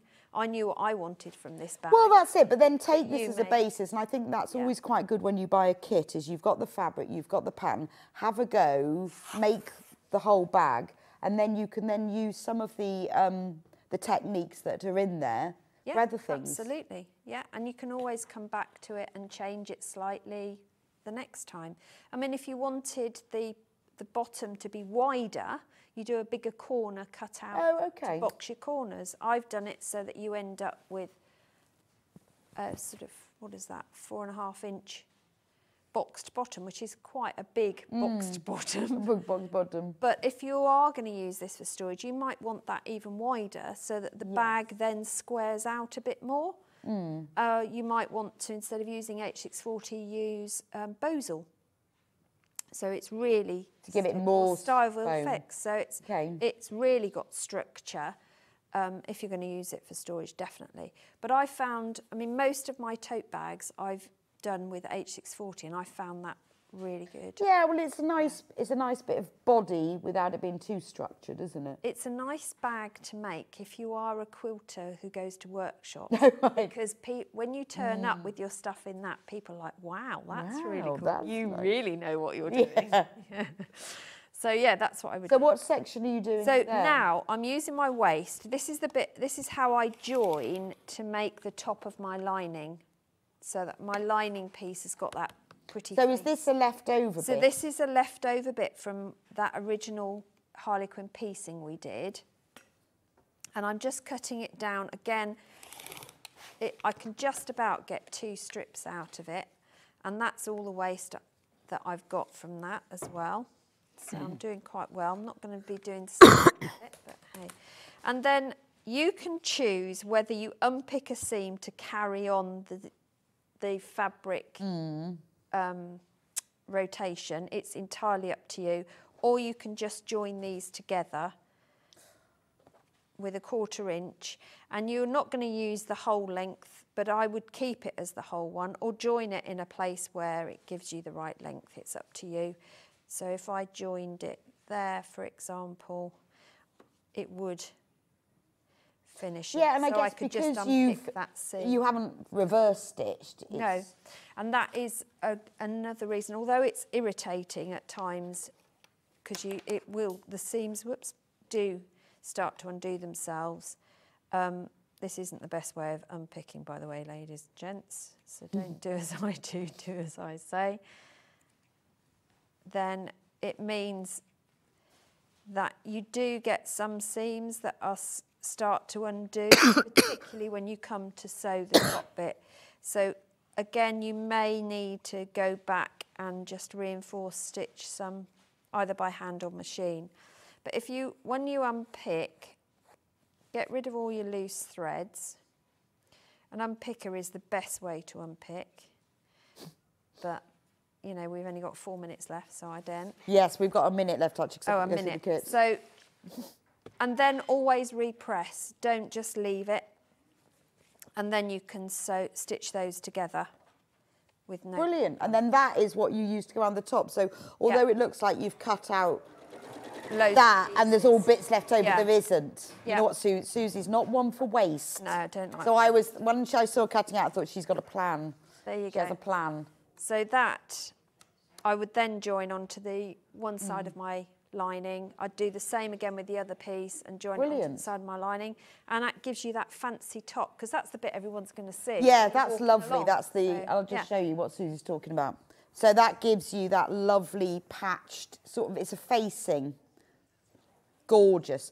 Right, so the kit that Suzie is working on now is the green one. It's gorgeous. Most popular this hour, actually. So you've got the full instructions. You've got 1/2 metre of the Liberty print, another 1/2 metre of this green Liberty print. You've got 1/2 metre of the matching Stoff print, and then a whole metre of moss. This is Bose & Hubble quilting weight cotton, so beautiful quality. The whole thing will make the Harlequin tote bag, everything, lining and everything. It's gorgeous. It's good if you're a beginner. It's good if you want to expand your skills. It's a good skill builder. And it's a lovely bag or storage. Clex from Merseyside says, brilliant morning, ladies. Susie's projects are fab. I know. Are they not? They're just gorgeous, aren't they? Love these. Next, we've got the blue Cafe one. I love this one. This is all summer. This is my beach bag. It's definitely beach vibes. It feels for beach. Me. Oh, it's just a pop of colour. So in this one, obviously you get the full instructions. You get 1/2 metre of this Cafe fabric, 1/2 metre of this one, 1/2 metre of pinwheels, and then you get a whole metre of the turquoise plain, and obviously the full instructions. Just $34.99, which I think is fantastic when you get 2.5 metres. 1.5 metres of that is designer fabric. And then finally, you've got the pink one, which is has been used to make the sample bag. You've got half a metre of the Liberty fabric, half a metre of the other Liberty fabric. You've got half a metre of the Stoff, which is the deeper pink, and then you've got half a metre of this really pretty baby pink. That has the instructions with it. If you want to use your own fabric and you want the instructions on their own, we have those too. $9.99. Oh. $9.99, up and down, up and down. You can use fabric from your own stash there. Just $9.99 for those. Extremely comprehensive, loads of tips, and you will find that you make this bag over and over again. Sorry. That was the end of a sentence sneeze. Right. Thank you so much for coming in today. It's been a pleasure. That was a great time sneeze, wasn't it? Yeah, it was very good. We'll see you back here full stop. soon. Yes, I know, but I was sort of holding it back. 2nd of February, I'm in. 2nd of Feb. Yeah. Okay, cool. So, yeah, 2 weeks. Looking forward to that. New fabric?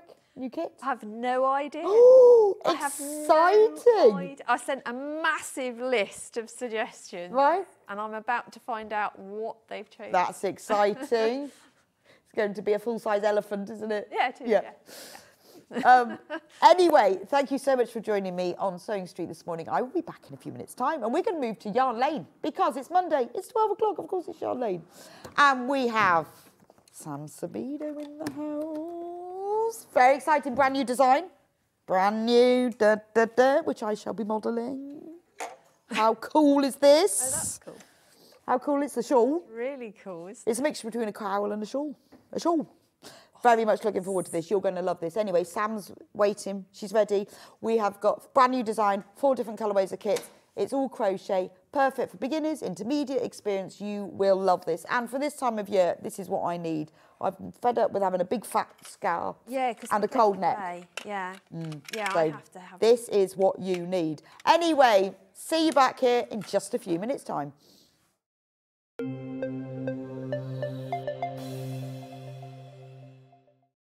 Are you having trouble finding the ideal gift for that someone special? Then why not treat them to a Sewing Street gift card? Simply head over to the website and scroll down to the bottom of the page and click where it says gift cards. You can decide between posting the card or delivery by email, then decide the value that you would like to send. Whether it's for a birthday, a special occasion, or just a way to say thank you, the Sewing Street gift card is the perfect answer. Never miss a show by watching on the go with the Sewing Street app. Head over to your app store now and search Sewing Street and simply download to your smartphone or tablet. You can watch the shows live and see your favourite presenters and guests. Click on the Today button to shop all of the products that are featured in today's show. Want to know what's hot? Then click here to see today's bestsellers and highlights. Have you missed a show or want to watch one back? Then click the schedule button and you can go back 7 days to watch and shop, and you can also see what's coming up over the next 7 days. Want to say hello or ask a question to our guests? Then send a message to the studio. You can also keep in touch with all the latest news, events, product launches and much more by clicking here for our social media pages. Never miss a show by watching on the go with Sewing Street. Here at Sewing Street, we only charge 1 P&P throughout the day. You can add as many items to your basket and check out and still only be charged once. Once you've checked out the first time and want to order again, you simply add the item to the basket and click on the Combine Order button. Remember, standard P&P is £3.95. Charges may differ for outside the UK. Or upgrade to our premium option for £5.95 on certain items. Shopping made easy at Sewing Street. Shopping with Sewing Street couldn't be easier. You can shop via our website at www.sewingstreet.com, where you can watch our live shows and see all the products from that day. We also have a huge amount of products on our website, from your sewing room essentials to fabrics, sewing machines and much more. You can download and shop on the go with our Sewing Street app. Simply head over to your app store and search Sewing Street. Alternatively, you can contact our UK-based call centre 24 hours a day on 0800 001 4433. Shopping made easy at Sewing Street. Our UK-based call centre is always on hand to assist you 24 hours a day, 7 days a week.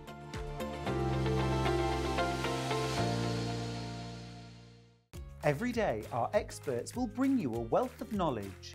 They'll take you through the steps of making projects, and we feature fabulous tips along the way. Whether you're new to sewing or a seasoned pro, you're sure to learn something new. We're live every day from 8 AM till 1 PM, and you can also watch back all of the demonstrations featured on the show on our YouTube channel. Here at Sewing Street, we only charge 1 P&P throughout the day. You can add as many items to your basket and check out and still only be charged once. Once you've checked out the first time and want to order again, you simply add the item to the basket and click on the Combine Order button. Remember, standard P&P is £3.95. Charges may differ for outside the UK. Or upgrade to our premium option for £5.95 on certain items. Shopping made easy at Sewing Street. Did you know that we can deliver to over 20 different countries worldwide, spanning 4 continents from the UK to Australia? Check out our website for the list of countries and delivery costs. Sewing Street, stitching the world together.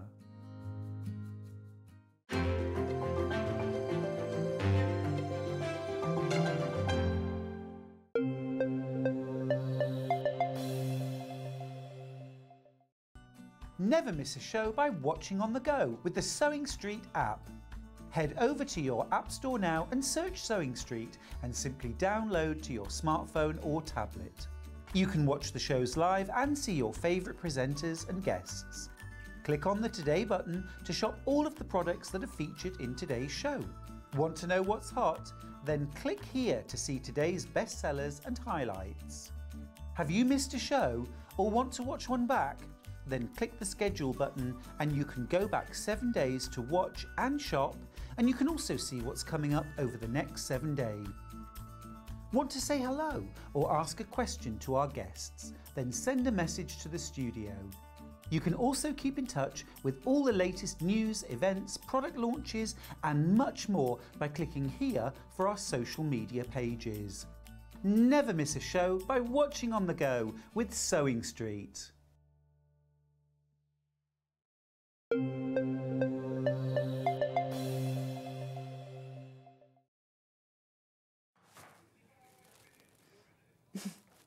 Welcome back to Sewing Street, but it's not Sewing Street, it's Yarn Lane, isn't it? Because it's 12 o'clock. Look, do you like my new thing?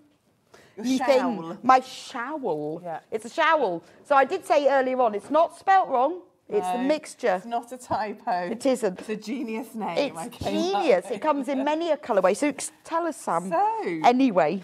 Well, it's called I've called it the SHOWL. Yes. So I wanted something that's a combination between a shawl and a cowl because I've done many shawls and I love them, but I must admit I find them hard to wear because I end up with them kind of bunched up around my neck and a bit dangling. And when you're very active and you're rushing about trying to do all the... It only works for me if I've got it in my coat. And then that seems pointless. It's like going out and about, but in the hat, you know, when you think, oh, look, I'll just dress up my neck with this beautiful shawl, and then it starts sliding, and I pin it in place, and then the pin. So I love shawls, but so I thought this would be a really nice way of making the prettiness of a shawl, but the easiness of wearing that you get. Well, yes, and also if you wore it under a coat, it would look so good, like you had a jumper on. Yeah, that's true. Yeah. So, but it would, you know, and I, with my sort of woolly scarves, I have to tuck them in my coat, otherwise they're all over the place. Yeah, but I wouldn't need to do that. Literally just pop this over your head. So you've got the triangle at the front, but then at the back you've got, it's more like a scarf. Oh, okay. So it's not bulky at the back, so it's nice to wear with your coat as well. Yeah, so it's not going to sit. Yeah, that's much better. And honestly, it looks like you're wearing a jumper, doesn't it? Yeah, it's really if you've got your coat on. Yeah. It's lovely, isn't it? And I guess you can make it in different sizes. Does it come in different sizes? Well, what I've said in the pattern, I've suggested a length. We basically make a rectangle that you just sort of fold around and put your edging and your neck on it. So I've suggested a length, but as usual, I've suggested trying it on, pinning it together. Oh, okay. Use stitch markers to put it together. Try it on, check you're happy with how it feels around your neck. Right. So, I mean, that's the main thing. Obviously, the longer it is, the longer it'll sit around here. Yes, also, that's the bigger true. your neck Yes. hole will be. So you can choose then, and I guess, and also yes, with the neck. I like that. Choose. So if it's really cold, Yeah. I can have it. Yeah, so some of them are quite nice. go up actually. wider than others. This one's quite wide. I've gone quite. So if I'm a bit cold and my ears are cold, like when I'm walking the dog, I yeah, can do that. But if I'm wearing it, I can roll it down. Oh, it's fabulous, isn't it? And there's enough yarn in the kit for you to go taller than that. So I made, so this that I'm going to be demonstrating with today is everything that was left over from making this shawl. Wow. And there's a bit of mustard as well. Okay. So you will have more yarn if you want to go longer. So Right. I'm 5'8", and you know, so this one. That's coming down to your like tummy button. Yeah, exactly. So, and I went quite tall with the neck as well, so I wanted to roll down. So you could go even, you know, tall is probably the wrong word, but even rollier. Yes, yeah, if you wanted to roll it over more of a twice. cowl Yeah, that's or- true, So actually. you can really have a play about with it, but it's just, so I called it the shawl as it's a combination between a shawl Yes, and a cowl. it's so. genius. I know. Now, we've got 4 colourways available. The most popular one is Dawn. Well, who's Dawn? Dawn is the pink. Dawn is this one. Yeah. So let me show you Dawn. So this is Dawn. Dawn is pink and grey. Yeah. Because she would be. Well, yes, exactly. That's lovely. So why did you give them these names? Well, they're named after times of the day, really. Right. So I'm wearing party. No, that's a specific time of the day. Well, yeah, that's Sam's party time. Yeah, that's kind of 4 in the afternoon. Yeah. Yours is midnight. Yeah. Yours is a very specific Yes. time of the day. Sam's is kind of 4 in the afternoon. When Party! does the Party! party start? Yeah. And then the other one's dusk. So this is Dawn. Yeah. Now, let me find the Dawn. There's the Dawn kit. Look at that. How nice is that? Look, Kat set that up in a little box. So in the kit, you will get the pattern. Da, da, da. And you will get all this yarn. So you get the 3 balls of grey because that's the main colour, isn't it? Yeah. That you'll use for the edging and the neck. And the neck, yeah, and then it repeats throughout the... And then you'll get 1 ball each of... Now, do you know what these colours are called? I do. Is that a bit of a test? It is a bit. So you've got carnation. Right. And then you've got pearl next to it. The bright pink is called cerise, and this one's called porcelain. Oh, okay. Lovely name. Yeah, it's lovely, So isn't it? 4 shades. I do like that that little splash of bright pink as well. Yeah, so that's the orchid. It's a really nice sort of pop of pink there. Right, so, oh gosh, I think I'm shouting in my ears. That's Dawn, so we ought to go, what's the next one would in the day? Is I guess Party. well, maybe. Depends, but no, let's go Dusk. We'll go Dusk. So Dusk is this one. I'm working throughout the day. It depends on when your party starts. Yeah. So this one is Dusk. So in this one, it's shades of creams. Well, no, it's not cream, is it? It's really nice, this one. It It's looks called like cream Blush. until you look at it, but it's So, a pinky cream, It's a isn't pinky cream. It's gorgeous. And so my lovely friend Terry Ann made this sample for me. And we were just discussing it, actually. It's not a colourway I would normally go for, but I fell in love with it when I saw it all worked up. So you've got the blush, which is a pinky green. Oh, what am I talking about? Pinky cream. Yeah, but I thought it was cream, but when you look at it, it's it's like, you know, those paint shades where they go a whiter shade or something or other. Exactly. It is just got the hint of pink in it, hasn't it? So then you've got you've got the clay and the cameo, which are the pinky ones. The darker Right, pink is so you've got that clay. That's the clay, and the that's darker pink is the cameo. Cameo, and then we've got... That's denim, and that's sage for the green, which you don't see too obviously, but yeah. I'm so rubbish at working backwards. I'm like, I Working wonder if I can get... backwards. Oh, yes, I can get it. There we go. Yeah, so denim blue and sage green, so just as little accents. So this in is there. Dusk.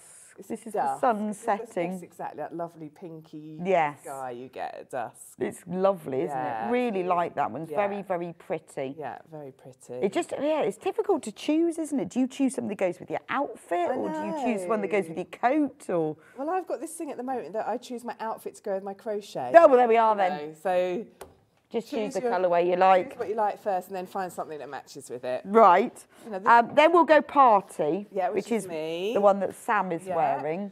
So this is, where's that one? That's that one there.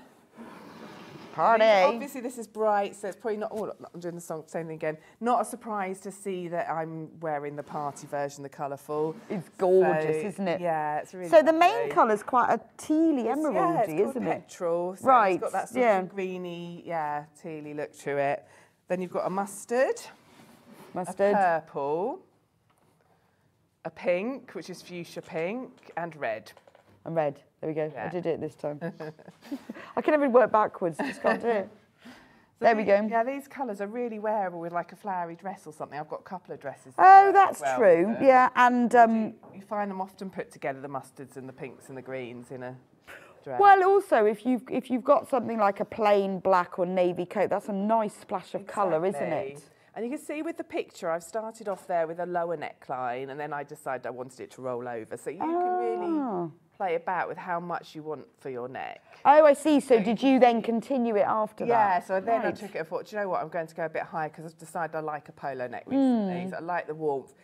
It's just nice to have that bit of warmth on a, well, it's so frosty. And with a lower neck like that, it looks a bit like a poncho. It's more like a poncho like that, isn't it? It's a bit, be nice for, it would be nice for parties, be a good festival thing, wouldn't it? Yeah, exactly. Just when you just want that just bit of warmth. In fact, you know, it'd be even just nice wearing on the sofa because it's not like wearing a scarf indoors, is it? No, exactly. It's not just an outdoor thing, I don't think. No, I think so. I'm wearing a dress today with this over the top. I won't take it off today. No, you don't need to. No, it'll be just that added bit of warmth. That's right. So. I'm thinking it'd be quite nice in bed. You know, when you're sitting up in bed and reading a book and have a cup of tea and a piece of toast, and you're a little bit chilly. Looking glamorous in your crochet. I know, but wouldn't that be warm? Just, you know. I think it's lovely. And then finally, we've got Midnight, which is the colourway that I'm wearing. And that's. Oh yes, my arms just are not long enough. Oh no, they've all fallen out. Oh no. Kat did it so beautifully and we've lost them. So lovely. I'll rearrange them. Beautifully and we've lost the balls. So, this one is a navy. Is the main French thing. Navy French navy. Yeah, so it's not like super dark navy. Let me move over. There we go. There we go. So it's like, yes, a French navy. And then you've got an olive green, which is really lovely and bright and singy. But when you put it in the it's lovely, isn't it? Yeah, it just blends really nicely.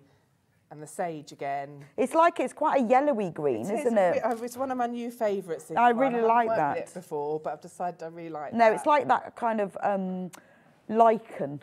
Oh, that's a good isn't word, it? You know, that kind of lichen-y colour, very in at the moment. And then there's an antique blue. Oh, that's nice. I like antique. And they call this one Sax, which is like the lichen. Yes. More of a cornflowery type blue.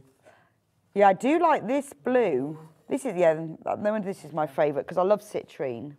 Yeah. And I like that petrol-y. Yeah. It's not because that one's called petrol, isn't it? But it's that kind of... But also, it's really interesting how when you take those colours, I mean, if you just looked at this ball of wool, you'd think, oh, that's really bright. But then you put it in with all the other blues and it tones it down. And it does, nice doesn't it? Pop of that. I know. And you see, Sam's done all that hard work for you. Because this is honestly, the hardest bit about crochet is working out the colours. Yes, definitely. Yeah. Once you've learnt a couple of stitches and gone backwards and forwards a few times, the hardest thing then is working out the colours. So, where do we start, Sam? Right. Where do we start? I've done a little sample to show you. Do we have to do any measuring or anything? No, so they're all the same. The only thing that you can vary if you choose to is the length. So you're going to work backwards and forwards in stripes of different stitches. So I've got a little sample here to show you. And you'll start with a chain at the bottom. So let me just move all of those ends. Don't worry about the ends. They're fun to weave in afterwards. But you start at the bottom and you're doing a pattern of repeats. So I just sat and did this in the green room just to get a little length on it to show you. So it's a quick thing to make. And you can see that you've got the repeat. I'll demonstrate each of these rows in a moment, but you've got a row of plain trebles, just straightforward trebles, 2 rows of V stitches, another row of trebles, and then you've got the bobble stitch. So it's a bit of a sampler. It is, isn't like it? A little bit inspired by the Christmas crochet. Well, do you know, I was thinking that reminds me of your nutcracker blanket. Yeah, so the nutcracker blanket that I did for the Christmas crochet, I've got such great feedback from people. The fact they really enjoyed doing the different stitches. Yeah, yeah. Also, we did discuss a lot on our Zoom calls that we did for that crochet along, which stitches people enjoyed most. Oh, really? So what was the most popular? Well, it differed a lot, but the V stitch was very popular. And the puff stitch, the puff stitch is just So great for texture. I like this though, because that's like a scallopy. Well, that is the V. Oh, I see. You'll see when I demonstrate it why. Yeah, so you make a rectangle. Obviously, yours will be wider than this. Yes, this yeah. is a small sample. And I'll show you how to make each of the rows. And as it gets longer and longer, you then construct it. So you can stitch mark it or do basting stitches, but basically it folds around. I think on here, it might be easier to show you in your pattern. So you fold it so that your short end of your rectangle attaches to the other end of the long end. So you can try that and then go, oh, more, less. Exactly. Right, got it. And then you can decide whether you want to continue with it Yes. or take a few rows out. When it comes back to looking at one of the showls, I can show you that you've got a join which gives you that triangular look at the front. Yes, so, and then you just add the neck and the edging. So it's really straight for something that looks so pretty. So on me... Oh, I know, it's gorgeous, isn't it? Let's see if I can follow it. Where you've got this... Oh, no, I can't do it at all. No, honestly, and I've been doing this for 3 years. I was watching something on BBC News about weather reports and the fact that it was the 70th anniversary of weather reports. Anyway, the fact that they had to show them with a green screen behind them, and I was thinking I'd have no idea where to put my hands. Anyway. Well, I can't even go like, there. Oh, no, I did it. Honestly, I never do it. I never do there's it. no way. Hang on. Right, so this bit here... Yes. Is where the short end of the rectangle is joined to the long end to make it into this triangular shape. So that just gives you an idea. And that's the bit where you can try it on and decide if it fits. Right, okay. Whether it's too tight around your neck or whether you want it a bit looser. But it's quite a nice achievable project, isn't it? Very Because it is so. Learn new stitches, but just do a little bit. Exactly. And then when it comes to doing your edging, you're using the same stitches again. You get these pretty bobbles. I like these. I love these. That would be a nice blanket edge. It's nice, isn't it? I just wanted it to reflect the triangular shape of the shawl, or showl, I should say. Yes. I've done a lot of sort of semicircular shell edging recently, so I thought let's go a bit more triangular. Well, it's lovely. It's a bit like a lantern, isn't it? Yeah. I like that. A lantern. Like that. Lantern. Right. Okay, Where do we start? I've made this to a point where I can get some length on it and also show you the repeat. So I'm going to start with what I think of as the easiest row for the repeat, which is the row of trebles. So this is where you will start when you come to start at the beginning. So you'll start here, and as I said, you've got that repeat going forward, which hopefully you'll see as I demonstrate. So I'm just doing a straightforward row of trebles, and once you get the idea, you've obviously got the colourways in your pattern. Once you get the idea, you actually can just refer back and you'll see whenever I do this solid row of trebles, I do it in the mustard. So mustard, chain 3 to start. I'll split it. Hang on, let's start again. There we go. So I've got 1, 2, 3. Turn it. And then you're going to put 1 treble into every treble across. So it's really nice and straightforward. You're just working into every stitch. So find the stitch. So with the treble crochet, the chain 3 counts as a stitch, so you don't work in that first little stitch there, you're working in the next one. And I always say from the back of the work, where we've turned it over, you're looking for a little hole, and if you just twist it round, you can see you've got a V there, which is the stitch that you're working under. So yarn over, because we're making a treble crochet stitch, into that hole, twist and make sure you're going underneath 2 strands of yarn, that little V, pull the yarn back through, gives you 3 loops on your hook, yarn over, pull through 2, leaving 2, yarn over, pull through 2. So that's 1 treble made. So with your chain 3 at the beginning, which is pretending to be a treble, that's 2 stitches. And we're just going to put 1 treble into every stitch along, all the way along. So really nice and straightforward. 1 treble. And I think with projects like this that use a repeat of a few different stitches, it's always interesting because you're always, onto this stitch again. And you get the repetition so it's not tricky, but it's interesting. Yeah, well, it's quite, like with anything, I think in particular crochet, it's about repetition, isn't it? And, you know, when you teach somebody and they go, I don't know how to hold the hook, you're going to just have to keep doing it. Yeah, exactly. The more you practice. And that's lovely with this sampler style thing, is that you are repeating. Yeah, and you've got a little bit of variation. It's not just, for example, lots of rows of trebles, which is valued. It's nice to do that sometimes too, but you know, as we get to the end of the row, you're going to be thinking about the next row, which is slightly different, and then that's, you know, that makes it it's also nice that you've used a different colour for each row, so you can really see them as well. Yeah, it shows it off. A lot easier to see where you are. Yeah. So I've got this one and then one more ahead of me. So into that final one. So when you're changing colour, you're going to start your stitch. So I'm starting a treble, and we're just going to take that one out again to show you. Yarn over, into that final V, pull the yarn back through, gives you your three loops on your hook. Yarn over, go through 2, and up the final part of the stitch now, where I've got 2 loops left on my hook, I'm going to pull the new colour through. So that's the way I change colour with my projects. So hook on the new colour and pull that through those last 2 loops. And why is that? Is that for neater? I just find it a really neat, satisfying way to change colour. There's lots of ways of changing colour, and none of them are wrong as long as you manage to change the colour. But I've just snipped off the yellow. If I just show you now, I've got my final V in mustard, a loop ready to go in the petrol. Nothing left to do. If you want to, you can tie a knot here, but you don't need to. You can knot these 2 together for extra security. I don't, but just to show you that you can. And now that is so much neater. I remember I used to tie the new yarn on to the end, but then you end up the knot comes. Sort of work around the knot. Yes, as it comes. You can do that. That's a really neat way but I like to start. This way. It's really straight. It feels like part of the crochet project rather than it can be a bit disjointed sometimes when you fasten off, find the new. Pull it through. So I like the fact that it's sort of a continuation. There's no right or wrong way. As long as you change colour, do feel free to do your own way. But there we are. Oh, no, I like it. I think it's a really neat way of doing it. Yeah, exactly. So we're now starting a row of V stitches. So for that, we're going to chain 5. And that chain 5 is acting as a treble. So 3 of those chains is like having a treble. And the final 2 are like a chain 2 space. So I've done a chain 5. Turn it over, so I'm now looking at the front of the work again. And you're going to skip 2 stitches. So remember, with a treble crochet stitch, that chain we've just done counts as a stitch. So you're not going to work into the first stitch, which is there. So the first stitch is this one here. So we don't work into that because this is acting as a stitch for that.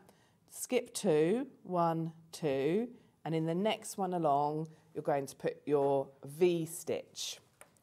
So that's described in the pattern. I'm calling it a V stitch here, but in the pattern it says 1 treble, chain 1, and then 1 more treble in the same place. And if I just put that down, I can show you how it looks like a V. It does. Hence the name. Yes, it looks like a little V. Yeah. And then you don't do any chains or anything. You skip 2 more stitches. So you're going to skip 1, 2, and in the following one, another V stitch. So skip 2, 1, 2, and in the next one, 1 treble, chain 1, and another treble. And that's what you repeat all the way along for this row. So I'm going to skip 2, 1, 2, and in the next one. So once you've sort of like read the pattern for the first couple, then you should remember it. Exactly. Oh, well, while you finish the end of the row. Okay. So the kit that's on the screen is Dawn. This is Dawn, most popular. This is Dawn. Here she is. Dawn is grey and pink with a little bit of like coral, very pale coral. Basically, it is the sunrise. Little pale sort of pinks and corals. Yeah, red sky in the morning, shepherd's warning. No, this is pink. Doesn't count. It doesn't count. This is pink sky in the morning. So this is Dawn. You get all the yarn and the pattern to make the shawl. Shawl. Sounds funny, doesn't it? Get used to the shawl. You make all the yarn and the pattern to make it, and more than enough as well, so that you can make it a little bit bigger if you want. So that's that one. The next one, should we do Dusk? This one is Dusk. Again, all the yarn and the pattern. So this is in shades of the palest pinky cream with, you've got like green, blue, and it's almost like a pale pinky terracotta, isn't it? Yes, I think it's called clay. Clay. Clay. Yeah, that's true. Yeah. Beautiful colours, really lovely. So that's a really pretty one. It's difficult to decide. I don't know whether you go with the colour that you like most for the edging, because that's obviously the boldest colour, or whether it's the colour you like inside. It's hard to know, isn't it? I don't think you can go wrong. No, just choose the one that, go with your gut. Yeah. You know what it's like when you go, oh, I don't know, do I like that one or do I like that one? Just like, close your eyes, open your eyes, go, that one, and just do it quickly. The next one, oh, actually, I'll do Sam's next because we're doing it in order of the day. That's Party. Yeah. Party, where she looks kind of festival, bits New Mexico. Yeah, bit of fun and sunshine. Fun and sunshine. And then I have got Midnight. So this is shades blues, antique blue, a little bit of lichen, or called olive actually, but that kind of greeny, sort of an acidy green colour, isn't it? Yeah, it's very zingy. Zingy green, zingy green. So that's that one there. So difficult to choose, I know. But just, I don't know. I always just close my eyes and go, yeah, that's the one. Because otherwise you overthink it, you end up choosing the wrong one, don't you? And you can wear them with anything. That's true. So, they'll go with anything anyway. Just go the colour that you like the most, or just buy something to go with it. Yeah, definitely. Right, so we've got to the end of the V stitch at the end of that row. At the end of this row, so when you get to the end of this row, you're then going to do a chain 2 in the air, and then just 1 treble in the third of that 3 chain there. Right. So yarn over, into the third of the 3 chain, put it back through, yarn over through 2, but we also need to change colour. So for that last part of the stitch where I'll pull through these 2, I'm going to grab the red and pull that through. And then I can just fasten off the petrol, which is just cutting it off. And then I'm ready to go with the red. So we're now going to do another row of V stitches. So chain 5, turn it. And what you can do, I've got my stitch marker ready to demonstrate. Because when we get back to the end of these rows, we're going to work into the third of the 5 chain. So if you think, oh, I'm never going to be able to find that, when you do your chain, when you look at it, you can count up 1, 2, 3, and put a stitch marker in the third there. And that will show you when you come to work the end of the next row, where to work. Right, okay. So I always like to show you how you can use stitch markers to help. So that's that. So if you put that in at this stage, it's ready for the end of the next row. Right, okay. So you can have 2 on the go. I could have put 1 in the third of the 5 chain back here, ready for when I get to the end of this row, and then I'll take it out and be ready for the next row. So if you want to mark your chains as you work them to show you where you work at the end of the following row, it's a little bit of a visual that makes sense. You'll see as I get to the end of the next row. So for this row, we're looking at the back of the V stitches. So the V stitch, remember, is a treble, a 1 chain and another treble. And we're going to make V stitches in the 1 chain spaces. So in those gaps between the trebles that we made. So you don't do anything with this 2 chain here. You're going to go straight into the first hole in the first V stitch. And in there you're going to make a treble, a 1 chain and another treble. And then you're going to do that. You don't do anything with this space here because I don't know if you remember from the last row, this is not a chain space. This is just a gap between your V stitches. Okay. So what you're going to do is put a V stitch in every 1 chain space, which is every hole in the middle of your V stitch. So find the next gap, which is here. And in there, I'm going to put 1 treble, chain 1 and another treble. So you see you get a V sitting on top of your previous V. That's lovely, I like that one. Pretty, yeah, it's really nice. It's quite an open stitch as well, isn't it? And it's really nice because where the colours sort of sit on top of it or inside each other, you know, they overlap a little bit. You see how they complement each other? Yeah, yeah. And it's interesting how the next row changes the appearance of the previous row and it becomes something else. Definitely. It looks completely different. I think that's what makes this an interesting project to work on, because you're always thinking towards the next, right, coming to the end of this row, oh, what am I doing next? And it's and then you see that change as you work it. So do you have to be careful that it keep counting so that it ends up the same width? Well, it have when you come to make your shawl, you have the number of V stitches you should have. So you can do a double check at the end of the row. So instead of telling you stitch, I told you V stitches. So actually in the shawl it's 13. So you'll know. So you can do that check. You can also see from the shape of it. Yeah, that's true. So here I've got 1, 2, 3, 4, 5, 6 V stitches, and I've just made 1, 2. So would you recommend that people count as? It's worth it, especially at the beginning, and especially if you're quite new to crochet. I mean, it is nice with this because you can quite easily see if it's gone wrong. Yes, but you know when you do a blanket that's like just trebles, and you look at it and you go, why is it smaller? doing that? Yeah, exactly. So, you know, but it is, and you've got, as I say, I've tried to make it easier by telling you the number of V stitches or the number of puffs, rather than having to go, you know, try and count the number of individual chains. I see what you mean, yes. Right, so then for this final one, I've done a chain of 2, and I'm going to make a treble in the 3rd of that 5 chain. So I haven't marked this one, so I'm going to count 1, 2, 3, and that is where that final treble is going. And then change colour. So you've got those chain 2s at the end. Right, so what am I going on to now? I'm going on to purple. And do you sew your ends in as you go, or will you do it all at the end? I do it all at the end. I'm a bit naughty. You can do either. You can do either, so it's whichever you prefer.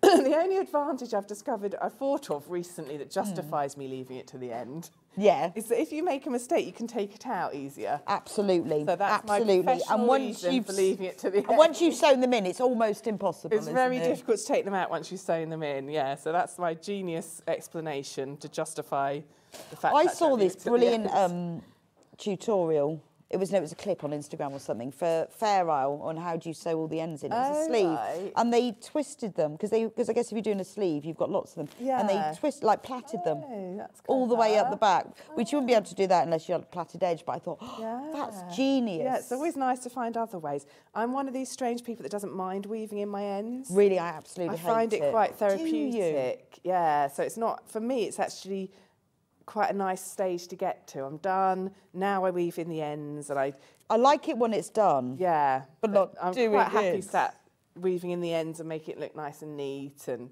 then looking at the finished. Yeah, no, I thought it does change it again. I don't like that process. No, it's unusual.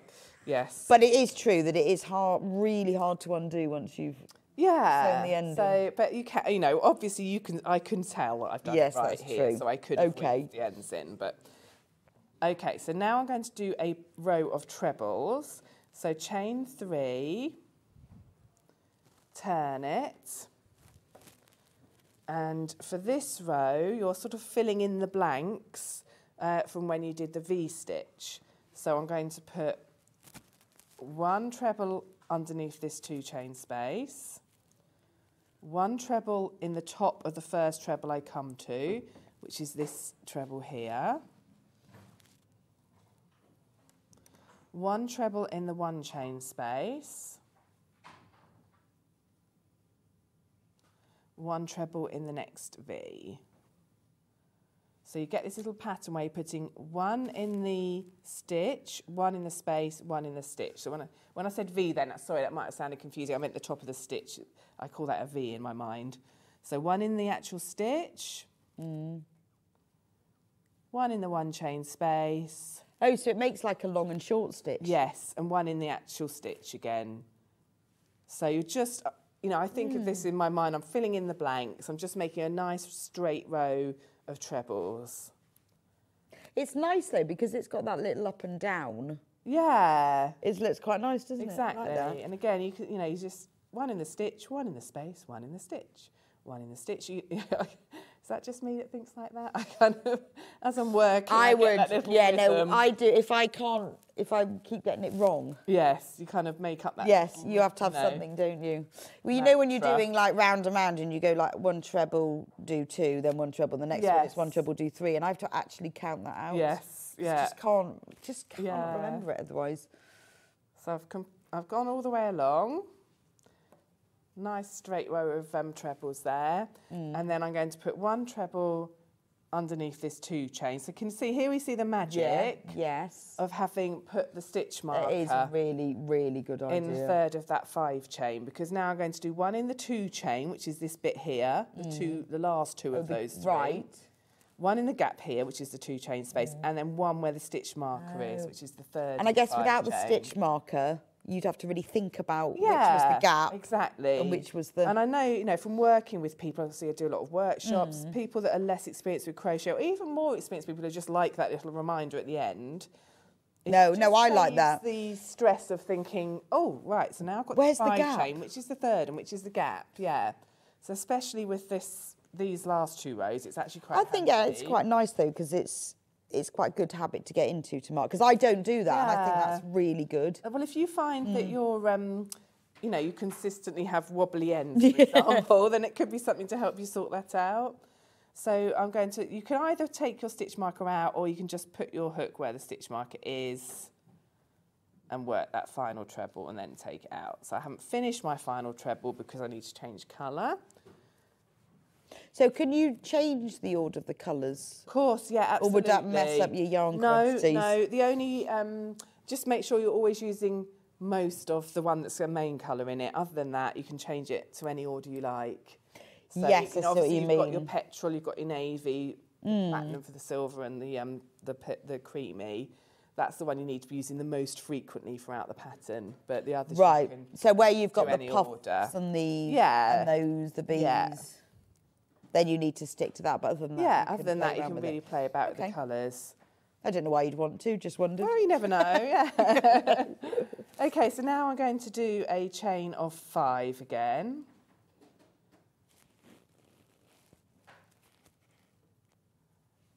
And let's just mark that 3rd one. Okay, and then I'm going to turn it over. Right, now this is our puff stitch, this is our bobble row. Right. Okay, so the bobbles are actually made on the wrong side. Oh. And then when you turn it over and start to do your next row, they'll be on the right side. So you're not working into that first treble because we've done our chain 5, which acts as a treble and a chain 2. So then you've got 2 to skip. So we're skipping the first 2, 1, 2. And in the following one, you're making a puff stitch. So for a puff stitch, yarn over first into that stitch, pull the yarn back through. And when you pull it through, I would normally for a treble pull it through about that much. Pull it up higher so you've got a nice tall loop. And the taller you pull it, the puffier your stitches will be. Oh, okay. So at the moment I've got 3 loops on my hook and I've just done 1 yarn over and it in. So another yarn over into the stitch, pull the yarn back through. So now I've got 5. And again, pull your hook up tool. And again, so this is the 3rd time I've done it. Pull a yarn up tool, 4th time. And then once again for the 5th time. So you will end up with 11 loops on your hook. So, and do pull up your hook so that your loops get nice and tall. If they're tall enough, you should then be able to go yarn over and through all of them, including the loop on your hook. So it's the height that makes them easier. It's the height of those loops that makes the stitch easier. I know a puff stitch, if you've got tighter tension, it can be a bit of a battle. So if you're someone that knows they have tighter tension, really focus on pulling up those loops. Okay, that's a good tip. As I say, the taller the loops, the puffier the puff stitch. So then you do a chain 2. And when you do that chain 2, a puff stitch takes more of its shape. I love this stitch, one of my favourites. No, it's lovely, isn't it? Really fun. Do you always work it from the back as well? I don't actually think it matters, but I think if you do it the same, if in your repeat it's the same, then it will work out fine. But yeah, and I just wondered, is it puffier if you work it from the back? No, I think it will work fine both ways. You'll see when I do the next row how it sorts it out. Right. So then you skip 2, and then you go into the following stitch and do the same again. So yarn over, pull back through gives you 3. Yarn over, into the stitch, pull back through. Keep going until you've done it 5 times, which will give you 11 loops on your hook. 4, 5, 6, 7, 8, 9, 10, 11, because I'd lost count there. Pull it up nice and tall, grab the yarn and put it through all those loops and the loop on your hook. Another puff. Chain 2, skip 2, work into following one. All the way along.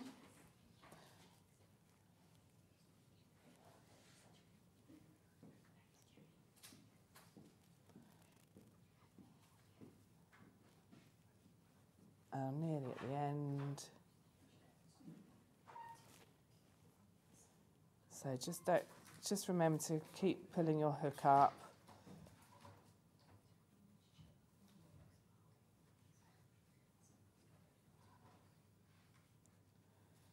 And you will, in the pattern, the proper pattern, you'll end up with 13 of these puffs. So I'm just coming to the end now. Well, I guess it's a good way to practice them, isn't it? And well, yeah. like you say, that's a really good tip about, because I think that is the hard thing, to getting your hook through 11 loops. Yes. So it should flow. If you're finding it tricky, what you need to do is start again and pull the loop up. That's a trick. Okay, no, that's a really good tip. It should just flow through. So, got to the end, all my little puffs. Chain 2, I've done that. Skip the final 2 and a treble in the third of this 3 chain. And then I'm ready to pull through my new colour.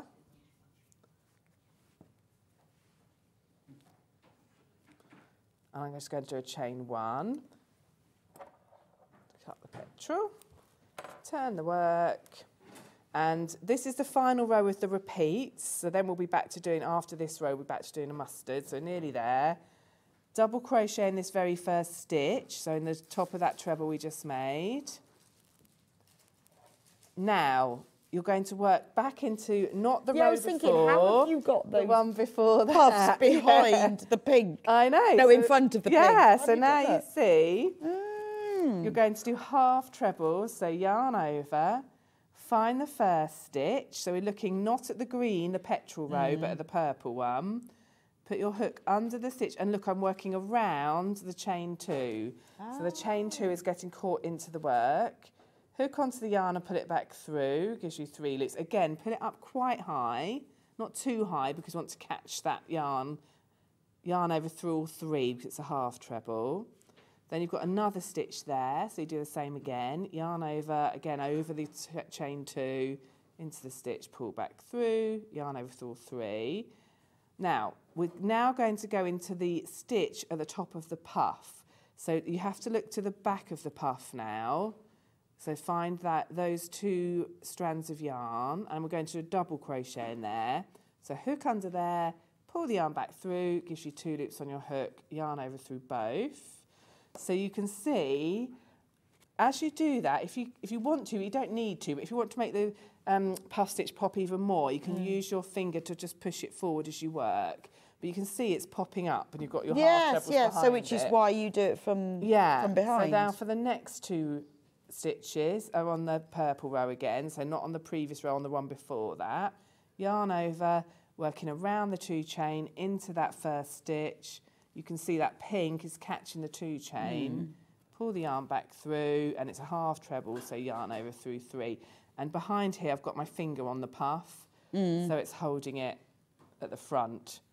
And then another half treble in the next stitch, and then a double crochet in the top of the puff.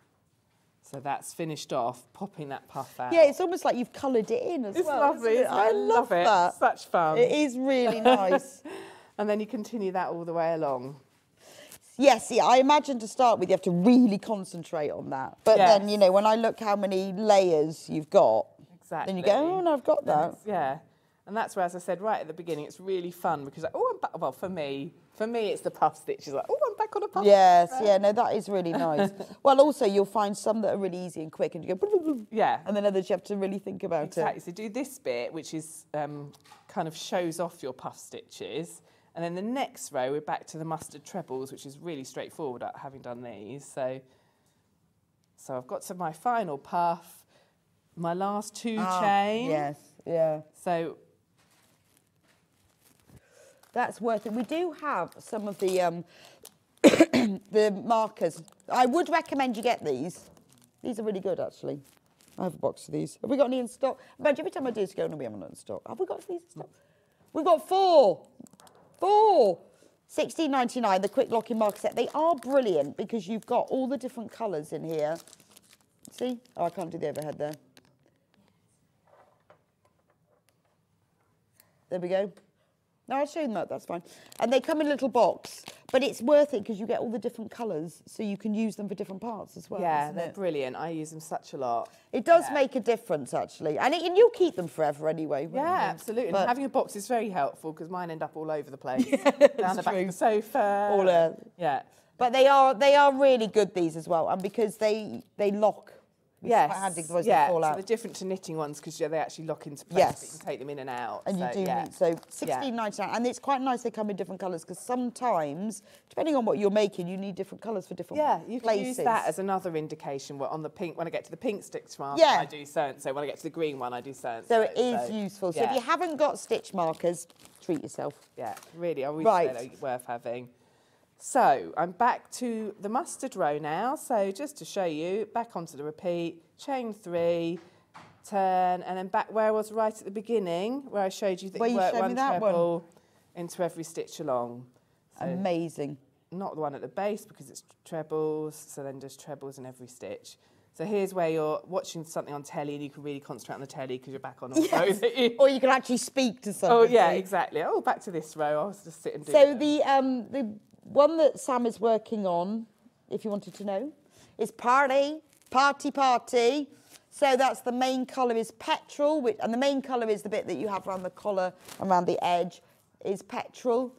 And then you've obviously got those other bright colours there. So that's Party, $24.99. It's an amazing price, actually, when you get the whole pattern and all the yarn for just $24.99. And it's great because the good thing about crochet kits and knitting kits as well is you've got everything. It's just there, isn't it? Yeah, what size hook would you say for this 4mm. So it's a 4mm hook. We don't put the hooks in the kits because, well, A, you've often got them, and B, you might use a different hook. So if you're a tight crochet or loose crochet, it depends. We'd have to put like 5 different hooks in to cover it. So other than that, but you've got everything you need, and the 4mm hook is the pretty standard one anyway.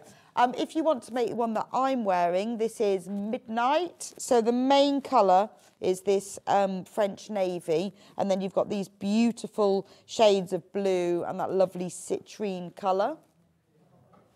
There we go, Midnight. If you want to make Dawn, here she is. Dawn is shades of, the main shade is this lovely silver, and then you've got these beautiful dusky shades of pink with a nice little pop of orchid in there. There we go. So that's the kit. You can see it's lovely, isn't it? I like the little pop of the bright pink with it as well. That works really well because you get that sometimes. Suddenly you get a bright pink bit in your sunrise. And then dusk. So this is the main colour. It looks cream, but it's a very, very subtle shade of pinky cream, which really offsets the clay and the denim and the green that goes with it as well. Remember, in your kit, you will have all the yarn to make it, and there's a lot as well, so you're not going to run out. So you can choose how high you make the collar, whether you go for a roll neck or a crew neck, and obviously the full pattern. There we go. So you just got to choose which one. So what do we do once it's finished then? Right, so then once you've finished it, you assemble it. So you're going to attach this short end, or a short end, to a section of the end section of a long end. And that gives you, I can't do it, this is not tall enough. No. But that, well, yes, I can look. You can. You can't get your neck through and there. That's what gives and that gives you this, that triangular. Well, it's what gives you this stripe. And that stripe, yeah. If you see what I mean. It is, actually, it's probably better to show on here. So it shows, because where we're not wearing it, you can see it better. So this line here, that gives you, that's the end. That's where, yeah, exactly. That's where the short end is joined to this section of the longest end. And then the next thing I've done in the pattern is take you through how to put the neck on it, which is just straightforward trebles and then front post, back post. So you So then what do you some do? Do you ribbing. keep trying So- it on until you're happy so with when the you height? get to the length, yes. So for the length, I would use stitch markers to join this bit to this bit, and just make sure I'm happy with the neck. We did, in fact, me and Terry Ann sat together at one of my crochet clubs and did the other one, and she tried it on to see and decided to make it a bit So bigger. if you want to So I make would it longer, recommend that makes this... So making it longer will make the neck hole wider, as well as the whole thing. Of course, yes. So that's the thing. If you know, that's the thing you really would may want to check, because it's comfort. So it's whether you want them how tight. How or wide loose. So you this want one's that. quite a bit wider than yours. Yes. I made the other three, so that was my first. Okay. And then I thought, oh, actually, I'd quite like it a bit wider. I guess, yes, So- and then it sits further over your shoulders. Yeah, and it just gives your neck a bit more space. So it okay. depends, you know, how you like the fit, and everyone's different, aren't they? Yes, so, yeah.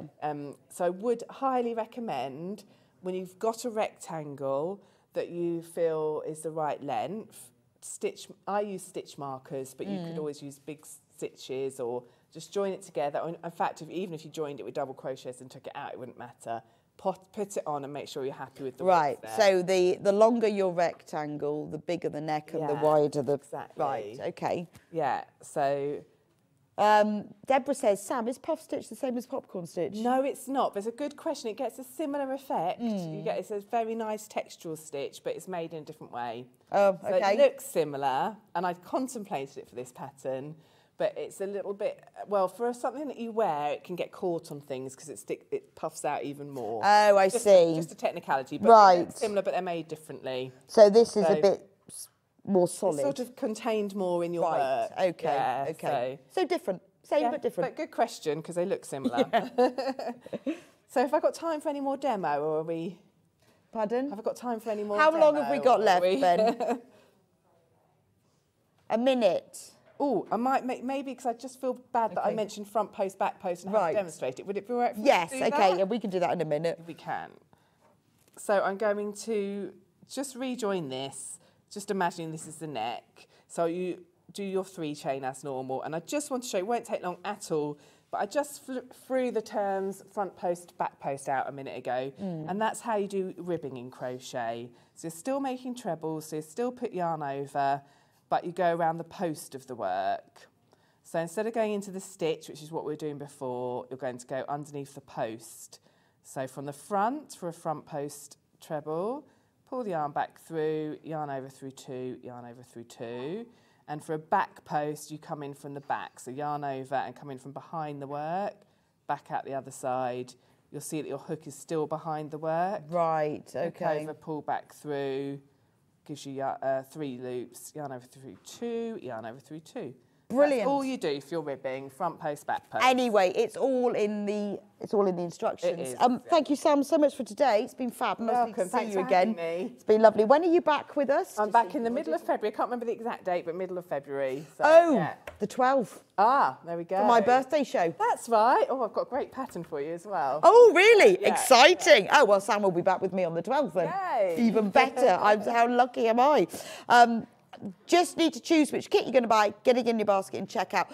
Tomorrow, very quickly, because we need to go, I'll be presenting tomorrow.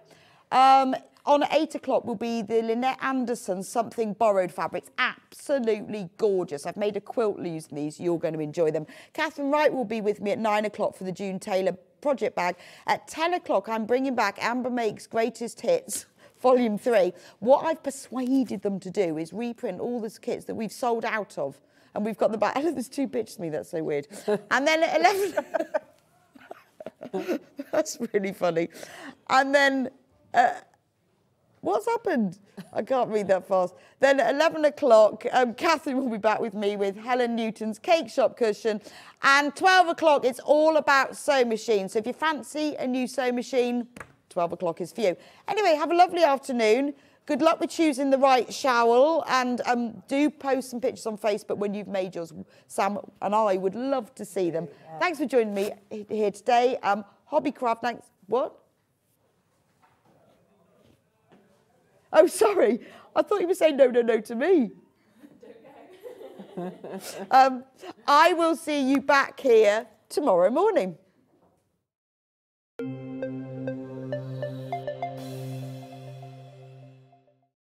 Are you having trouble finding the ideal gift for that someone special?